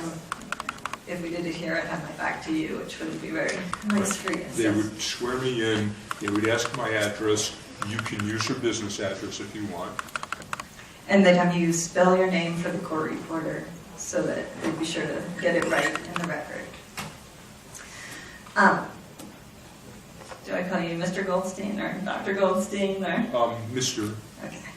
Mr. Goldstein, can you explain to the court a little bit about your qualifications as an expert in domestic violence? Yes, I've worked in the domestic violence field for over 30 years. I've spent 15 years as an instructor in a battle program. I was an attorney for 30 years and frequently represented domestic violence survivors. I've written 5 books about domestic violence, and many of my books are books by and for professionals that require extensive citations. I have been qualified as an expert witness in New York, New Jersey, California, New Mexico, and North Dakota. And what do you do in terms of your connection with this case? What was your role?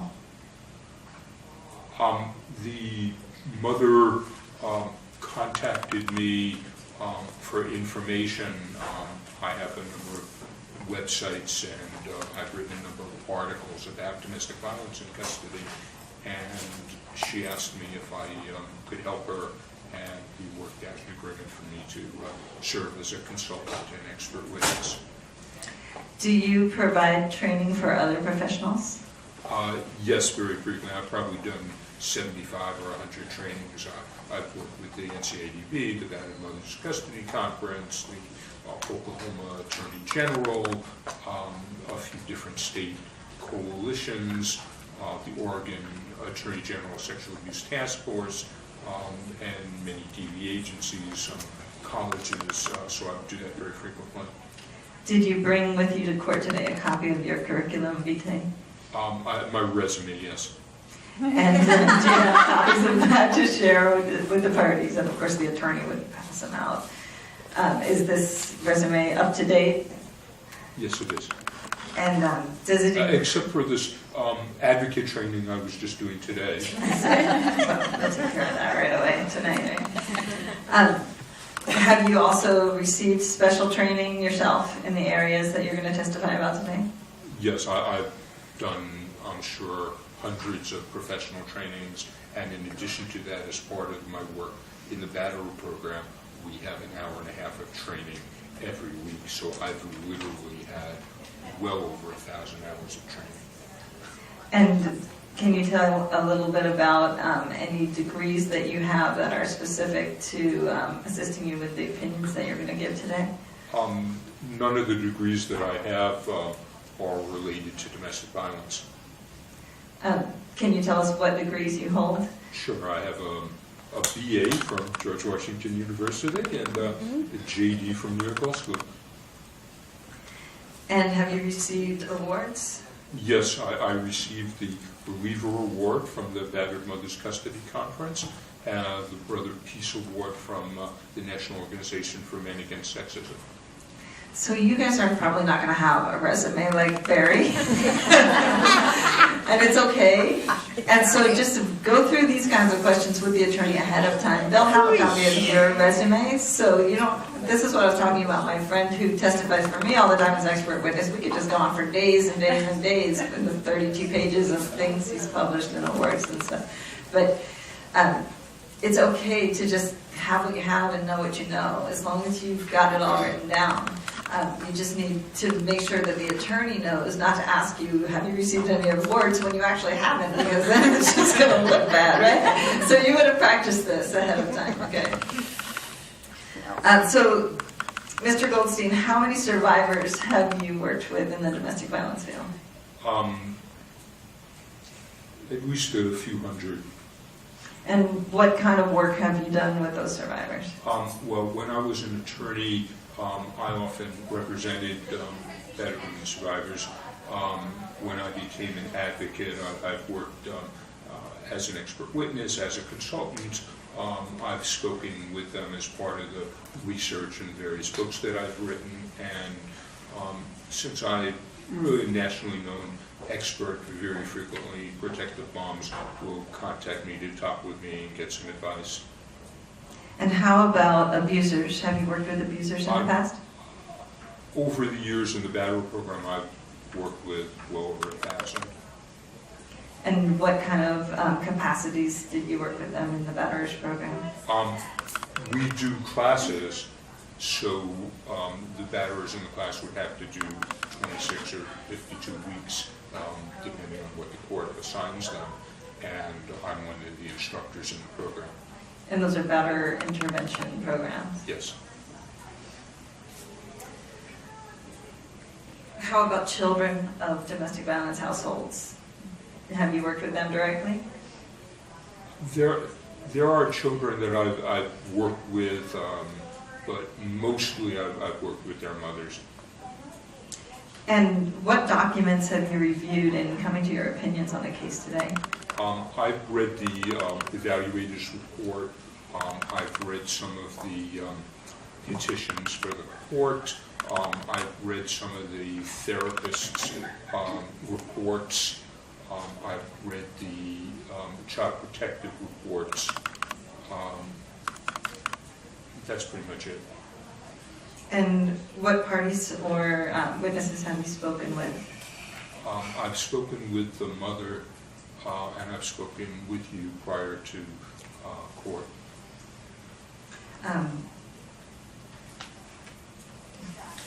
What do you understand is the purpose of your testimony today?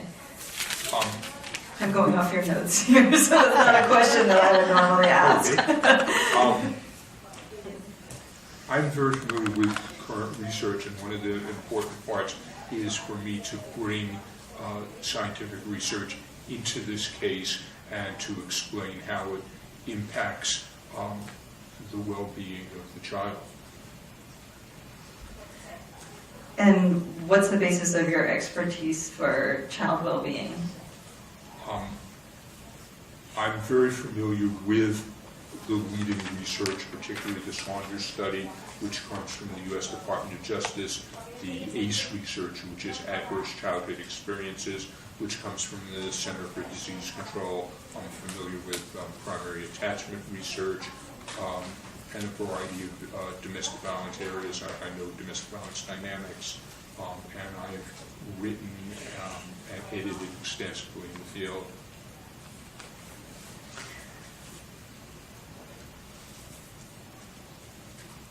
All right, well, before we get into your opinions, which is what I want to ask you about next, I would offer Mr. Barry Goldstein as an expert in domestic violence, in the best interest of children, and in the research relevant to custody decisions that involve domestic violence and child sexual abuse. And then we would wait while the court decides whether or not he's qualified. The other attorney would get an opportunity to do some questioning called voir dire to see if he had enough expertise in those areas for them to agree, which would be the easiest thing for them to do because, again, it's just kind of like giving him another opportunity to show how qualified he is. So usually, if he's this qualified, they just will be smart and say, fine, we don't have any objection to that. If it's someone with less qualifications, you can expect more voir dire questions. And then the court will decide if they need more basis before they make a decision and call you an expert for that particular case on that particular day, or if they're going to just grant that. So with Barry, we would be pretty good by now, I think. Yeah. Although, just keep in mind, there are some judges that don't want to make a record that they made mistakes, which is in fact what happened in this particular case. Keep in mind, judges are not used to someone who doesn't have a mental health degree. Not that that's required by the law, but that's what they're used to. So, you need to be ready for that. All right, so at the point where he is accepted as an expert, you have to offer him on the specific subject areas. And if the judge thinks that one subject area you didn't establish enough, like if he didn't say enough about the best interests of children for him to be established as an expert in that area, the judge might say, well, I'll accept Mr. Goldstein as an expert in domestic violence and as an expert in the research relevant to domestic violence and custody, but I didn't hear enough about him being an expert in X, Y, or Z subject. And so do you want to go back into that? Then you can go ask him some more questions and you can tell more about the ACE studies and how familiarity with that helps you understand attachment and bonding and the impact of DV. And it's just another opportunity to educate the judge. But at the point where he gets accepted in all the areas where you've offered him as an expert, then you can ask him about his opinions. So now that you've been accepted as an expert in this case, can you tell us, did you come to some opinions in your review of the information for this case? I'm sorry. Did you come to certain opinions when you reviewed the information in this case about domestic violence and the best interests of these children? Yes. And would you share what those opinions are? Yes. It's very clear to me that there is a pattern of abuse by the father against the mother in this case. I particularly noticed that in the therapist's report, he said that the father's prior girlfriend had to get an order of protection against him because he had broken into the home of the girlfriend. And this is a clear case of domestic violence. It shows the pattern that it's very important that he had done this to prior victims, and it is particularly disturbing that this therapist forced the mother to interact with her abuser, which is unethical, and he didn't have the expertise to recognize that his past history of abusing a prior partner was especially important in understanding domestic violence. There is a pattern in this case of economic abuse. There were incidents in which the father assaulted the mother. What I've seen in this case is that he has used a lot of standard abuser legal tactics to maintain power and control. He has sought to take the child away from the mother, even though the mother is the primary attachment figure, which says to me that he's willing to hurt the child in order to harm the mother, which is exactly what domestic violence abusers do in contested custody cases.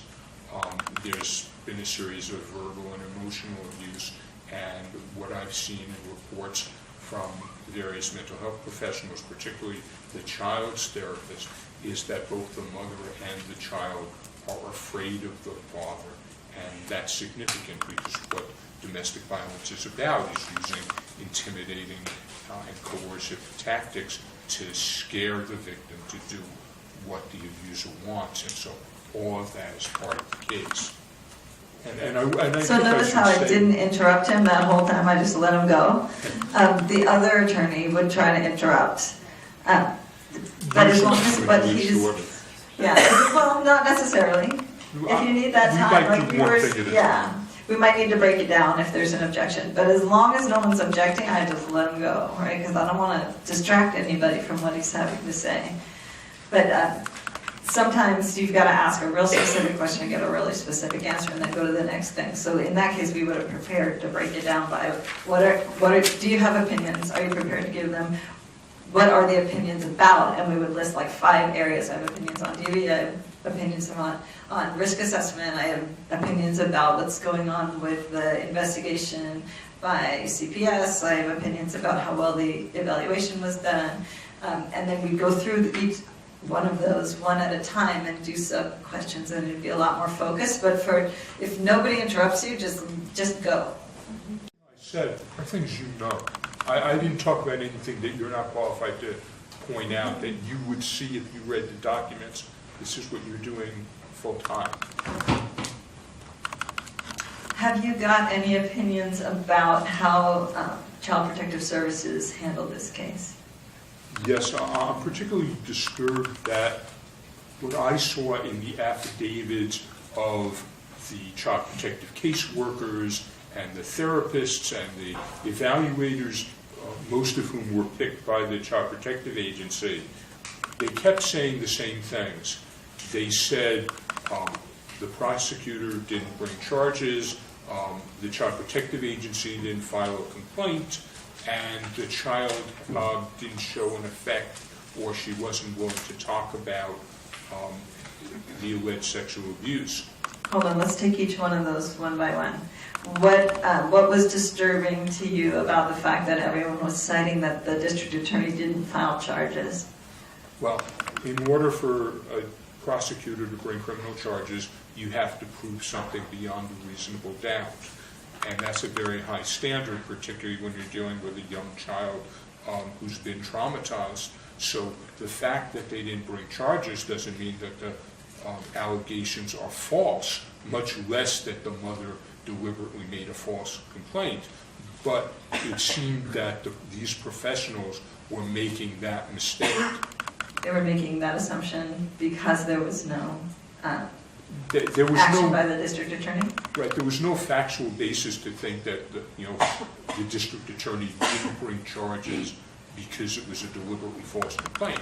It was just that there wasn't enough evidence, and the fact that these professionals, whether out of bias or out of lack of understanding of domestic violence and child sexual abuse, treated this as if it was proof that the mother was making false allegations, really suggests to me that they do not have the training that they need to understand domestic violence, because the Saunders study from the U.S. Department of Justice found that that's exactly the mistake that unqualified professionals make.